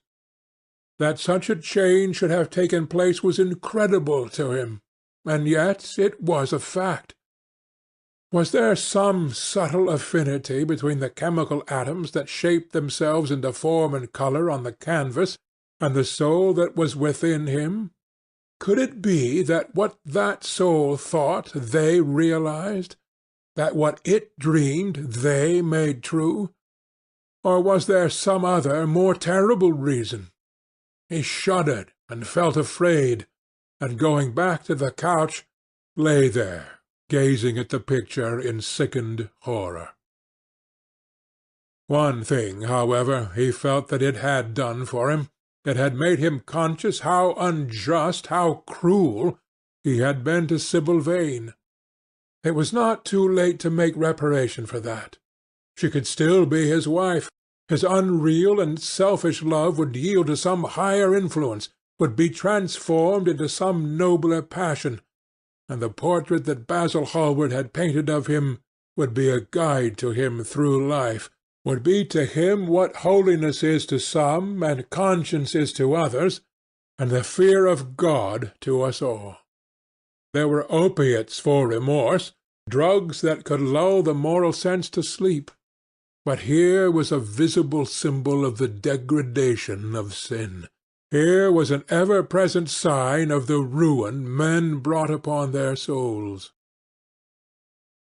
3 o'clock struck, and 4, and the half-hour rang its double chime, but Dorian Gray did not stir. He was trying to gather up the scarlet threads of life and to weave them into a pattern, to find his way through the sanguine labyrinth of passion through which he was wandering. He did not know what to do or what to think. Finally, he went over to the table and wrote a passionate letter to the girl he had loved, imploring her forgiveness and accusing himself of madness. He covered page after page with wild words of sorrow and wilder words of pain. There is a luxury in self-reproach. When we blame ourselves, we feel that no one else has a right to blame us. It is the confession, not the priest, that gives us absolution. When Dorian had finished the letter, he felt that he had been forgiven. Suddenly there came a knock to the door, and he heard Lord Henry's voice outside. "My dear boy, I must see you. Let me in at once. I can't bear your shutting yourself up like this." He made no answer at first, but remained quite still. The knocking still continued, and grew louder. Yes, it was better to let Lord Henry in, and to explain to him the new life he was going to lead, to quarrel with him if it became necessary to quarrel, to part if parting was inevitable. He jumped up, drew the screen hastily across the picture, and unlocked the door. "I am so sorry for it all, Dorian," said Lord Henry as he entered. "But you must not think too much about it." "Do you mean about Sibyl Vane?" asked the lad. "Yes, of course," answered Lord Henry, sinking into a chair and slowly pulling off his yellow gloves. "It is dreadful from one point of view, but it was not your fault. Tell me, did you go behind and see her after the play was over?" "Yes." "I felt sure you had. Did you make a scene with her?" "I was brutal, Harry, perfectly brutal. But it is all right now. I am not sorry for anything that has happened. It has taught me to know myself better." "Ah, Dorian, I am so glad you take it in that way. I was afraid I would find you plunged in remorse and tearing that nice curly hair of yours." "I have got through all that," said Dorian, shaking his head and smiling. "I am perfectly happy now. I know what conscience is to begin with. It is not what you told me it was. It is the divinest thing in us. Don't sneer at it, Harry, any more, at least not before me. I want to do good. I can't bear the idea of my soul being hideous." "A very charming artistic basis for ethics, Dorian. I congratulate you on it. But how are you going to begin?" "By marrying Sibyl Vane." "Marrying Sibyl Vane?" cried Lord Henry, standing up and looking at him in perplexed amazement. "But, my dear Dorian—" "Yes, Harry, I know what you are going to say. Something dreadful about marriage. Don't say it. Don't ever say things of that kind to me again. 2 days ago I asked Sibyl to marry me. I am not going to break my word to her. She is to be my wife." "Your wife, Dorian? Didn't you get my letter? I wrote to you this morning, and sent the note down by my own man." "Your letter? Oh, yes, I remember. I have not read it yet, Harry. I was afraid there might be something in it that I wouldn't like. You cut life to pieces with your epigrams." "You know nothing, then." "What do you mean?" Lord Henry walked across the room, and sitting down by Dorian Gray, took both his hands in his own and held them tightly.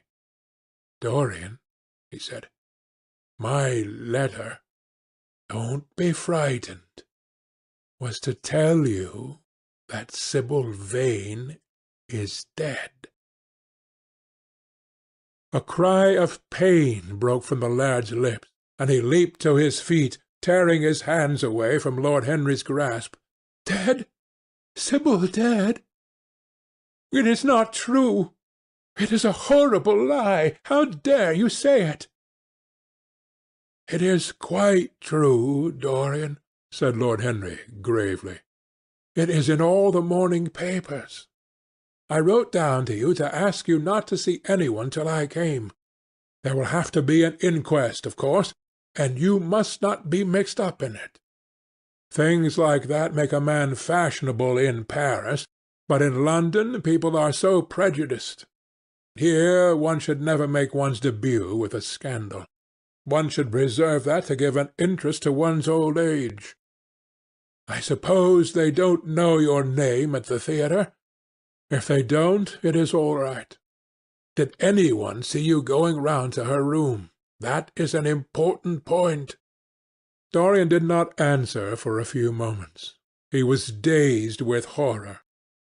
Finally he stammered in a stifled voice, "Harry, did you say an inquest? What do you mean by that? Did Sibyl? Oh, Harry, I can't bear it. But be quick. Tell me everything at once." "I have no doubt it was not an accident, Dorian, though it must be put in that way to the public. It seems that she was leaving the theatre with her mother about 12:30 or so. She said she had forgotten something upstairs. They waited some time for her, but she did not come down again. They ultimately found her lying dead on the floor of her dressing-room. She had swallowed something by mistake, some dreadful thing they use at theatres. I don't know what it was, but it had either prussic acid or white lead in it. I should fancy it was prussic acid, as she seems to have died instantaneously." "Harry, Harry, it's terrible," cried the lad. "Yes, it is very tragic, of course, but you must not get yourself mixed up in it. I see by the Standard that she was 17. I should have thought she was almost younger than that. She looked such a child, and seemed to know so little about acting. Dorian, you mustn't let this thing get on your nerves. You must come and dine with me, and afterwards we will look in at the opera. It is a putty night, and everybody will be there. You can come to my sister's box. She has got some smart women with her." "So I have murdered Sibyl Vane," said Dorian Gray, half to himself. "Murdered her as surely as if I had cut her little throat with a knife. Yet the roses are not less lovely for all that. The birds sing just as happily in my garden. And to-night I am to dine with you, and then go on to the opera, and sup somewhere, I suppose, afterwards.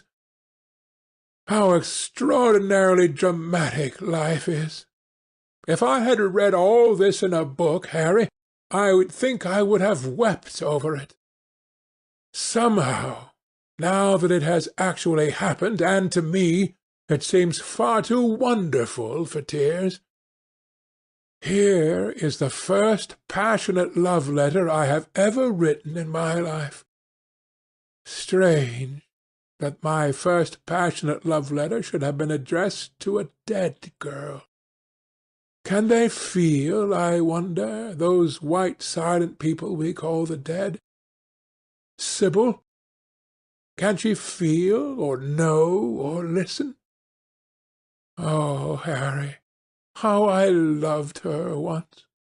It seems years ago to me now. She was everything to me. Then came that dreadful night.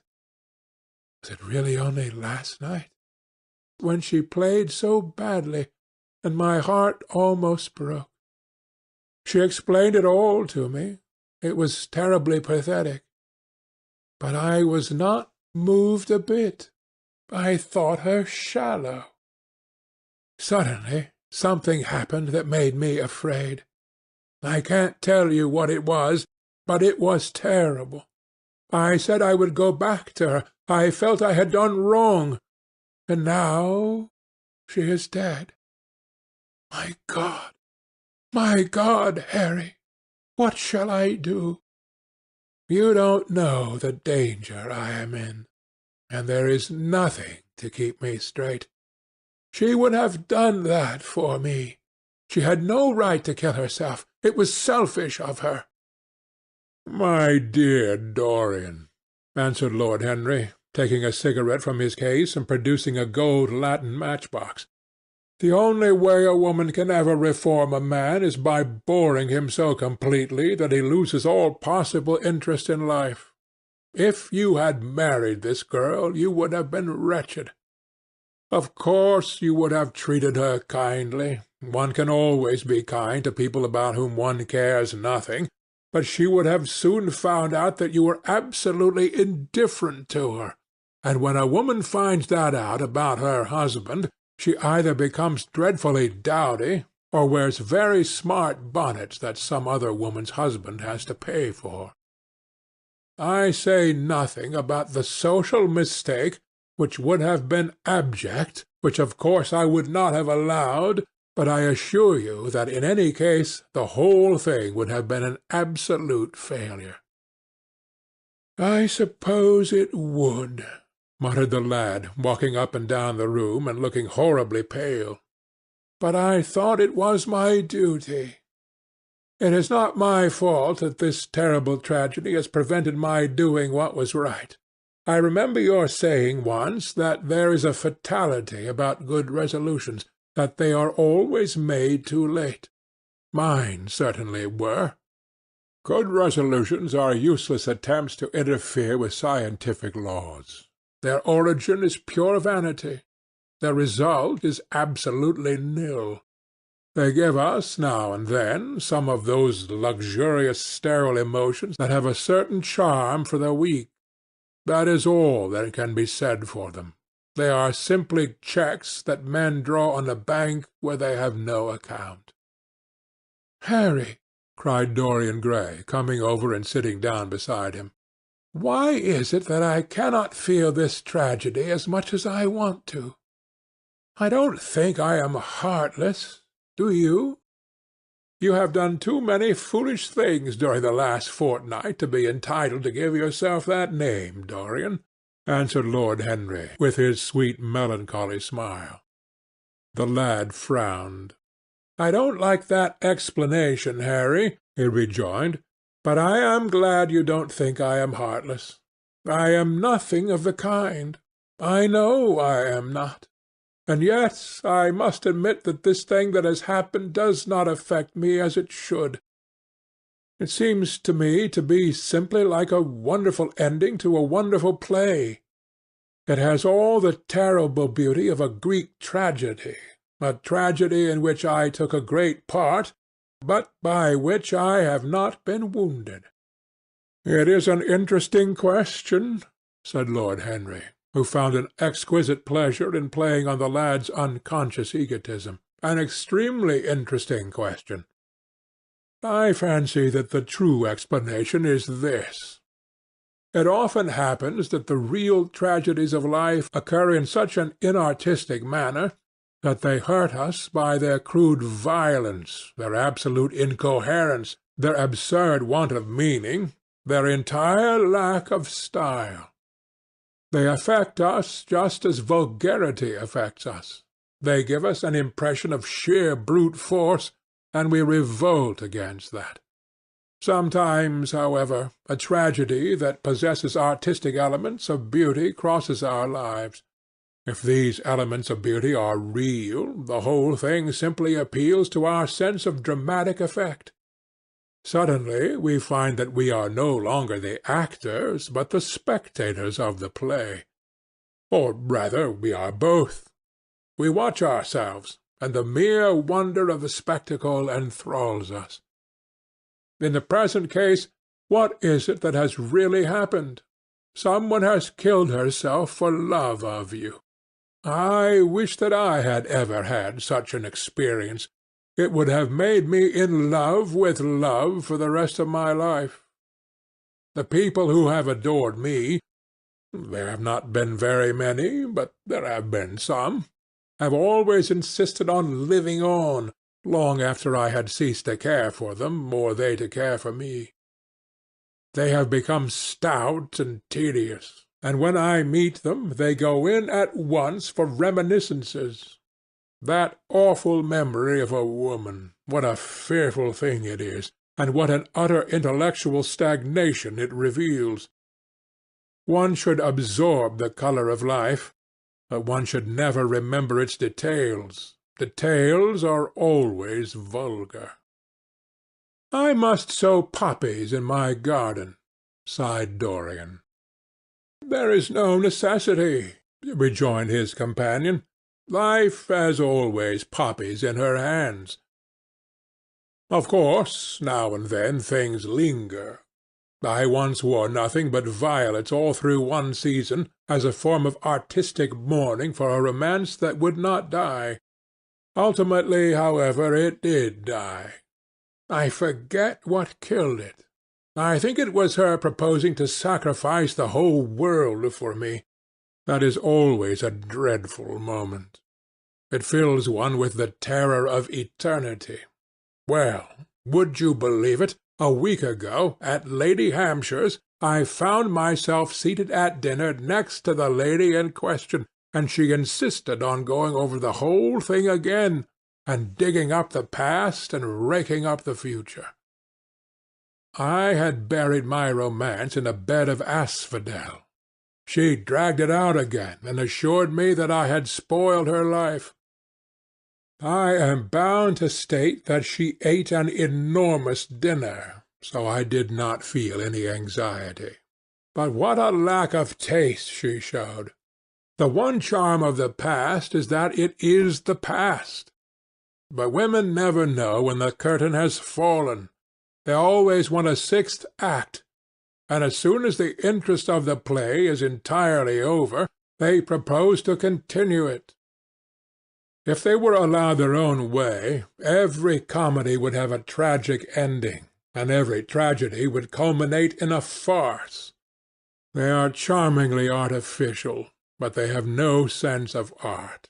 You are more fortunate than I am. I assure you, Dorian, that not one of the women I have known would have done for me what Sibyl Vane did for you.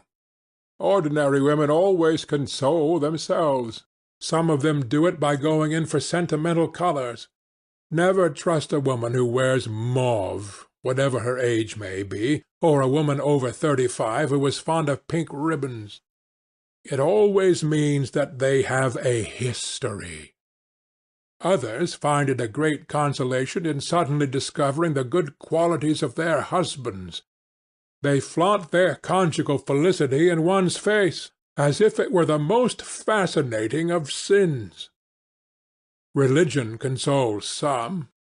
Its mysteries have all the charm of a flirtation, a woman once told me, and I can quite understand it. Besides, nothing makes one so vain as being told that one is a sinner. Conscience makes egotists of us all. Yes, there is really no end to the consolations that women find in modern life. Indeed, I have not mentioned the most important one." "What is that, Harry?" said the lad listlessly. "Oh, the obvious consolation. Taking someone else's admirer when one loses one's own. In good society that always whitewashes a woman. But really, Dorian, how different Sibyl Vane must have been from all the women one meets. There is something to me quite beautiful about her death. I am glad I am living in a century when such wonders happen. They make one believe in the reality of the things we all play with, such as romance, passion, and love. I was terribly cruel to her. You forget that. I am afraid that women appreciate cruelty, downright cruelty, more than anything else. They have wonderfully primitive instincts. We have emancipated them, but they remain slaves looking for their masters all the same. They love being dominated. I am sure you were splendid. I have never seen you really and absolutely angry, but I can fancy how delightful you looked. And, after all, you said something to me the day before yesterday that seemed to me at the time to be merely fanciful, but that I see now was absolutely true, and it holds the key to everything." "What was that, Harry?" "You said to me that Sibyl Vane represented to you all the heroines of romance, that she was Desdemona one night and Ophelia the other, that if she died as Juliet, she came to life as Imogen." "She will never come to life again now," muttered the lad, burying his face in his hands. "No, she will never come to life.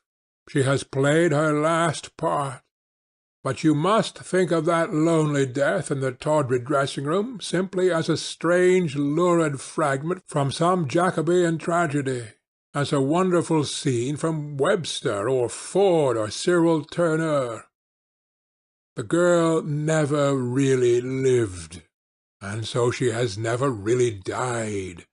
To you, at least, she was always a dream, a phantom that flitted through Shakespeare's plays and left them lovelier for its presence, a reed through which Shakespeare's music sounded richer and more full of joy. The moment she touched actual life, she marred it, and it marred her, and so she passed away. Mourn for Ophelia, if you like. Put ashes on your head because Cordelia was strangled. Cry out against heaven because the daughter of Brabantio died. But don't waste your tears over Sibyl Vane. She was less real than they are." There was a silence. The evening darkened in the room. Noiselessly, and with silver feet, the shadows crept in from the garden. The colours faded wearily out of things. After some time Dorian Gray looked up. "You have explained me to myself, Harry," he murmured, with something of a sigh of relief. "I felt all that you have said, but somehow I was afraid of it, and I could not express it to myself. How well you know me! But we will not talk again of what has happened. It has been a marvellous experience, that is all. I wonder if life has still in store for me anything as marvellous." "Life has everything in store for you, Dorian. There is nothing that you, with your extraordinary good looks, will not be able to do." "But suppose, Harry, I become haggard and old and wrinkled. What then?" "Ah, then," said Lord Henry, rising to go, "then, my dear Dorian, you would have to fight for your victories. As it is, they are brought to you. No, you must keep your good looks. We live in an age that reads too much to be wise, and that thinks too much to be beautiful. We cannot spare you. And now you had better dress and drive down to the club. We are rather late as it is." "I think I shall join you at the opera, Harry. I feel too tired to eat anything. What is the number of your sister's box?" 27, I believe. It is on the grand tier. You will see her name on the door. But I am sorry you won't come and dine." "I don't feel up to it," said Dorian listlessly. "But I am awfully obliged to you for all that you have said to me. You are certainly my best friend. No one has ever understood me as you have." "We are only at the beginning of our friendship, Dorian," answered Lord Henry, shaking him by the hand. "Good-bye. I shall see you before 9:30, I hope. Remember, Patty is singing." As he closed the door behind him, Dorian Gray touched the bell, and in a few minutes Victor appeared with the lamps and drew the blinds down. He waited impatiently for him to go. The man seemed to take an interminable time over everything. As soon as he had left, he rushed to the screen and drew it back. No, there was no further change in the picture. It had received the news of Sibyl Vane's death before he had known of it himself. It was conscious of the events of life as they occurred. The vicious cruelty that marred the fine lines of the mouth had, no doubt, appeared at the very moment that the girl had drunk the poison, whatever it was. Or was it indifferent to results? Did it merely take cognizance of what passed within the soul? He wondered, and hoped that some day he would see the change taking place before his very eyes, shuddering as he hoped it.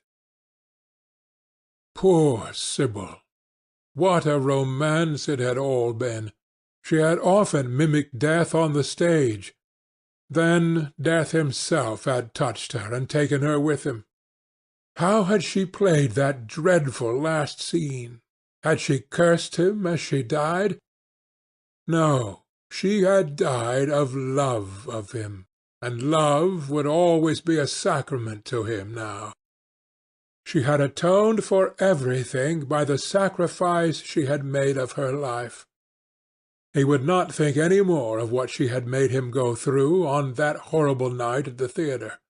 When he thought of her, it would be as a wonderful tragic figure sent on to the world's stage to show the supreme reality of love. A wonderful tragic figure? Tears came to his eyes as he remembered her childlike look and winsome fanciful ways and shy tremulous grace. He brushed them away hastily and looked again at the picture. He felt that the time had really come for making his choice. Or had his choice already been made? Yes, life had decided that for him. Life and his own infinite curiosity about life. Eternal youth, infinite passion, pleasures subtle and secret, wild joys and wilder sins. He was to have all these things. The portrait was to bear the burden of his shame. That was all. A feeling of pain crept over him as he thought of the desecration that was in store for the fair face on the canvas. Once, in boyish mockery of Narcissus, he had kissed, or feigned to kiss, those painted lips that now smiled so cruelly at him. Morning after morning he had sat before the portrait, wondering at its beauty, almost enamoured of it, as it seemed to him at times. Was it to alter now with every mood to which he yielded? Was it to become a monstrous and loathsome thing, to be hidden away in a locked room, to be shut out from the sunlight that had so often touched to brighter gold the waving wonder of its hair? The pity of it! The pity of it! For a moment he thought of praying that the horrible sympathy that existed between him and the picture might cease. It had changed in answer to a prayer. Perhaps in answer to a prayer it might remain unchanged. And yet, who that knew anything about life would surrender the chance of remaining always young, however fantastic that chance might be, or with what fateful consequences it might be fraught? Besides, was it really under his control? Had it indeed been prayer that had produced the substitution? Might there not be some curious scientific reason for it all? If thought could exercise its influence upon a living organism, might not thought exercise an influence upon dead and inorganic things? Nay, without thought or conscious desire, might not things external to ourselves vibrate in unison with our moods and passions, atom calling to atom in secret love or strange affinity? But the reason was of no importance. He would never again tempt by a prayer any terrible power. If the picture was to alter, it was to alter. That was all. Why inquire too closely into it? For there would be a real pleasure in watching it. He would be able to follow his mind into its secret places.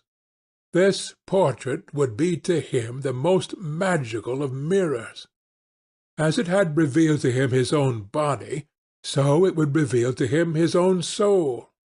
And when winter came upon it, he would still be standing where spring trembles on the verge of summer. When the blood crept from its face and left behind a pallid mask of chalk with leaden eyes, he would keep the glamour of boyhood. Not one blossom of his loveliness would ever fade. Not one pulse of his life would ever weaken. Like the gods of the Greeks, he would be strong and fleet and joyous.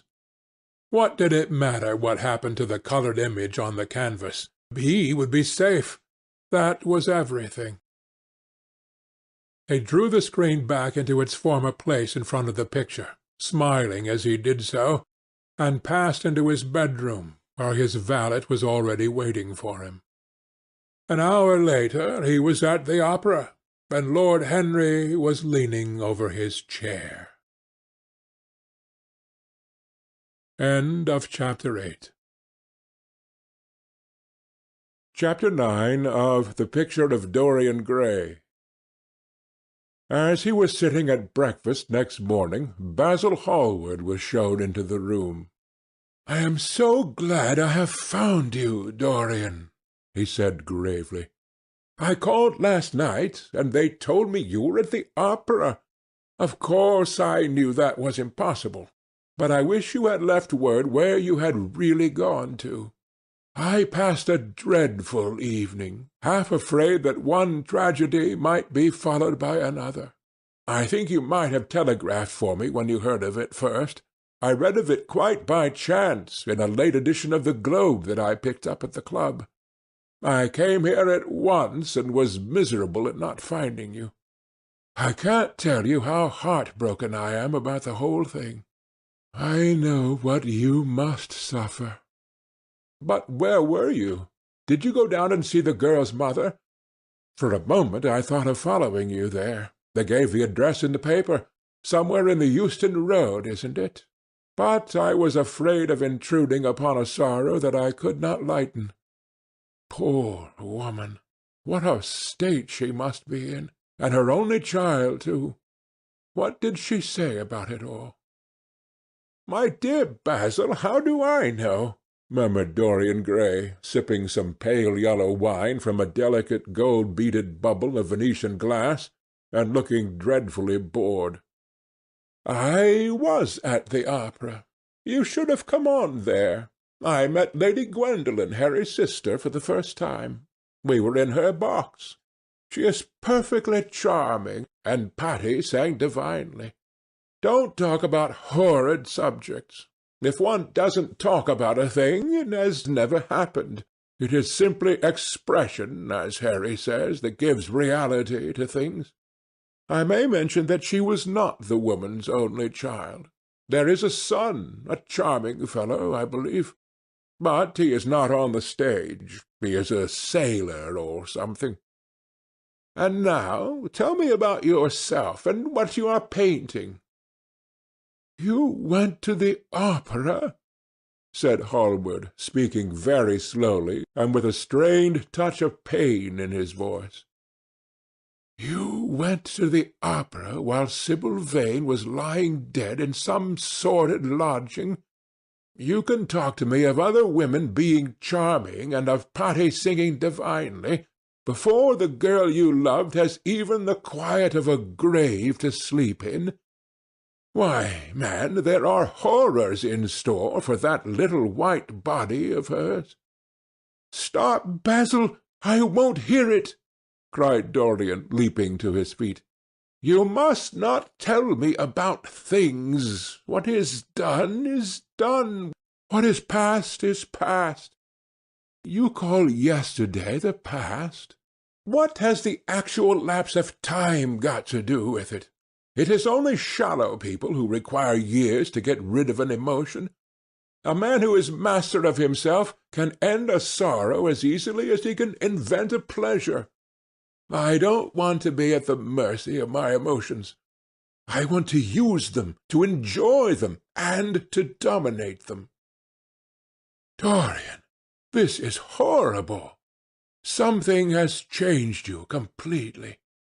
You look exactly the same wonderful boy who day after day used to come down to my studio to sit for his picture.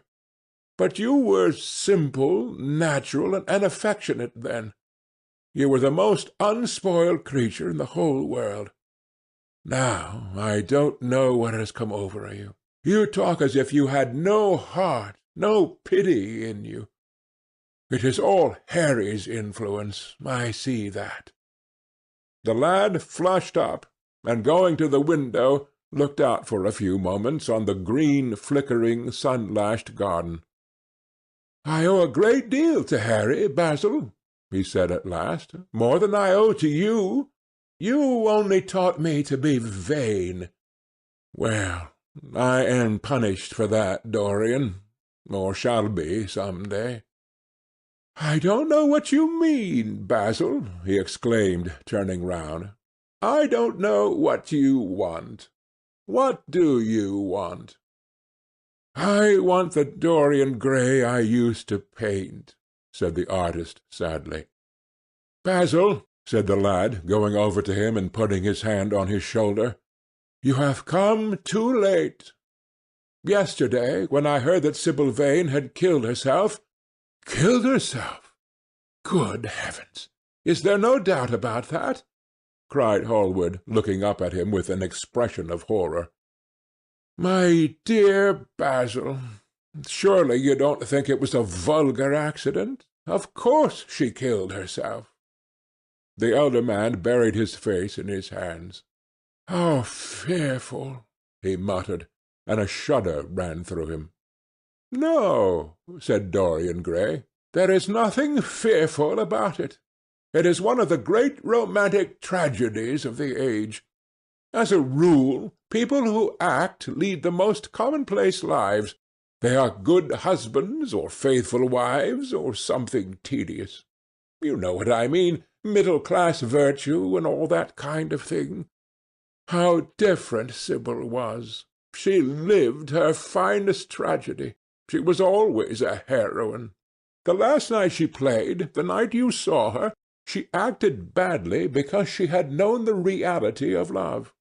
When she knew its unreality, she died, as Juliet might have died. She passed again into the sphere of art. There is something of the martyr about her. Her death has all the pathetic uselessness of martyrdom, all its wasted beauty. But, as I was saying, you must not think that I have not suffered. If you had come in yesterday at a particular moment, about 5:30, perhaps, or 5:45, you would have found me in tears. Even Harry, who was here, who brought me the news, in fact, had no idea what I was going through. I suffered immensely. Then it passed away. I cannot repeat an emotion.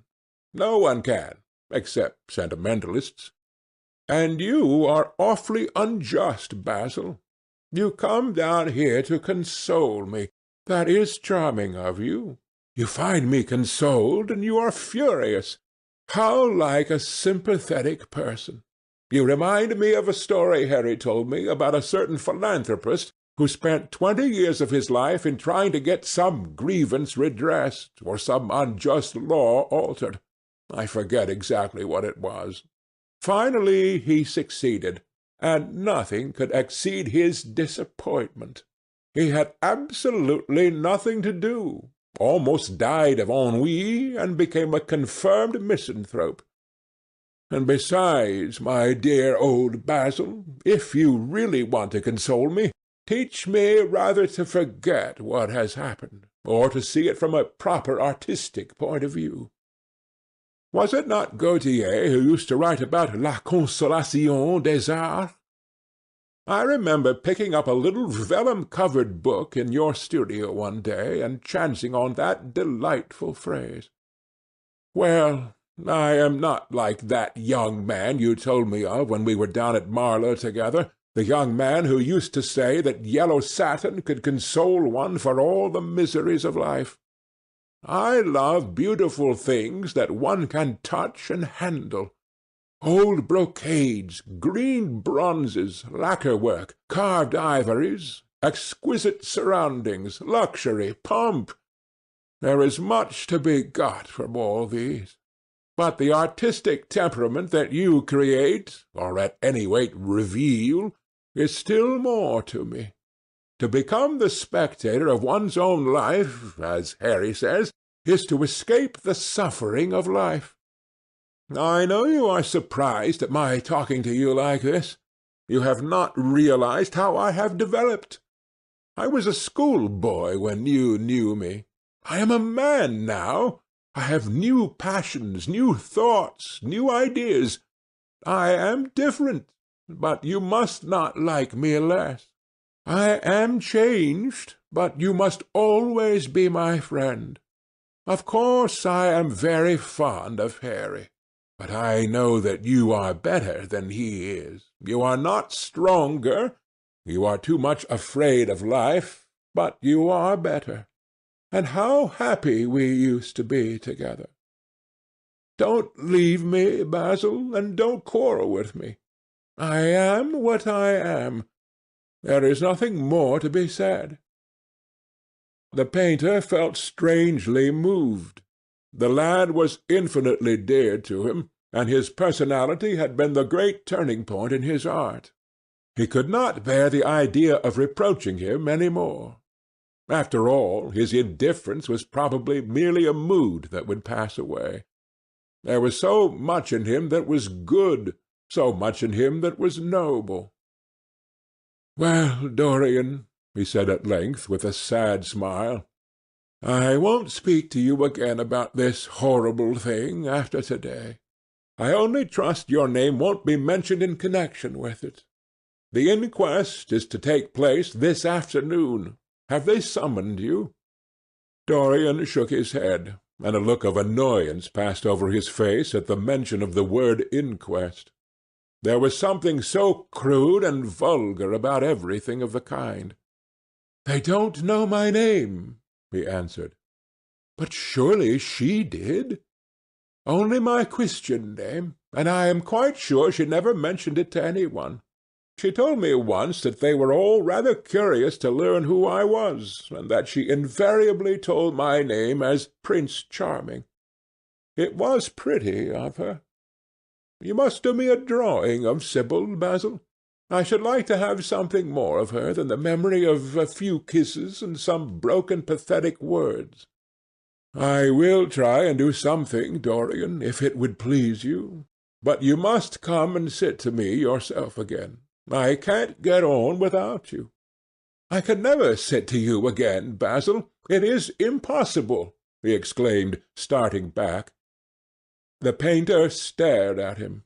"My dear boy, what nonsense!" he cried. "Do you mean to say that you don't like what I did of you?" "Where is it?" Why have you pulled the screen in front of it? Let me look at it. It is the best thing I have ever done. Do take the screen away, Dorian. It is simply disgraceful of your servant hiding my work like that. I felt the room looked different as I came in. My servant has nothing to do with it, Basil. You don't imagine I let him arrange my room for me. He settles my flowers for me sometimes. That is all. No, I did it myself. The light was too strong on the portrait. Too strong? Surely not, my dear fellow. It is an admirable place for it. Let me see it. And Hallward walked towards the corner of the room. A cry of terror broke from Dorian Gray's lips, and he rushed between the painter and the screen. "Basil," he said, looking very pale, "you must not look at it. I don't wish you to." "Not look at my own work? You are not serious. Why shouldn't I look at it?" exclaimed Hallward, laughing. "If you try to look at it, Basil, on my word of honour I will never speak to you again as long as I live. I am quite serious. I don't offer any explanation, and you are not to ask for any. But remember, if you touch this screen, everything is over between us." Hallward was thunderstruck. He looked at Dorian Gray in absolute amazement.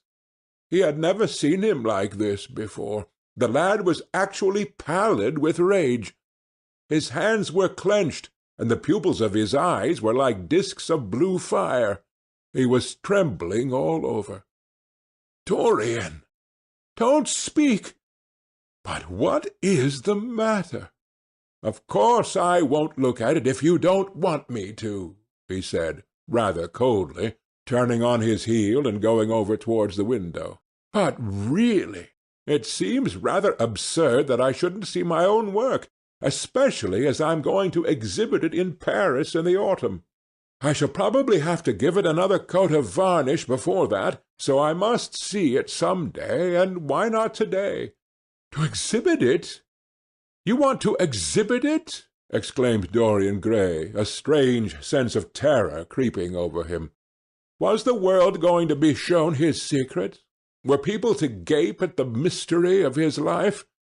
That was impossible.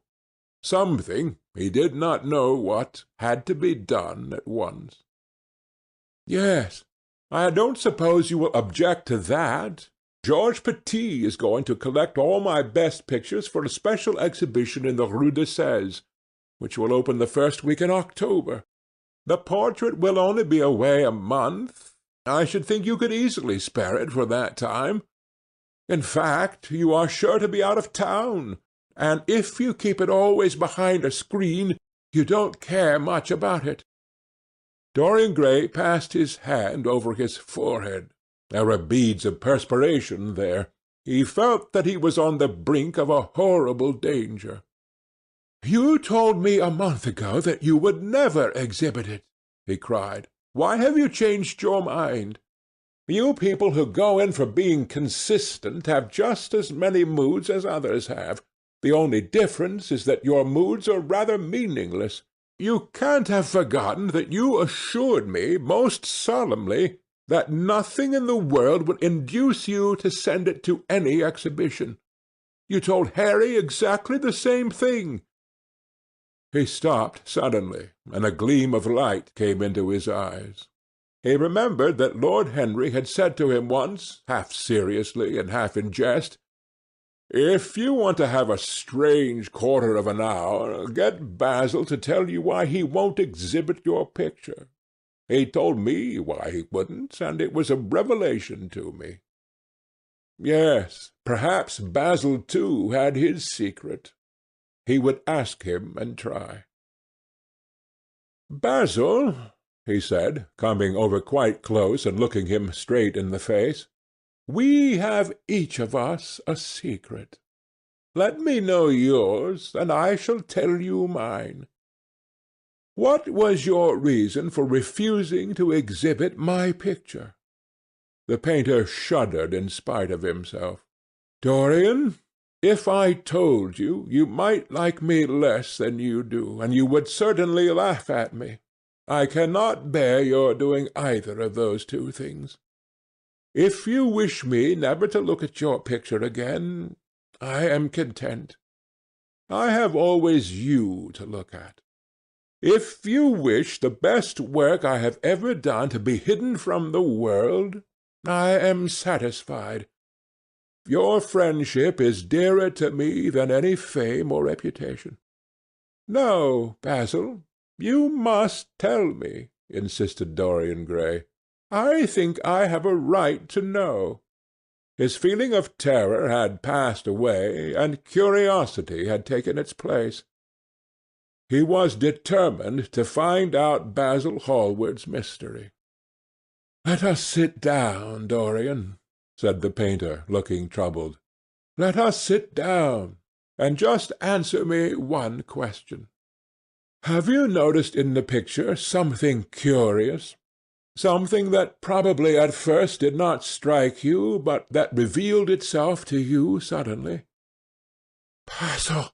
cried the lad, clutching the arms of his chair with trembling hands and gazing at him with wild, startled eyes. "I see you did. Don't speak. Wait till you hear what I have to say. Dorian, from the moment I met you, your personality had the most extraordinary influence over me. I was dominated, soul, brain, and power, by you. You became to me the visible incarnation of that unseen ideal whose memory haunts us artists like an exquisite dream. I worshipped you. I grew jealous of every one to whom you spoke. I wanted to have you all to myself. I was only happy when I was with you. When you were away from me, you were still present in my art. Of course, I never let you know anything about this. It would have been impossible. You would not have understood it. I hardly understood it myself. I only knew that I had seen perfection face to face, and that the world had become wonderful to my eyes, too wonderful, perhaps, for in such mad worships there is peril, the peril of losing them, no less than the peril of keeping them. Weeks and weeks went on, and I grew more and more absorbed in you. Then came a new development. I had drawn you as Paris in dainty armour, and as Adonis with huntsman's cloak and polished boar spear. Crowned with heavy lotus blossoms, you had sat on the prow of Adrian's barge, gazing across the green turbid Nile. You had leaned over the still pool of some Greek woodland, and seen in the water's silent silver the marvel of your own face. And it had all been what art should be, unconscious, ideal, and remote. One day, a fatal day, I sometimes think, I determined to paint a wonderful portrait of you as you actually are, not in the costume of dead ages, but in your own dress and in your own time. Whether it was the realism of the method, or the mere wonder of your own personality, thus directly presented to me without mist or veil, I cannot tell. But I know that as I worked at it, every flake and film of colour seemed to me to reveal my secret. I grew afraid that others would know of my idolatry. I felt, Dorian, that I had told too much, that I had put too much of myself into it. Then it was that I resolved never to allow the picture to be exhibited. You were a little annoyed, but then you did not realize all that it meant to me. Harry, to whom I talked about it, laughed at me, but I did not mind that. When the picture was finished, and I sat alone with it, I felt that I was right. Well, after a few days the thing left my studio, and as soon as I had got rid of the intolerable fascination of its presence, It seems to me that I had been foolish in imagining that I had seen anything in it more than that you were extremely good-looking and that I could paint. Even now I cannot help feeling that it is a mistake to think that the passion one feels in creation is ever really shown in the work one creates. Art is always more abstract than we fancy. Form and colour tell us of form and colour. That is all. It often seems to me that art conceals the artist far more completely than it ever reveals him. And so, when I got this offer from Paris, I determined to make your portrait the principal thing in my exhibition. It never occurred to me that you would refuse. I see now that you were right. The picture cannot be shown. You must not be angry with me, Dorian, for what I have told you. As I said to Harry once, you are made to be worshipped. Dorian Gray drew a deep breath. The colour came back to his cheeks, and a smile played about his lips. The peril was over. He was safe for the time. Yet he could not help feeling infinite pity for the painter who had just made this strange confession to him, and wondered if he himself would ever be so dominated by the personality of a friend. Lord Henry had the charm of being very dangerous, but that was all. He was too clever and too cynical to be really fond of. Would there ever be someone who would fill him with a strange idolatry? Was that one of the things that life had in store? "It is extraordinary to me, Dorian," said Hallward, "that you should have seen this in the portrait. Did you really see it?" "I saw something in it," he answered, "something that seemed to me very curious." "Well, you don't mind my looking at the thing now?" Dorian shook his head. "You must not ask me that, Basil. I could not possibly let you stand in front of that picture." "You will some day, surely?" "Never." "Well, perhaps you are right. And now good-bye, Dorian. You have been the one person in my life who has really influenced my art. Whatever I have done that is good, I owe to you. Oh, you don't know what it cost me to tell you all that I have told you." "My dear Basil," said Dorian, "what have you told me? Simply that you felt that you admired me too much. That is not even a compliment." "It was not intended as a compliment. It was a confession. Now that I have made it, something seems to have gone out of me. Perhaps one should never put one's worship into words. It was a very disappointing confession. Why, what did you expect, Dorian? You didn't see anything else in the picture, did you? There was nothing else to see?" "No, there was nothing else to see. Why do you ask?" "But you mustn't talk about worship. It is foolish. You and I are friends, Basil, and we must always remain so." "You have got Harry," said the painter sadly. "Oh, Harry!" cried the lad with a ripple of laughter. "Harry spends his days in saying what is incredible, and his evenings in doing what is improbable. Just the sort of life I would like to lead. But still, I don't think I would go to Harry if I were in trouble. I would sooner go to you, Basil. You will sit to me again?" "Impossible!" "You spoil my life as an artist by refusing, Dorian. No man comes across two ideal things. Few come across one. I can't explain it to you, Basil, but I must never sit to you again. There is something fatal about a portrait. It has a life of its own. I will come and have tea with you. That will be just as pleasant." "Pleasanter for you, I am afraid," murmured Hallward regretfully. "And now good-bye. I am sorry you won't let me look at the picture once again, but that can't be helped. I quite understand what you feel about it." As he left the room, Dorian Gray smiled to himself. Poor Basil! How little he knew of the true reason, and how strange it was that, instead of having been forced to reveal his own secret, he had succeeded, almost by chance, in wresting a secret from his friend. How much that strange confession explained to him! The painter's absurd fits of jealousy, his wild devotion, his extravagant panegyrics, his curious reticences. He understood them all now, and he felt sorry. There seemed to him to be something tragic in a friendship so coloured by romance. He sighed and touched the bell. The portrait must be hidden away at all costs.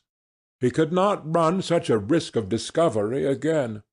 It had been mad of him to have allowed the thing to remain, even for an hour, in a room to which any of his friends had access. Chapter 9.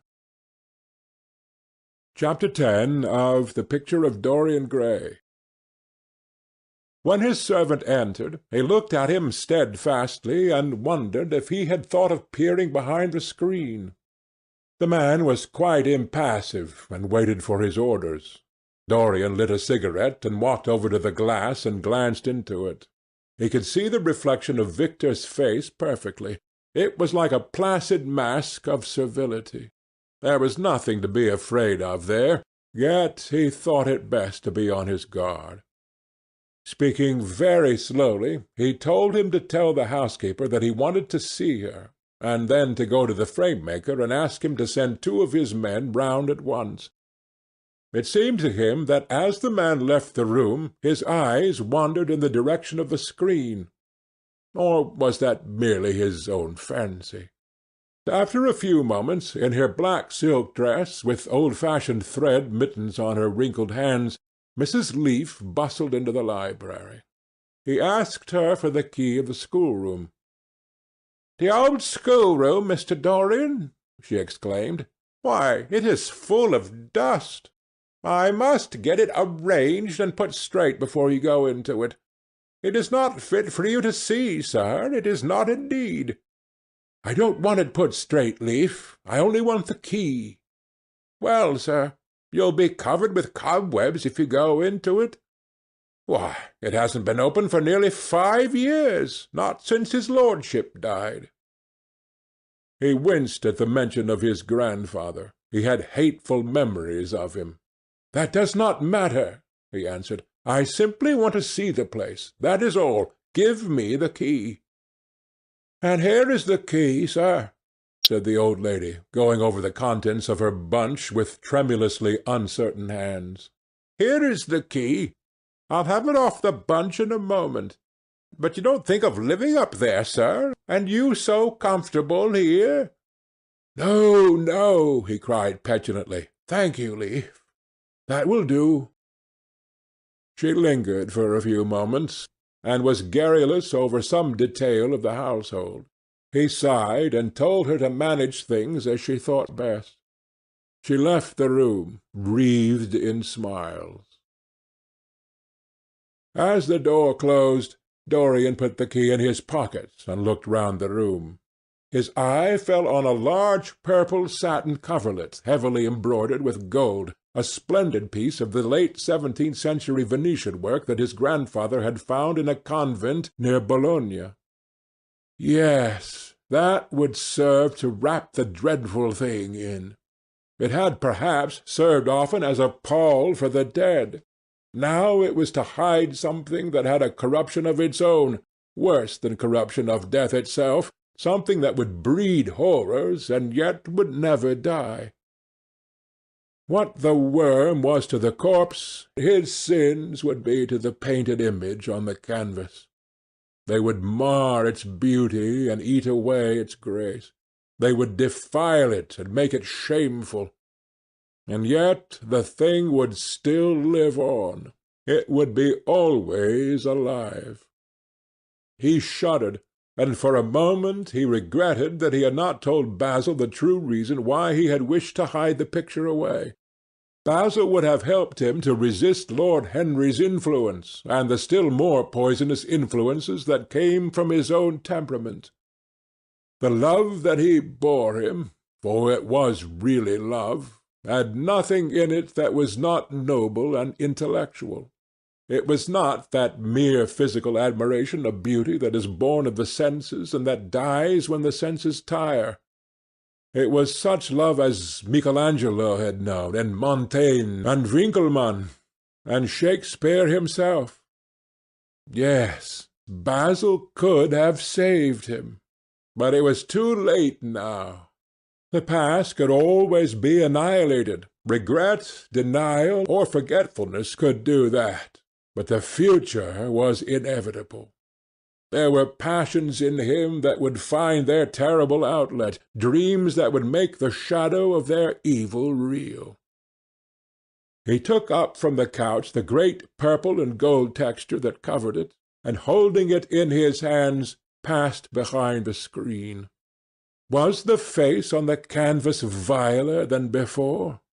It seemed to him that it was unchanged, and yet his loathing of it was intensified. Gold hair, blue eyes, and rose-red lips, they all were there. It was simply the expression that had altered. That was horrible in its cruelty. Compared to what he saw in it of censure or rebuke, how shallow Basil's reproaches about Sibyl Vane had been! How shallow, and of what little account! His own soul was looking out at him from the canvas, and calling him to judgment. A look of pain came across him, and he flung the rich pall over the picture. As he did so, a knock came to the door. He passed out as his servant entered. "The persons are here, monsieur." He felt that the man must be got rid of at once. He must not be allowed to know where the picture was being taken to. There was something sly about him, and he had thoughtful, treacherous eyes. Sitting down at the writing-table, he scribbled a note to Lord Henry, asking him to send him round something to read, and reminding him that they were to meet at 8:15 that evening. "Wait for an answer," he said, handing it to him, "and show the men in here." In 2 or 3 minutes there was another knock, and Mr. Hubbard himself, the celebrated frame-maker of South Audley Street, came in with a somewhat rough-looking young assistant. Mr. Hubbard was a florid, red-whiskered little man, whose admiration for art was considerably tempered by the inveterate impecuniosity of most of the artists who dealt with him. As a rule, he never left his shop. He waited for people to come to him. But he always made an exception in favor of Dorian Gray. There was something about Dorian that charmed everybody. It was a pleasure even to see him. "What can I do for you, Mr. Gray?" he said, rubbing his fat, freckled hands. "I thought I would do myself the honor of coming round in person. I have just got a beauty of a frame, sir. Picked it up at a sale, old Florentine. Came here from Fonthill, I believe. Admirably suited for a religious subject, Mr. Gray." "I am so sorry you have given yourself the trouble of coming round, Mr. Hubbard. I shall certainly drop in and look at the frame, though I don't go in much at present for religious art. But to-day I only want a picture carried to the top of the house for me. It is rather heavy, so I thought I would ask you to lend me a couple of your men." "No trouble at all, Mr. Gray. I am delighted to be of any service to you. Which is the work of art, sir?" "This," replied Dorian, moving the screen back. "Can you move it, covering and all, just as it is? I don't want it to get scratched going upstairs." "There'll be no difficulty, sir," said the genial frame-maker, beginning, with the aid of his assistant, to unhook the picture from the long brass chains by which it was suspended. "And now, where shall we carry it to, Mr. Gray?" "I will show you the way, Mr. Hubbard, if you will kindly follow me. Or perhaps you had better go in front. I am afraid it is right at the top of the house. We will go up by the front staircase, as it is wider." He held the door open for them, and they passed out into the hall and began the ascent. The elaborate character of the frame had made the picture extremely bulky, and now and then, in spite of the obsequious protests of Mr. Hubbard, who had the true tradesman's spirited dislike of seeing a gentleman do anything useful, Dorian put his hand to it so as to help them. "Something of a load to carry, sir," gasped the little man when they reached the top landing, and he wiped his shiny forehead. "I am afraid it is rather heavy," murmured Dorian, as he unlocked the door that opened into the room that was to keep for him the curious secret of his life and hide his soul from the eyes of men. He had not entered the place for more than 4 years, not indeed since he had used it first as a playroom when he was a child, and then as a study when he grew somewhat older.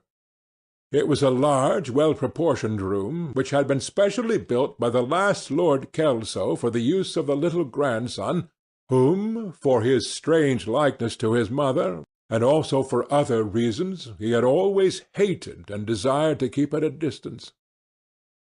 It appeared to Dorian to have but little changed. There was the huge Italian cassone, with its fantastically painted panels and its tarnished gilt mouldings, in which he had so often hidden himself as a boy. There the satin-wood bookcase filled with his dog-eared schoolbooks. On the wall behind it was hanging the same ragged Flemish tapestry where a faded king and queen were playing chess in a garden, while a company of hawkers rode by, carrying hooded birds on their gauntleted wrists. How well he remembered it all! Every moment of his lonely childhood came back to him as he looked round. He recalled the stainless purity of his boyish life, and it seemed horrible to him that it was here the fatal portrait was to be hidden away. How little he had thought in those dead days of all that was in store for him! But there was no other place in the house so secure from prying eyes as this. He had the key, and no one else could enter it. Beneath its purple pall the face painted on the canvas could grow bestial, sodden, and unclean. What did it matter? No one could see it. He himself would not see it. Why should he watch the hideous corruption of his soul? He kept his youth. That was enough. And besides, might not his nature grow finer after all? There was no reason why the future should be so full of shame. Some love might come across his life, and purify him, and shield him from those sins that seemed to be already stirring in the spirit and in flesh, those curious unpictured sins whose very mystery lent them their subtlety and their charm. Perhaps some day the cruel look would have passed away from the scarlet sensitive mouth, and he might show to the world Basil Hallward's masterpiece. No, that was impossible. Hour by hour and week by week the thing upon the canvas was growing old. It might escape the hideousness of sin, but the hideousness of age was in store for it. The cheeks would become hollow or flaccid, yellow crowfeet would creep round the fading eyes and make them horrible, the hair would lose its brightness, the mouth would gape or droop, would be foolish or gross, as the mouths of old men are.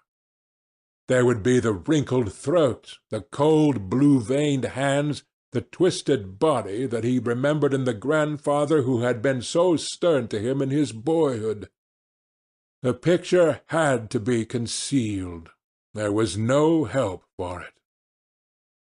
"Bring it in, Mr. Hubbard, please," he said wearily, turning round. "I'm sorry I kept you so long. I was thinking of something else." "Always glad to have a rest, Mr. Gray," answered the frame-maker, who was still gasping for breath. "Where shall we put it, sir?" "Oh, anywhere. Here, this will do." I don't want to have it hung up. Just lean it against the wall. Thanks. Might one look at the work of art, sir?" Dorian started. "It would not interest you, Mr. Hubbard," he said, keeping his eye on the man. He felt ready to leap upon him and fling him to the ground if he dared to lift the gorgeous hanging that concealed the secret of his life. "I shan't trouble you any more now. I am much obliged for your kindness in coming round." "Oh, not at all, Mr. Gray. Ever ready to do anything for you, sir." And Mr. Hubbard tramped downstairs, followed by the assistant, who glanced back at Dorian with a look of shy wonder in his rough, uncomely face. He had never seen anyone so marvellous.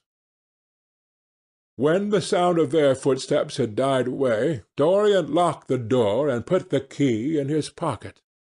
He felt safe now.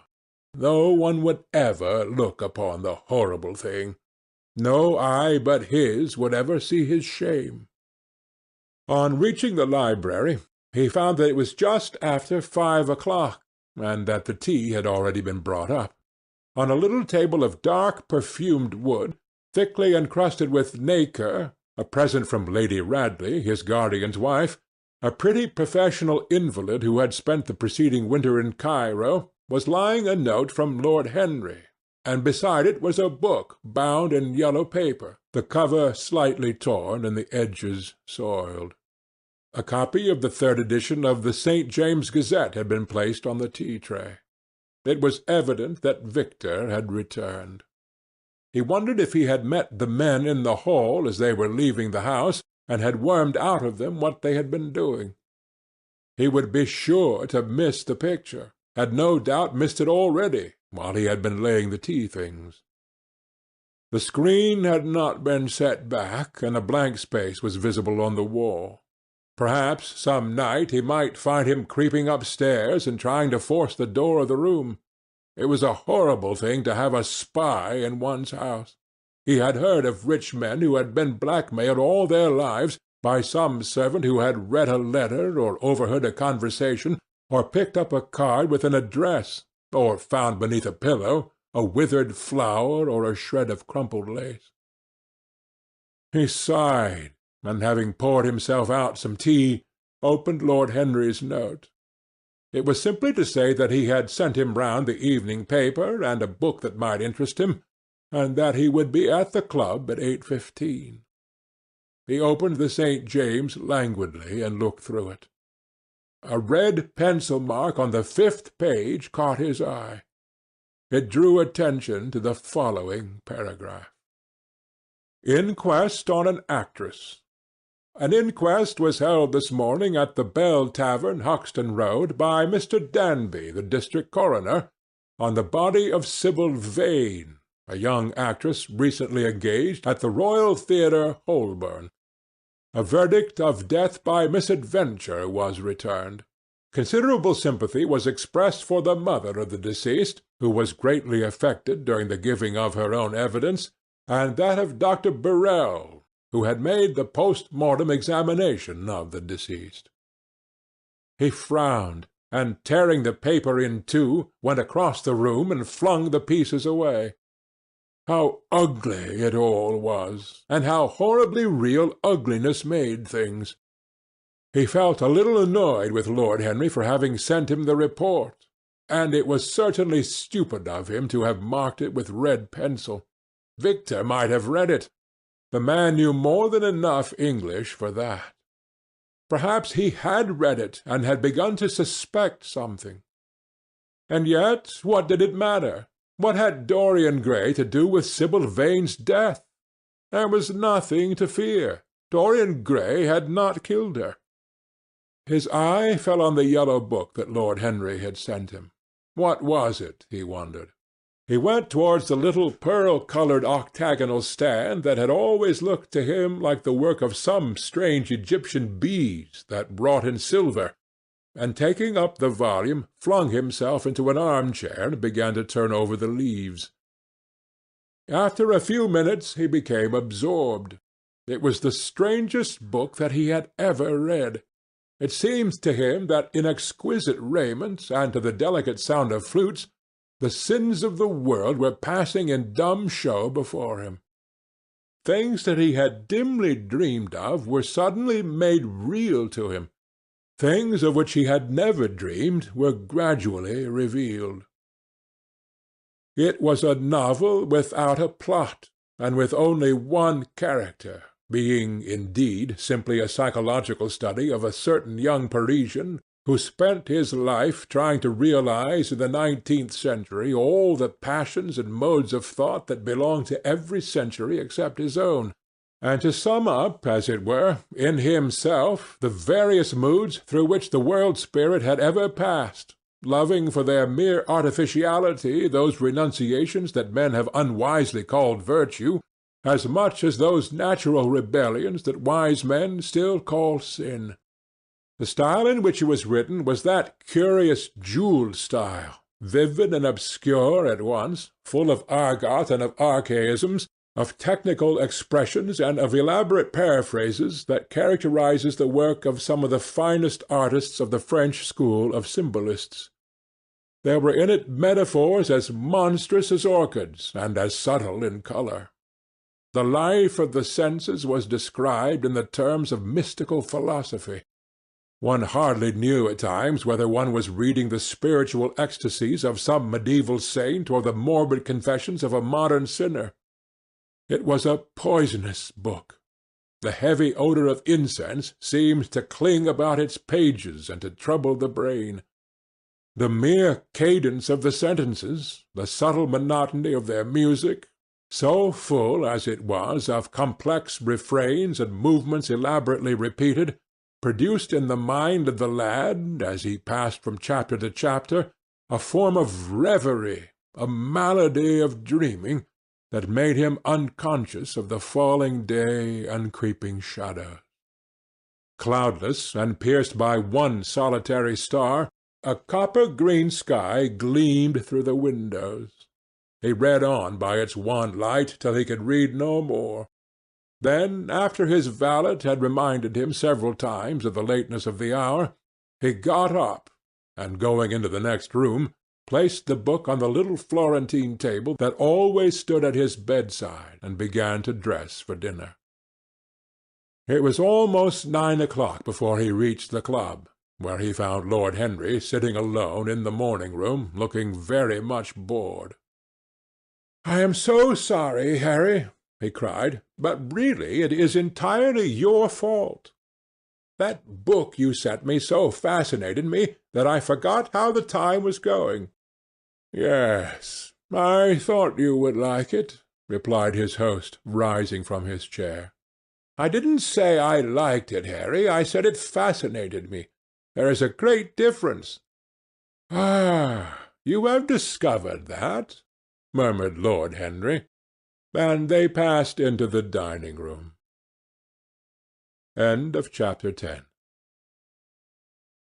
Chapter 11 of The Picture of Dorian Gray.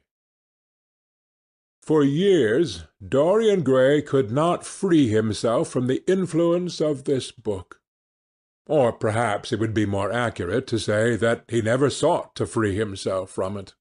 He procured from Paris no less than 9 large paper copies of the first edition, and had them bound in different colours, so that they might suit his various moods and the changing fancies of a nature over which he seemed at times to have almost entirely lost control. The hero, the wonderful young Parisian in whom the romantic and the scientific temperaments were so strangely blended, became to him a kind of prefiguring type of himself, and indeed the whole book seemed to him to contain the story of his own life, written before he had lived it.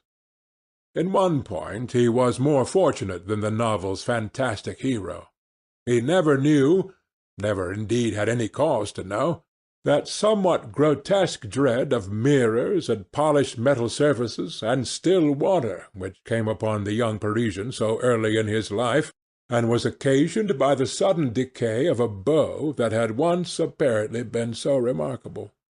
It was with an almost cruel joy, And perhaps in nearly every joy, as certainly in every pleasure, cruelty has its place, that he used to read the latter part of the book, with its really tragic, if somewhat overemphasized, account of the sorrow and despair of one who had himself lost what in others and the world he had most dearly valued. For the wonderful beauty that had so fascinated Basil Hallward, and many others besides him, seemed never to leave him. Even those who had heard the most evil things against him, and from time to time strange rumours about his mode of life crept through London and became the chatter of the clubs, could not believe anything to his dishonour when they saw him. He had always the look of one who had kept himself unspotted from the world. Men who talked grossly became silent when Dorian Gray entered the room. There was something in the purity of his face that rebuked them. His mere presence seemed to recall to them the memory of the innocence that they had tarnished. They wondered how one so charming and graceful as he was could have escaped the stain of an age that was at once sordid and sensual. Often, on returning home from one of those mysterious and prolonged absences that gave rise to such strange conjecture among those who were his friends, or thought they were so, he himself would creep upstairs to the locked room, open the door with the key that never left him now, and stand with a mirror in front of the portrait that Basil Hallward had painted of him, looking now at the evil and aging face in the canvas, and now at the fair young face that laughed back at him from the polished glass. The very sharpness of the contrast used to quicken his sense of pleasure. He grew more and more enamoured of his own beauty, more and more interested in the corruption of his own soul. He would examine with minute care, and sometimes with a monstrous and terrible delight, the hideous lines that seared the wrinkling forehead and crawled around the heavy sensual mouth, wondering sometimes which were the more horrible, the signs of sin or the signs of age. He would place his white hands beside the coarse bloated hands of the picture and smile. He mocked the misshapen body and the failing limbs. There were moments, indeed, at night, when, lying sleepless in his own delicately scented chamber, or in the sordid room of the little ill-famed tavern near the docks, which, under an assumed name and in disguise, it was his habit to frequent, he would think of the ruin he had brought upon his soul with a pity that was all the more poignant because it was purely selfish. But moments such as these were rare. That curiosity about life which Lord Henry had first stirred in him, as they sat together in the garden of their friend, seemed to increase with gratification. The more he knew, the more he desired to know. He had mad hungers that grew more ravenous as he fed them. Yet he was not really reckless, at any rate in his relations to society. Once or twice every month during the winter, and on each Wednesday evening while the season lasted, he would throw open to the world his beautiful house, and have the most celebrated musicians of the day to charm his guests with the wonders of their art.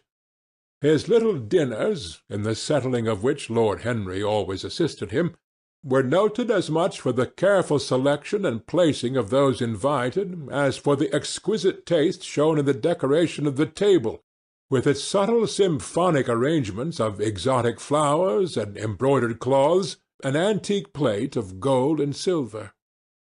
Indeed, there were many, especially among the young men, who saw, and fancied what they saw, in Dorian Gray, the true realization of a type of which they had often dreamed in Eton or Oxford days, a type that was to combine something of the real culture of the scholar with all the grace and distinction and perfect manner of a citizen of the world.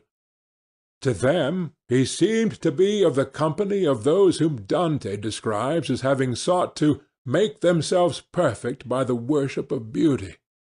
Like Gautier, he was one for whom the visible world existed.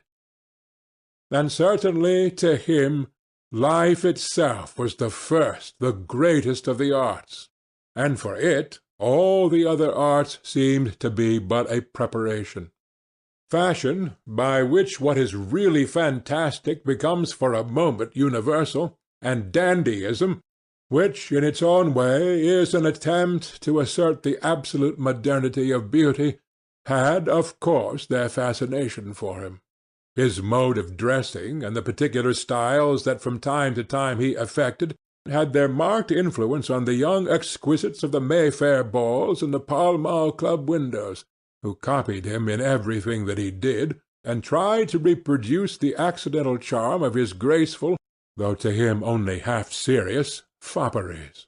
For while he was but too ready to accept the position that was almost immediately offered to him on his coming of age, and found indeed a subtle pleasure in the thought that he might really become to the London of his own day what to imperial Neronian Rome the author of the Satyricon once had been, yet in his inmost heart he desired to be something more than a mere arbiter elegantiarum, to be consulted on the wearing of a jewel, or the knotting of a necktie, or the conduct of a cane. He sought to elaborate some new scheme of life that would have its reasoned philosophy and its ordered principles, and find in the spiritualizing of the senses its highest realization. The worship of the senses has often, and with much justice, been decried, men feeling a natural instinct of terror about passions and sensations that seem stronger than themselves, and that they are conscious of sharing with the less organized forms of existence. But it appeared to Dorian Gray that the true nature of the senses had never been understood, and that they had remained savage and animal merely because the world had sought to starve them into submission, or to kill them by pain, instead of aiming at making them elements of a new spirituality, of which a fine instinct for beauty was to be the dominant characteristic. As he looked back upon man moving through history, he was haunted by a feeling of loss. So much had been surrendered, and to such little purpose. There had been mad, wilful rejections, monstrous forms of self-torture and self-denial, whose origin was fear, and whose result was a degradation infinitely more terrible than that fancied degradation from which, in their ignorance, they had sought to escape. Nature, in her wonderful irony, driving out the anchorite to feed with the wild animals of the desert, and giving to the hermit the beasts of the field as his companions. Yes, there was to be, as Lord Henry had prophesied, a new hedonism that was to recreate life and save it from that harsh, uncomely Puritanism that is having in our own day its curious revival. It was to have its service of the intellect certainly, yet it was never to accept any theory or system that would involve the sacrifice of any mode of passionate experience. Its aim, indeed, was to be experience itself, and not the fruits of experience, sweet or bitter as they might be. As of the asceticism that deadens the senses, as of the vulgar profligacy that dulls them, it was to know nothing. But it was to teach man to concentrate himself upon the moments of a life, that is itself but a moment. There are few of us who have not sometimes wakened before dawn, either after one of those dreamless nights that make us almost enamored of death, or one of those nights of horror and misshapen joy, when through the chambers of the brain sweep phantoms more terrible than reality itself, an instinct with that vivid life that lurks in all grotesques, and that lends to Gothic art its enduring vitality, this art being, one might fancy, especially the art of those whose minds have been troubled with the malady of reverie. Gradually, white fingers creep through the curtains, and they appear to tremble. In black, fantastic shapes, dumb shadows crawl into the corners of the room and crouch there. Outside there is the stirring of birds among the leaves, or the sound of men going forth to their work, or the sigh and sob of the wind coming down from the hills and wandering around the silent house, as though it feared to wake the sleepers, and yet must needs call forth sleep from her purple cave. Veil after veil of thin dusky gauze is lifted, and by degrees the forms and colours of things are restored to them, and we watch the dawn remaking the world in its antique pattern. The wan mirrors get back their mimic life. The flameless tapers stand where we had left them, and beside them lies the half-cut book that we had been studying, or the wired flower that we had worn at the ball, or the letter that we had been afraid to read, or that we had read too often. Nothing seems to us changed. Out of the unreal shadows of the night comes back the real life that we had known. We have to resume it where we had left off, and there steals over us a terrible sense of the necessity for the continuance of energy in the same wearisome round of stereotyped habits, or the wild longing, it may be, that our eyelids might open some morning upon a world that had been refashioned anew in the darkness for our pleasure, a world in which things would have fresh shapes and colours, and be changed, or have other secrets, a world in which the past would have little or no place, or survive, at any rate, in no conscious form of obligation or regret, the remembrance even of joy having its bitterness, and the memories of pleasure their pain. It was the creation of such worlds as these that seemed to Dorian Gray to be the true object, or amongst the true objects, of life.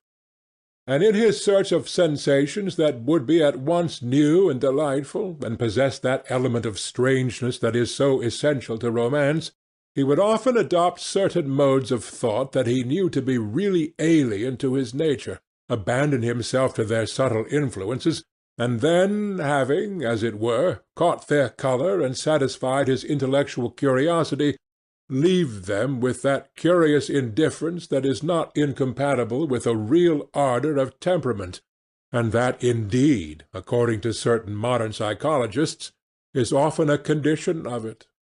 It was rumoured of him once that he was about to join the Roman Catholic communion, and certainly the Roman ritual had always a great attraction for him.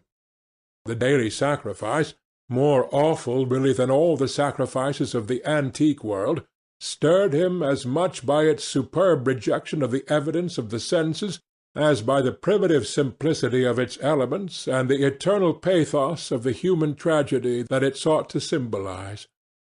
He loved to kneel down on the cold marble pavement and watch the priest, in his stiff-flowered dalmatic, slowly and with white hands moving aside the veil of the tabernacle, or raising aloft the jewelled lantern-shaped monstrance with that pallid wafer that at times one would fain think is indeed the panis celestis, the bread of angels, or, robed in the garments of the Passion of Christ, breaking the host into the chalice and smiting his breast for his sins. The fuming censers that the grave boys, in their lace and scarlet, tossed into the air like great gilt flowers, had their subtle fascination for him. As he passed out, he used to look with wonder at the black confessionals, and long to sit in the dim shadow of one of them and listen to men and women whispering through the worn grating the true story of their lives. But he never fell into the error of arresting his intellectual development by any formal acceptance of creed or system, or by mistaking, for a house in which to live, an inn that is but suitable for the sojourn of a night, or for a few hours of a night in which there are no stars and the moon is in travail. Mysticism, with its marvellous power of making common things strange to us, and the subtle antinomianism that always seems to accompany it, moved him for a season. And for a season he inclined to the materialistic doctrines of the Darwinismus movement in Germany, and found a curious pleasure in tracing the thoughts and passions of men to some pearly cell in the brain, or some white nerve in the body, delighting in the conception of the absolute dependence of the spirit on certain physical conditions, morbid or healthy, normal or diseased. Yet, as has been said of him before, no theory of life seemed to him to be of any importance compared with life itself. He felt keenly conscious of how barren all intellectual speculation is when separated from action and experiment. He knew that the senses, no less than the soul, have their spiritual mysteries to reveal. And so he would now study perfumes and the secrets of their manufacture, distilling heavily scented oils and burning odorous gums from the East. He saw that there was no mood of the mind that had not its counterpart in the sensuous life, and set himself to discover their true relations, wondering what there was in frankincense that made one mystical, and in ambergris that stirred one's passion, and in violets that woke the memory of dead romances, and in musk that troubled the brain, and in champak that stained the imagination, and seeking often to elaborate a real psychology of perfumes, and to estimate the several influences of sweet-smelling roots and scented pollen-laden flowers, of aromatic balms and of dark fragrant woods, of spikenard that sickens, of hovenia that makes men mad, and of aloes that are said to be able to expel melancholy from the soul. At another time he devoted himself entirely to music, and in a long latticed room, with a vermilion and gold ceiling and walls of olive-green lacquer, he used to give curious concerts in which mad gipsies tore wild music from little zithers, or grave yellow-shawled Tunisians plucked at the strained strings of monstrous lutes, while grinning negroes beat monotonously upon copper drums, and crouching upon scarlet mats, slim turbaned Indians blew through long pipes of reed or brass, and charmed, or feigned to charm, great hooded snakes and horrible horned adders. The harsh intervals and shrill discords of barbaric music stirred him at times when Schubert's grace and Chopin's beautiful sorrows and the mighty harmonies of Beethoven himself fell unheeded on his ear. He collected together from all parts of the world the strangest instruments that could be found, either in the tombs of dead nations, or among the few savage tribes that have survived contact with Western civilizations, and loved to touch and try them.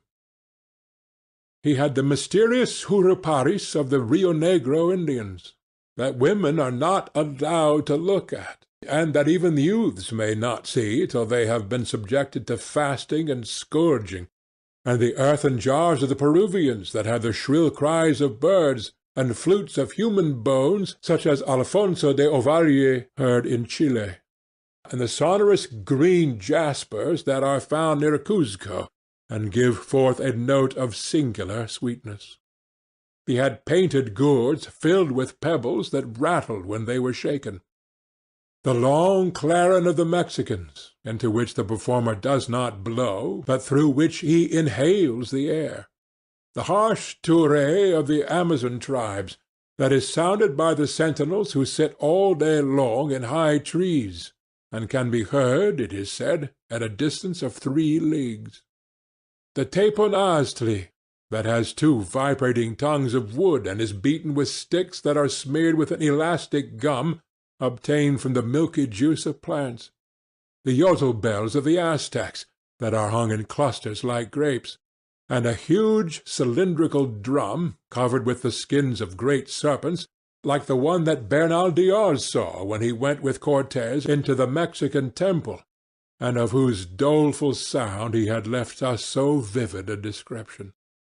The fantastic character of these instruments fascinated him, and he felt a curious delight in the thought that art, like nature, has her monsters, things of bestial shape and with hideous voices. Yet after some time he wearied of them, and would sit in his box at the opera, either alone or with Lord Henry, listening in rapt pleasure to Tannhäuser, and seeing in the preludes to that great work of art a presentation of the tragedy of his own soul. On one occasion he took up the study of jewels, and appeared at a costume ball as Anne de Joyeuse, Admiral of France, in a dress covered with 560 pearls. This taste enthralled him for years, and indeed may be said never to have left him.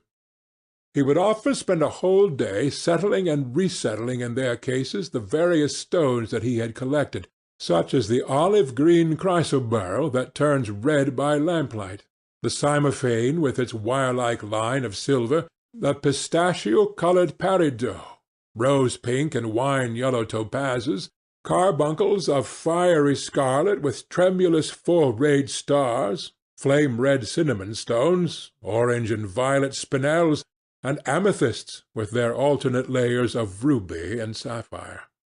He loved the red gold of the sunstone, and the moonstone's pearly whiteness, and the broken rainbow of the milky opal.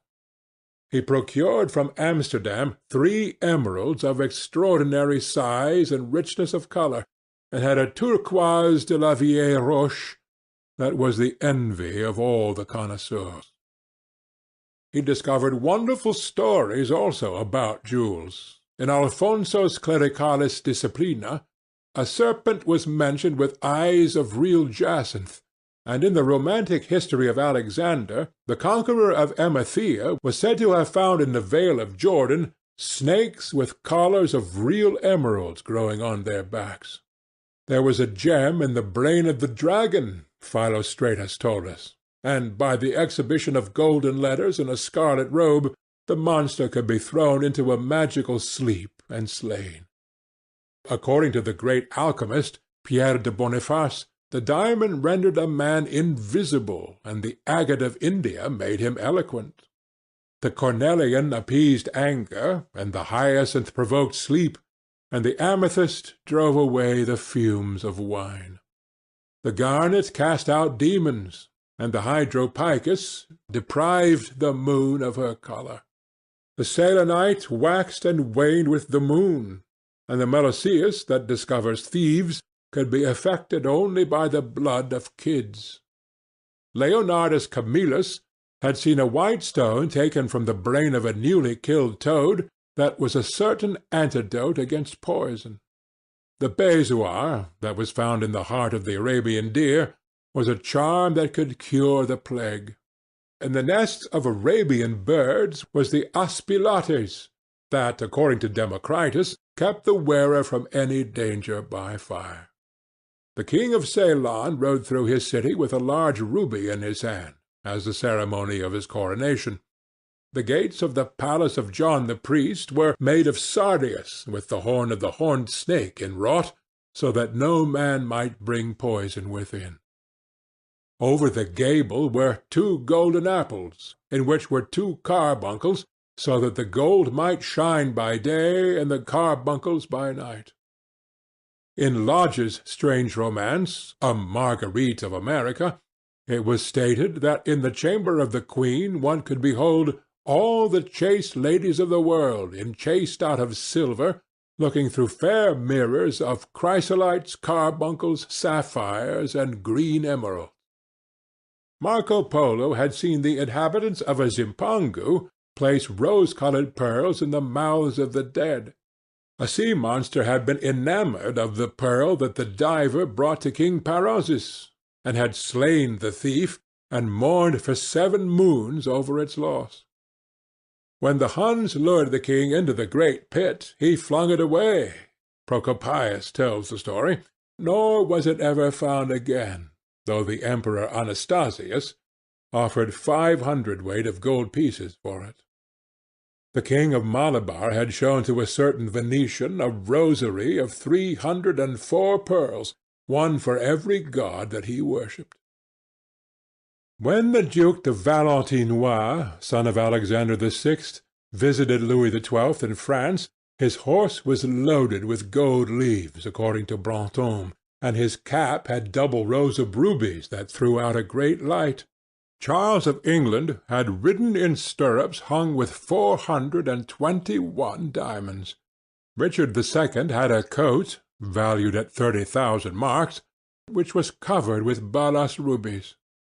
Hall described Henry VIII on his way to the Tower previous to his coronation as wearing a jacket of raised gold, the placard embroidered with diamonds and other rich stones, and a great baldric about his neck of large balasses. The favourites of James I wore earrings of emeralds set in gold filigrane. Edward II gave to Piers Gaveston a suit of red gold armour studded with jacinths, a collar of gold roses set with turquoise stones, and a skull-cap parseam with pearls. Henry II wore jewelled gloves reaching to the elbow, and had a hawk glove sewn with 12 rubies and 52 great orients. The ducal hat of Charles the Rash, the last Duke of Burgundy of his race, was hung with pear-shaped pearls and studded with sapphires. How exquisite life had once been! How gorgeous in its pomp and decoration! Even to read the luxury of the dead was wonderful. Then he turned his attention to embroideries and to the tapestries that performed the office of frescoes in the chill rooms of the northern nations of Europe. As he investigated the subject, and he had always had an extraordinary faculty of becoming absolutely absorbed for the moment in whatever he took up, he was almost saddened by the reflection of the ruin that time brought on beautiful and wonderful things. He, at any rate, had escaped that. Summer followed summer, and the yellow jonquils bloomed and died many times, and nights of horror repeated the story of their shame, but he was unchanged. No winter marred his face or stained his flower-like bloom. How different it was with material things! Where had they passed to?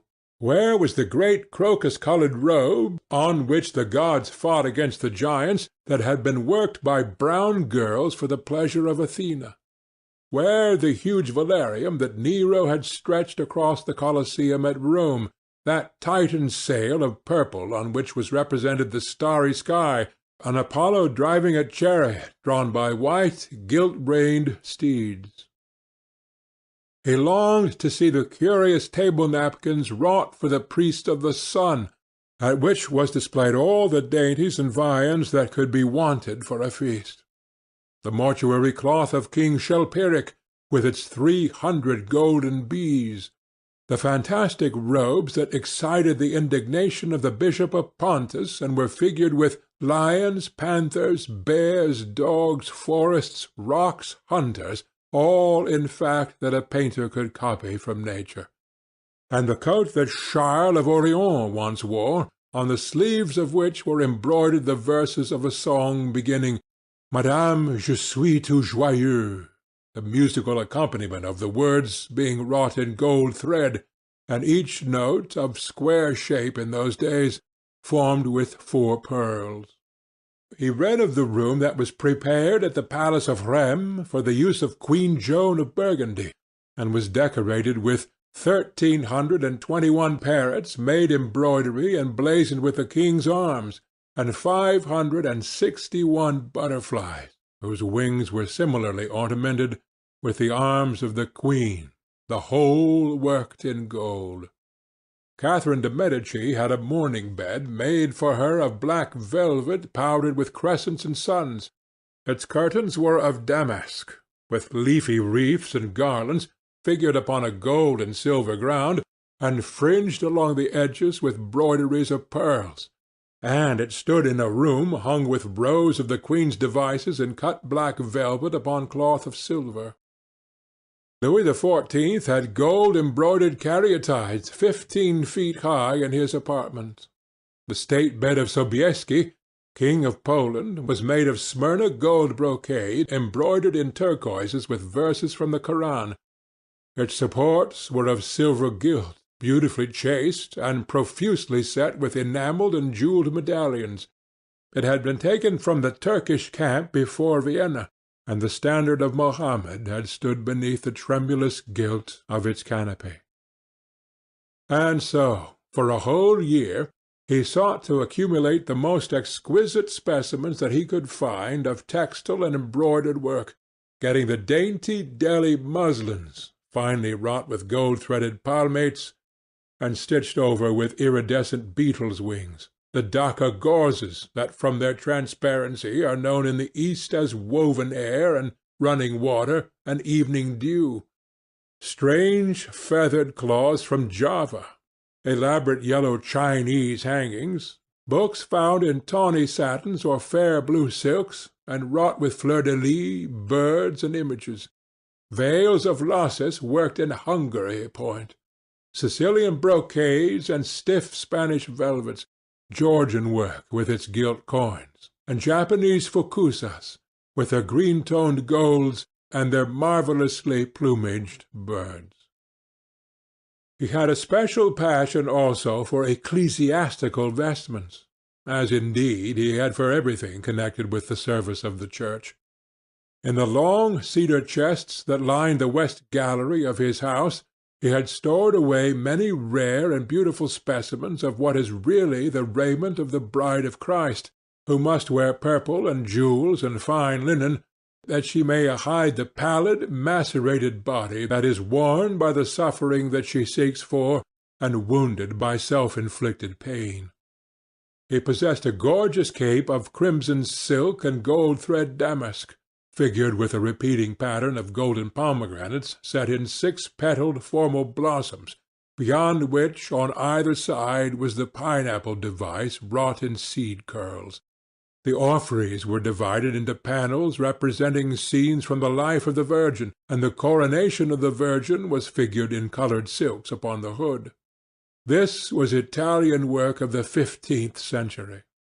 Another cape was of green velvet, embroidered with heart-shaped groups of acanthus leaves, from which spread long-stemmed white blossoms, the details of which were picked out with silver thread and coloured crystals. The morse bore a seraph's head in gold thread raised work. The orphreys were woven in a diaper of red and gold silk, and were starred with medallions of many saints and martyrs, among whom was Saint Sebastian. He had chasubles also of amber-coloured silk, and blue silk, and gold brocade, and yellow silk damask, and cloth of gold, figured with representations of the Passion and the Crucifixion of Christ, and embroidered with lions and peacocks and other emblems. Dalmatics of white satin and pink silk damask, coloured with tulips and dolphins and fleur-de-lis, altar frontals of crimson velvet and blue linen, and many corporals, chalice veils, and sudaria. In the mystic offices to which such things were put, there was something that quickened his imagination. For these treasures, and everything that he collected in his lovely house, were to be to him means of forgetfulness, modes by which he could escape, for a season, from the fear that seemed in him at times to be almost too great to be borne. Upon the walls of the lonely locked room where he had spent so much of his boyhood, he had hung with his own hands the terrible portrait whose changing features showed him the real degradation of his life, and in front of it had draped the purple and gold pall as a curtain. For weeks he would not go there, would forget the hideous painted thing, and get back his light heart, his wonderful joyousness, his passionate absorption in mere existence. Then, suddenly, some night he would creep out of the house, go down to dreadful places near Bluegate Fields, and stay there day after day until he was driven away. On his return he would sit in front of the picture, sometimes loathing it and himself, but filled at other times with that pride of individualism that is half the fascination of sin, and smiling with secret pleasure at the misshapen shadow that had to bear the burden that should have been his own. After a few years he could not endure to be long out of England, and gave up the villa that he had shared at Trouville with Lord Henry, as well as the little white Walden house at Algiers, where they had more than once spent the winter. He hated to be separated from the picture that was such a part of his life, and was also afraid that during his absence some one might gain access to the room, in spite of the elaborate bars that he had caused to be placed upon the door. He was quite conscious that this would tell them nothing. It was true that the portrait still preserved, under all the foulness and ugliness of the face, its marked likeness to himself, but what could they learn from that? He would laugh at any one who tried to taunt him. He had not painted it. What was it to him how vile and full of shame it looked? Even if he told them, would they believe it? Yet he was afraid. Sometimes, when he was down at his great house in Nottinghamshire, entertaining the fashionable young men of his own rank who were his chief companions, and astounding the county by the wanton luxury and gorgeous splendor of his mode of life, he would suddenly leave his guests and rush back to town to see that the door had not been tampered with, and that the picture was still there. What if it should be stolen? The mere thought made him cold with horror. Surely the world would know his secret then. Perhaps the world already suspected it. For while he fascinated many, there were not a few who distrusted him. He was very nearly blackballed at the West End club of which his birth and social position fully entitled him to become a member, and it was said that on one occasion, when he was brought by a friend into the smoking-room of the Churchill, the Duke of Berwick and another gentleman got up in a marked manner and went out. Curious stories became current about him after he had passed his 25th year. It was rumoured that he had been seen brawling with foreign sailors in a low den at the distant parts of Whitechapel, and that he consorted with thieves and coiners, and knew the mysteries of their trade. His extraordinary absences became notorious, and when he used to reappear again in society, men would whisper to each other in corners, or pass him with a sneer, or look at him with cold searching eyes, as though they were determined to discover his secret.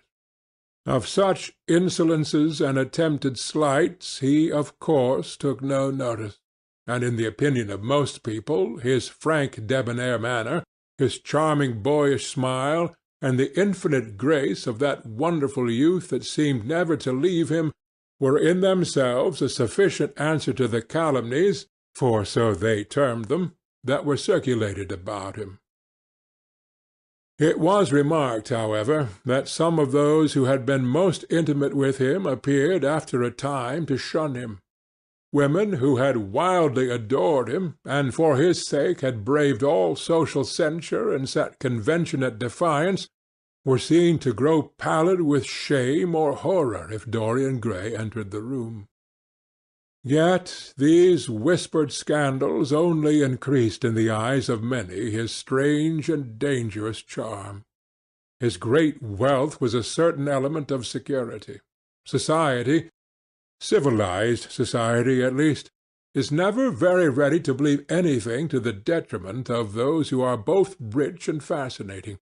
It feels instinctively that manners are of more importance than morals, and, in its opinion, the highest respectability is of much less value than the possession of a good chef. And, after all, it is a very poor consolation to be told that the man who has given one a bad dinner or a poor wine is irreproachable in his private life.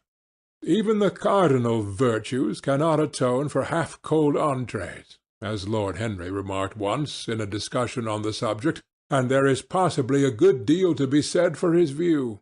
For the canons of great society are, or should be, the same as the canons of art.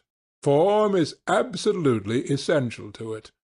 It should have the dignity of a ceremony, as well as its unreality, and should combine the insincere character of a romantic play with the wit and beauty that make such plays delightful to us. Is insincerity such a terrible thing? I think not. It is merely a method by which we can multiply our personalities. Such, at any rate, was Dorian Gray's opinion. He used to wonder at the shallow psychology of those who conceive the ego in man as a thing simple, primitive, reliable, and of one essence. To him, man was a being with myriad lives and myriad sensations, a complex, multiform creature that bore within itself strange legacies of thought and passion, and whose very flesh was tainted with the monstrous maladies of the dead.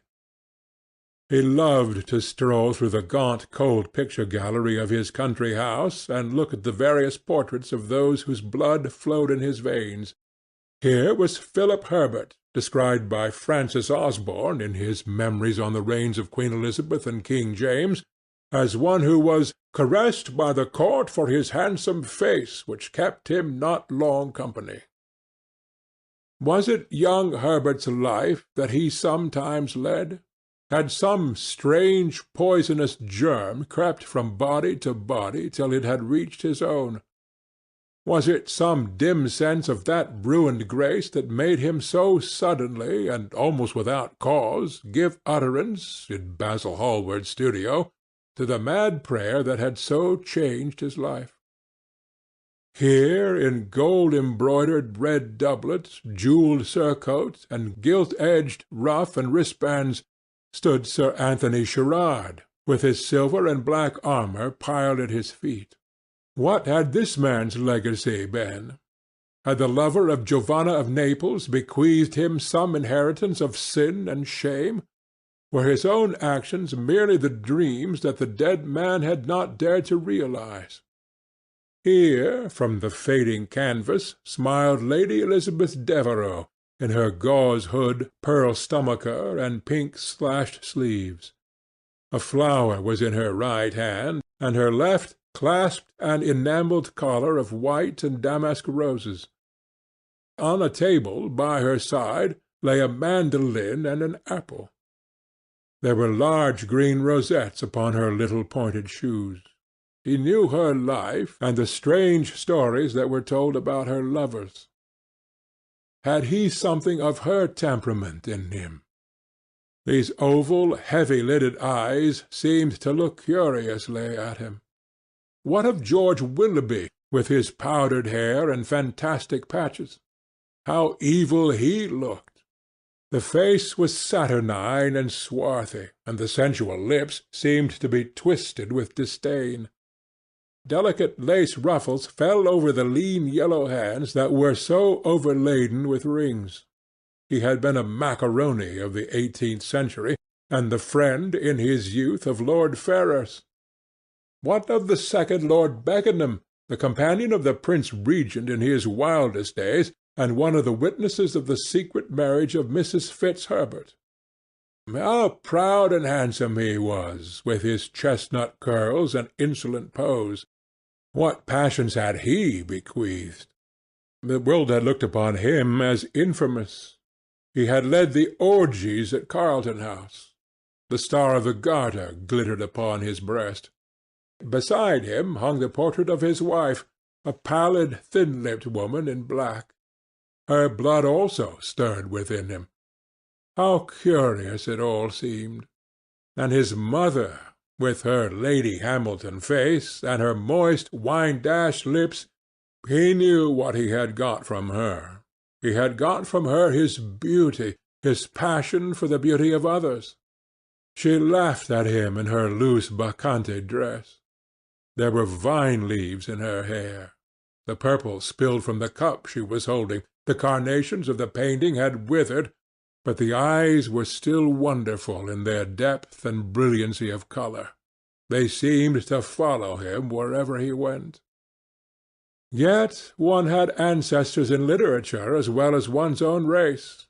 Nearer, perhaps, in type and temperament, many of them, and certainly with an influence of which one was more absolutely conscious. There were times when it appeared to Dorian Gray that the whole of history was merely the record of his own life, not as he had lived it in act and circumstance, but as his imagination had created it for him, as it had been in his brain and in his passions. He felt that he had known them all, those strange, terrible figures that had passed across the stage of the world, and made sin so marvellous, and evil so full of subtlety. It seemed to him that in some mysterious way their lives had been his own. The hero of the wonderful novel that had so influenced his life had himself known this curious fancy. In the 7th chapter he tells how, crowned with laurel lest lightning might strike him, he had sat as Tiberius in a garden at Capri, reading the shameful books of Elephantis, while dwarfs and peacocks strutted round him, and the flute-player mocked the swinger of the censer, and as Caligula had caroused with the green-shirted jockeys in their stables, and supped in an ivory manger with a jewel-frontleted horse, and as Domitian had wandered through a corridor lined with marble mirrors, looking around for the reflection of the dagger that was to end his days, and sick with that ennui, had terrible tedium vitae that comes on those to whom life denies nothing, and had peered through a clear emerald at the red shambles of the circus, and then, in a litter of pearl and purple drawn by silver-shod mules, had been carried through the streets of pomegranates to a house of gold, and heard men cry on Nero Caesar as he passed by, and as Elagabalus had painted his face with colours, and plied the distaff among the women, and brought the moon from Carthage, and given her in mystic marriage to the sun. Over and over again Dorian used to read this fantastic chapter, and the 2 chapters immediately following, in which, as in some curious tapestries or cunningly wrought enamels, were pictured the awful and beautiful forms of those whom vice and blood and weariness had made monstrous or mad. Filippo, Duke of Milan, who slew his wife and painted her lips with a scarlet poison, that her lover might suck death from the dead thing he fondled. Pietro Barbi, the Venetian, known as Paul II, who sought in his vanity to assume the title of Formosus, and whose tiara, valued at 200,000 florins, was bought at the price of a terrible sin. Gian Maria Visconti, who used hounds to chase living men, and whose murdered body was covered with roses by a harlot who had loved him.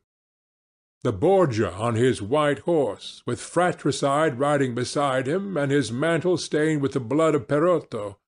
Pietro Riario, the young cardinal archbishop of Florence, child and minion of Sixtus IV., whose beauty was equalled only by his debauchery, and who received Leonora of Aragon in a pavilion of white and crimson silk, filled with nymphs and centaurs, and gilded a boy that he might serve at the feast of Ganymede or Hylas.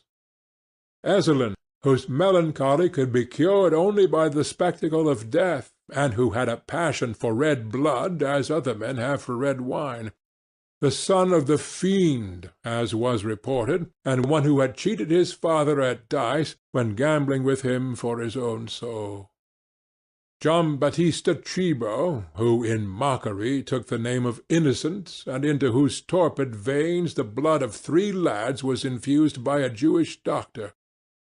Sigismondo Malatesta, the lover of Isotta and the lord of Rimini, whose effigy was burned at Rome as the enemy of God and man, who strangled Polissena with a napkin and gave poison to Ginevra d'Este in a cup of emerald, and in honor of a shameful passion built a pagan church for Christian worship.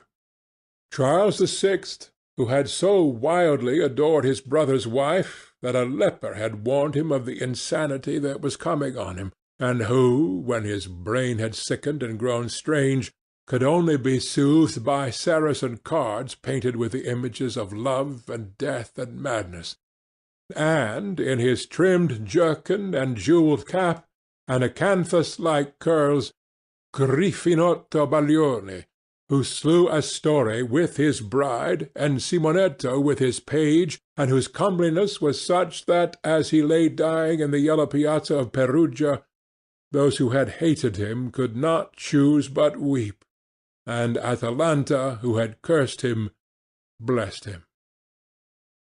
There was a horrible fascination in them all.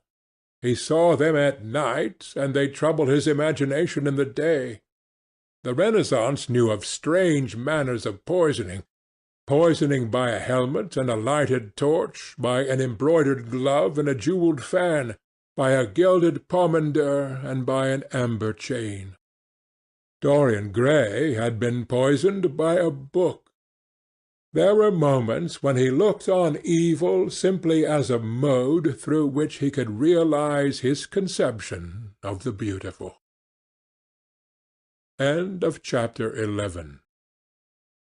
Chapter 12 of The Picture of Dorian Gray. It was on the 9th of November, the eve of his own 38th birthday, as he often remembered afterwards.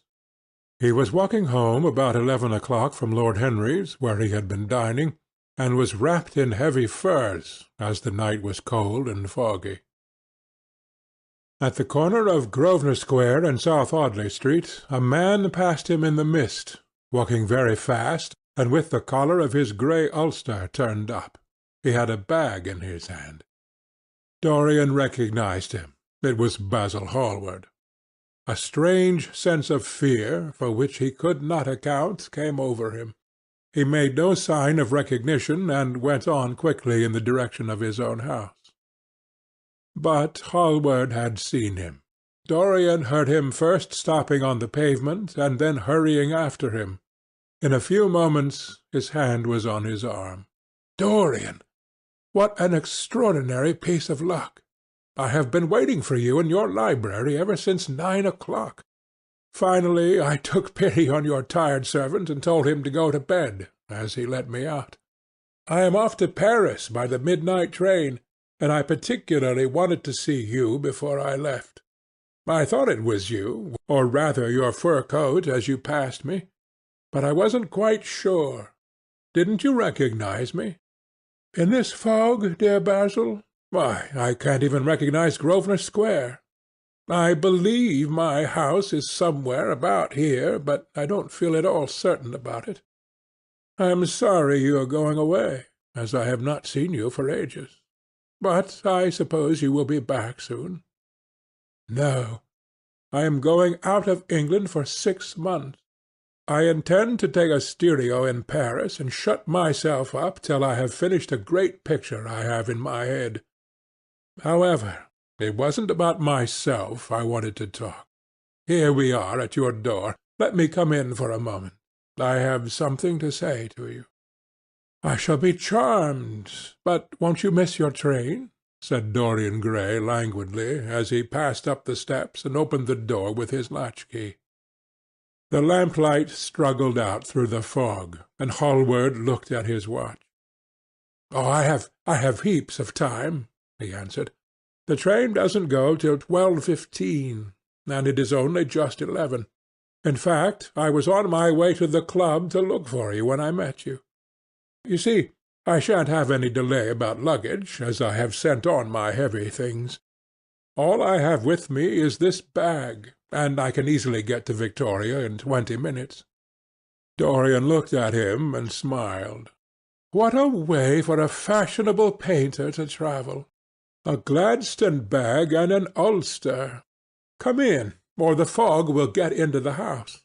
And mind you, don't talk about anything serious. Nothing is serious nowadays. At least, nothing should be. Hallward shook his head as he entered, and followed Dorian into the library. There was a bright wood fire blazing in the large open hearth. The lamps were lit, and an open Dutch silver spirit-case stood, with some siphons of soda-water and large cut-glass tumblers, on a little marquetry table. "You see, your servant made me quite at home, Dorian. He gave me everything I wanted, including your best gold-tipped cigarettes. He is a most hospitable creature. I like him much better than the Frenchman you used to have. What has become of the Frenchman, by the way?" Dorian shrugged his shoulders. "I believe he married Lady Radley's maid, and has established her in Paris as an English dressmaker." Anglomania is very fashionable over there now, I hear. Seems silly of the French, doesn't it? But, do you know, he was not at all a bad servant. I never liked him, but I had nothing to complain about. One often imagines things that are quite absurd.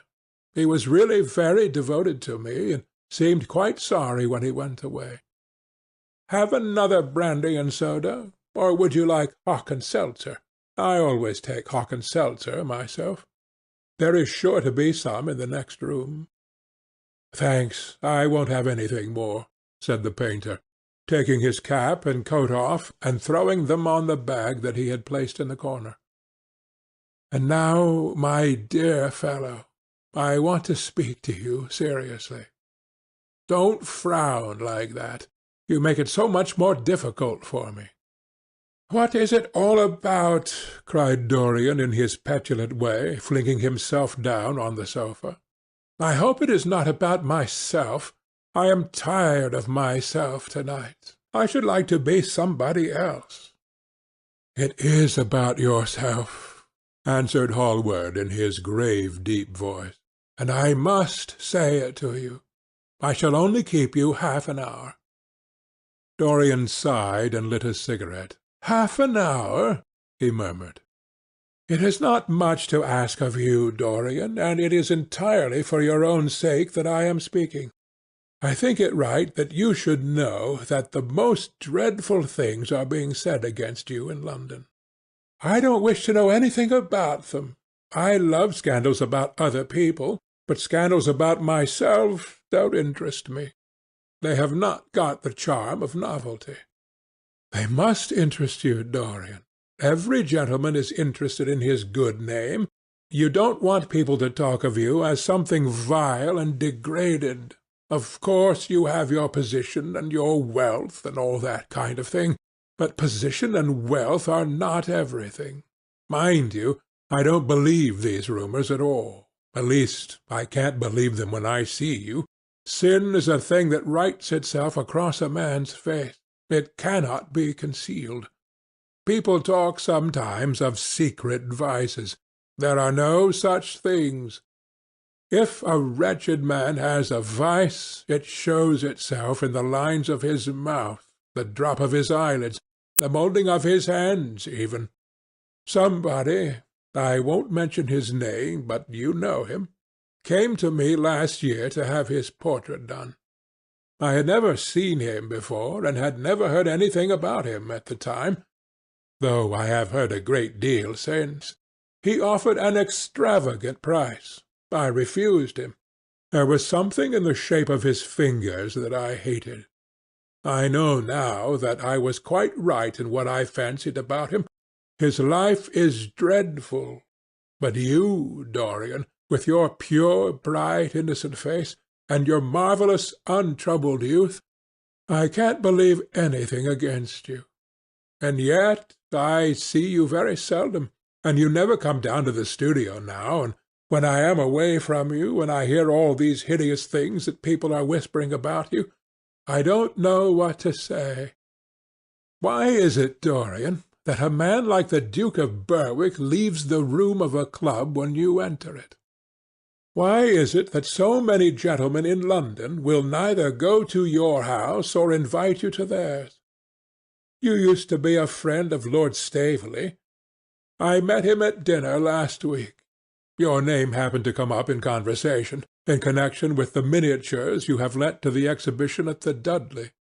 Staveley curled his lip and said that you might have the most artistic tastes, but that you were a man whom no pure-minded girl should be allowed to know, and whom no chaste woman should sit in the same room with. I reminded him that I was a friend of yours, and asked him what he meant. He told me. He told me right out before everybody. It was horrible. Why is your friendship so fatal to young men? There was that wretched boy in the Guards who committed suicide. You were his great friend. There was Sir Henry Ashton, who had to leave England with a tarnished name. You and he were inseparable. What about Adrian Singleton and his dreadful end? What about Lord Kent's only son and his career? I met his father yesterday in St. James's Street. He seemed broken with shame and sorrow. What about the young Duke of Perth? What sort of life has he got now? What gentleman would associate with him? Stop, Basil. You are talking about things of which you know nothing, said Dorian Gray, biting his lip and with a note of infinite contempt in his voice. You ask me why Berwick leaves a room when I enter it?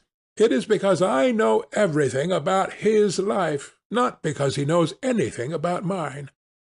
With such blood as he has in his veins, how could his record be clean? You ask me about Henry Ashton and young Perth. Did I teach the one his vices and the other his debauchery? If Kent's silly son takes his wife from the streets, what is that to me? If Adrian Singleton writes his friend's name across a bill, am I his keeper? I know how people chatter in England. The middle classes air their moral prejudices over their gross dinner-tables, and whisper about what they call the profligacies of their betters in order to try and pretend that they are in smart society and on intimate terms with the people they slander. In this country it is enough for a man to have distinction and brains for every common tongue to wag against him. And what sort of lives do these people, who pose as being moral, lead themselves? My dear fellow, you forget that we are in the native land of the hypocrite. Dorian, cried Hallward, that is not the question. England is bad enough, I know, and English society is all wrong. That is the reason why I want you to be fine. You have not been fine. One has a right to judge a man by the effect he has over his friends. Yours seem to lose all sense of honour, of goodness, of purity. You have filled them with a madness for pleasure. They have gone down into the depths. You led them there. Yes, you led them there, and yet you can smile as you are smiling now. And there is worse behind. I know you and Harry are inseparable. Surely for that reason, if none other, you should not have made his sister's name a byword. Take care, Basil, you go too far. I must speak, and you must listen. You shall listen. When you met Lady Gwendolen, not a breath of scandal had ever touched her. Is there a single decent woman in London now who would drive with her in the park? Why, even her children are not allowed to live with her. Then there are other stories, stories that you have been seen creeping at dawn out of dreadful houses and slinking in disguise into the foulest dens in London. Are they true? Can they be true? When I first heard them, I laughed. I hear them now, and they make me shudder. What about your country house and the life that is led there? Dorian, you don't know what is said about you. I won't tell you that I don't want to preach to you. I remember Harry saying once that every man who turned himself into an amateur curate for the moment always began by saying that, and then proceeded to break his word. I do want to preach to you. I want you to lead such a life as will make the world respect you. I want you to have a clean name and a fair record. I want you to get rid of the dreadful people you associate with. Don't shrug your shoulders like that. Don't be so indifferent. You have a wonderful influence. Let it be for good, not for evil. They say that you corrupt every one with whom you become intimate, and that it is quite sufficient for you to enter a house for shame of some kind to follow after. I don't know whether it is so or not. How should I know? But it is said of you. I am told things that it seems impossible to doubt. Lord Gloucester was one of my greatest friends at Oxford. He showed me a letter that his wife had written to him when she was dying alone in her villa at Mentone. Your name was implicated in the most terrible confession I ever read. I told him that it was absurd, that I knew you thoroughly, and that you were incapable of anything of the kind. Know you? I wonder, do I know you? Before I could answer that, I should have to see your soul. To see my soul? Muttered Dorian Gray, starting up from the sofa and turning almost white with fear. Yes, answered Hallward gravely, and with deep-toned sorrow in his voice, to see your soul. But only God can do that. A bitter laugh of mockery broke from the lips of the younger man. You shall see it yourself, to-night, he cried, seizing a lamp from the table. Come, it is your own handiwork. Why shouldn't you look at it?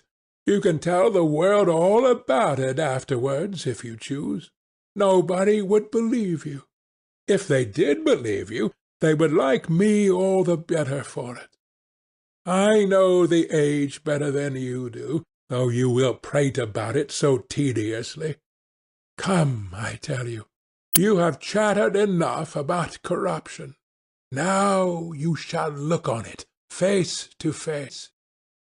There was a madness of pride in every word he uttered. He stamped his foot upon the ground in his boyish, insolent manner.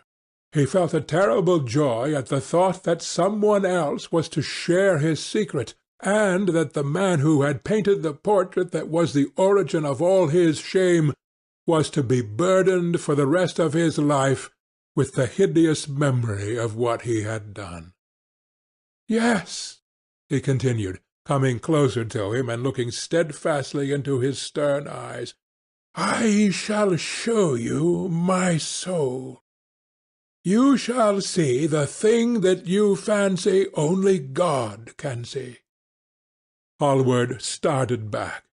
That is blasphemy, Dorian, he cried. You must not say things like that. They are horrible, and they don't mean anything. You think so? He laughed again. I know so. As for what I said to you tonight, I said it for your good. You know I have been always a staunch friend to you. Don't touch me. Finish what you have to say. A twisted flash of pain shot across the painter's face. He paused for a moment, and a wild feeling of pity came over him. After all, what right had he to pry into the life of Dorian Gray? If he had done a tithe of what was rumoured about him, how much he must have suffered. Then he straightened himself up and walked over to the fireplace and stood there, looking at the burning logs with their frost-like ashes and their throbbing cores of flame. I am waiting, Basil, said the young man in a hard, clear voice. He turned round. What I have to say is this, he cried. You must give me some answer to these horrible charges that are made against you. If you tell me that they are absolutely untrue from beginning to end, I shall believe you. Deny them, Dorian, deny them. Can't you see what I am going through? My God, don't tell me that you are bad and corrupt and shameful. Dorian Gray smiled. There was a curl of contempt in his lips. Come upstairs, Basil, he said quietly. I keep a diary of my life from day to day, and it never leaves the room in which it is written. I shall show it to you if you come with me. I shall come with you, Dorian, if you wish it. I see I have missed my train. That makes no matter. I can go tomorrow. But don't ask me to read anything tonight. All I want is a plain answer to my question. That shall be given to you upstairs. I could not give it here. You will not have to read long. Chapter 12. Chapter 13 of The Picture of Dorian Gray. He passed out of the room and began the ascent, Basil Hallward following close behind. They walked softly, as men do instinctively at night. The lamp cast fantastic shadows on the wall and staircase. A rising wind made some of the windows rattle. When they reached the top landing, Dorian set the lamp down on the floor, and, taking out the key, turned it in the lock. "You insist on knowing, Basil?" he asked in a low voice. "Yes."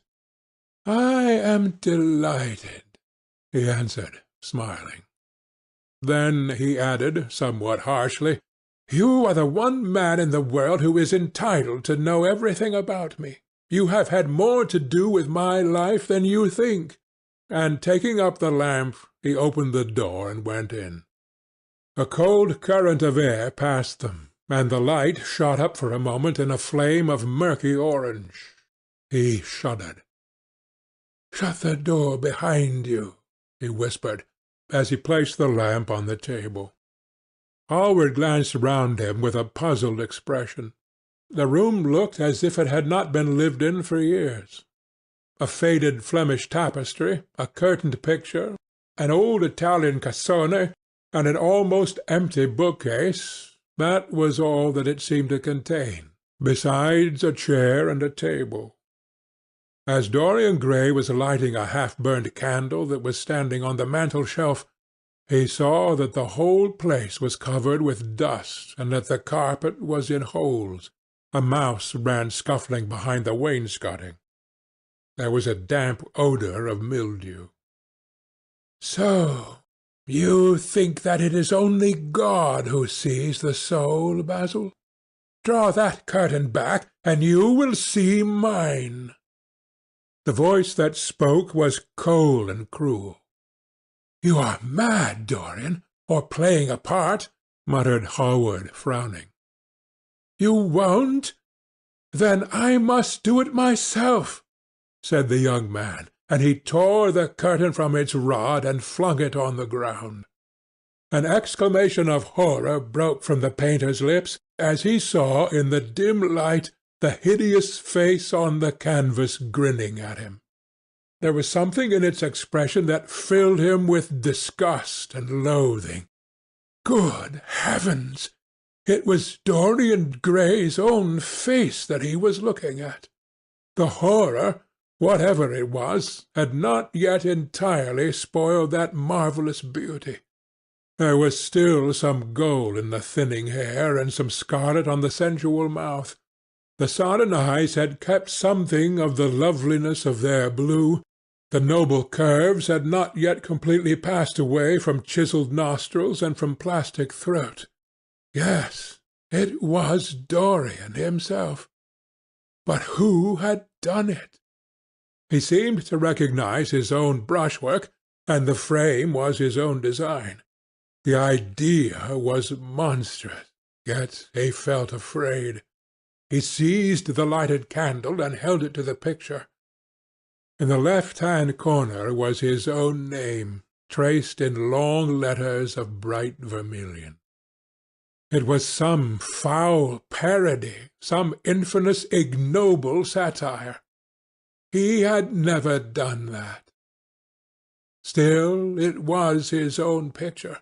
He knew it, and he felt as if his blood had changed in a moment from fire to sluggish ice. His own picture! What did it mean? Why had it altered? He turned and looked at Dorian Gray with the eyes of a sick man. His mouth twitched, and his parched tongue seemed unable to articulate. He passed his hand across his forehead.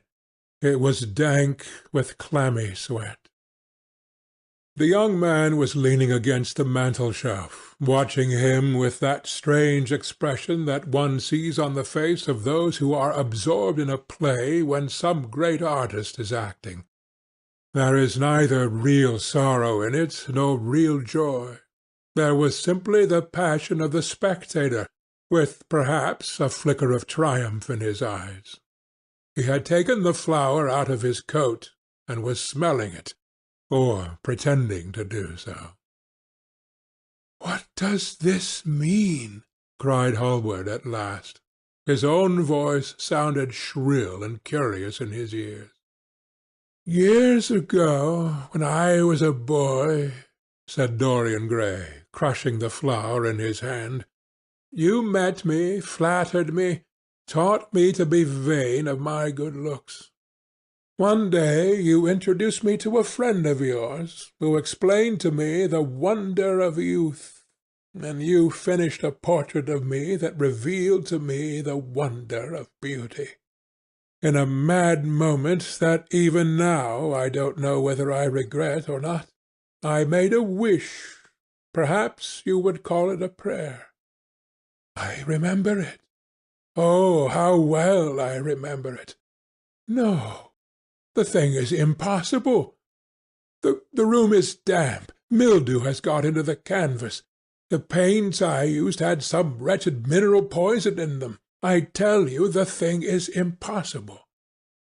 "Ah, what is impossible?" murmured the young man, going over to the window and leaning his forehead against the cold, mist-stained glass. "You told me you had destroyed it. I was wrong. It has destroyed me. I don't believe it is my picture." "Can't you see your ideal in it?" said Dorian bitterly. "My ideal, as you call it, as you called it. There was nothing evil in it, nothing shameful. You were to me such an ideal as I shall never meet again. This is the face of a satyr. It is the face of my soul. Christ! What a thing I must have worshipped! It has the eyes of a devil. Each of us has heaven and hell in him, Basil," cried Dorian with a wild gesture of despair. Hallward turned again to the portrait and gazed at it. "My God! If it is true," he exclaimed, "and this is what you have done with your life, why, you must be worse even than those who talk against you fancy you to be." He held the light up again to the canvas and examined it. The surface seemed to be quite undisturbed, and as he had left it. It was from within, apparently, that the foulness and horror had come. Through some strange quickening of inner life, the leprosies of sin were slowly eating the thing away. The rotting of a corpse in a watery grave was not so fearful. His hand shook, and the candle fell from its socket on the floor and lay there sputtering. He placed his foot on it and put it out. Then he flung himself into the rickety chair that was standing by the table, and buried his face in his hands. "Good God, Dorian! What a lesson! What an awful lesson!" There was no answer, but he could hear the young man sobbing at the window. "Pray, Dorian, pray," he murmured. "What is it that one was taught to say in one's boyhood? Lead us not into temptation. Forgive us our sins. Wash away our iniquities. Let us say that together. The prayer of your pride has been answered. The prayer of your repentance will be answered also. I worshipped you too much. I am punished for it. You worshipped yourself too much. We are both punished." Dorian Gray turned slowly around and looked at him with tear-dimmed eyes. "It is too late, Basil," he faltered. "It is never too late, Dorian. Let us kneel down and try if we cannot remember a prayer. Isn't there a verse somewhere? Though your sins be as scarlet, yet I will make them white as snow. Those words mean nothing to me now." "Hush! Don't say that. You have done enough evil in your life. My God! Don't you see that accursed thing leering at us?" Dorian Gray glanced at the picture, and suddenly an uncontrollable feeling of hatred for Basil Hallward came over him, as though it had been suggested to him by the image on the canvas, whispered into his ear by those grinning lips. The mad passions of a hunted animal stirred within him, and he loathed the man who was seated at the table more than in his whole life he had ever loathed anything. He glanced wildly around. Something glimmered on the top of the painted chest that faced him. His eye fell on it. He knew what it was. It was a knife that he had brought up some days before to cut a piece of cord, and had forgotten to take away with him. He moved slowly towards it, passing Hallward as he did. As soon as he got behind him, he seized it and turned round. Hallward stirred in his chair as if he was going to rise. He rushed at him, and dug the knife into the great vein that is behind the ear, crushing the man's head down on the table, and stabbing again and again. There was a stifled groan, and the horrible sound of someone choking with blood. 3 times the outstretched arms shot up convulsively, waving grotesque, stiff-fingered hands in the air. He stabbed him twice more, but the man did not move. Something began to trickle on the floor. He waited for a moment, still pressing the head down. Then he threw the knife on the table and listened. He could hear nothing but the drip, drip on the threadbare carpet. He opened the door and went out on the landing. The house was absolutely quiet. No one was about. For a few seconds he stood, bending over the balustrade and peering down into the black, seething well of darkness. Then he took out the key and returned to the room, locking himself in as he did so. The thing was still seated in the chair, straining over the table with bowed head and humped back and long, fantastic arms. Had it not been for the red, jagged tear in the neck and the clotted black pool that was slowly widening on the table, one would have said that the man was simply asleep. How quickly it had all been done!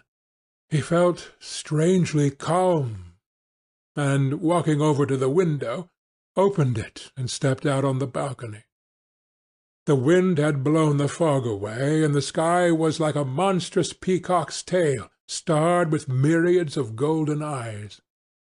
He looked down and saw the policeman going his rounds and flashing the long beam of his lantern on the doors of the silent houses. The crimson spot of a prowling hansom gleamed at the corner and then vanished. A woman in a fluttering shawl was creeping slowly by the railings, staggering as she went. Now and then she stopped and peered back. Once she began to sing in a hoarse voice. The policeman strolled over and said something to her. She stumbled away, laughing.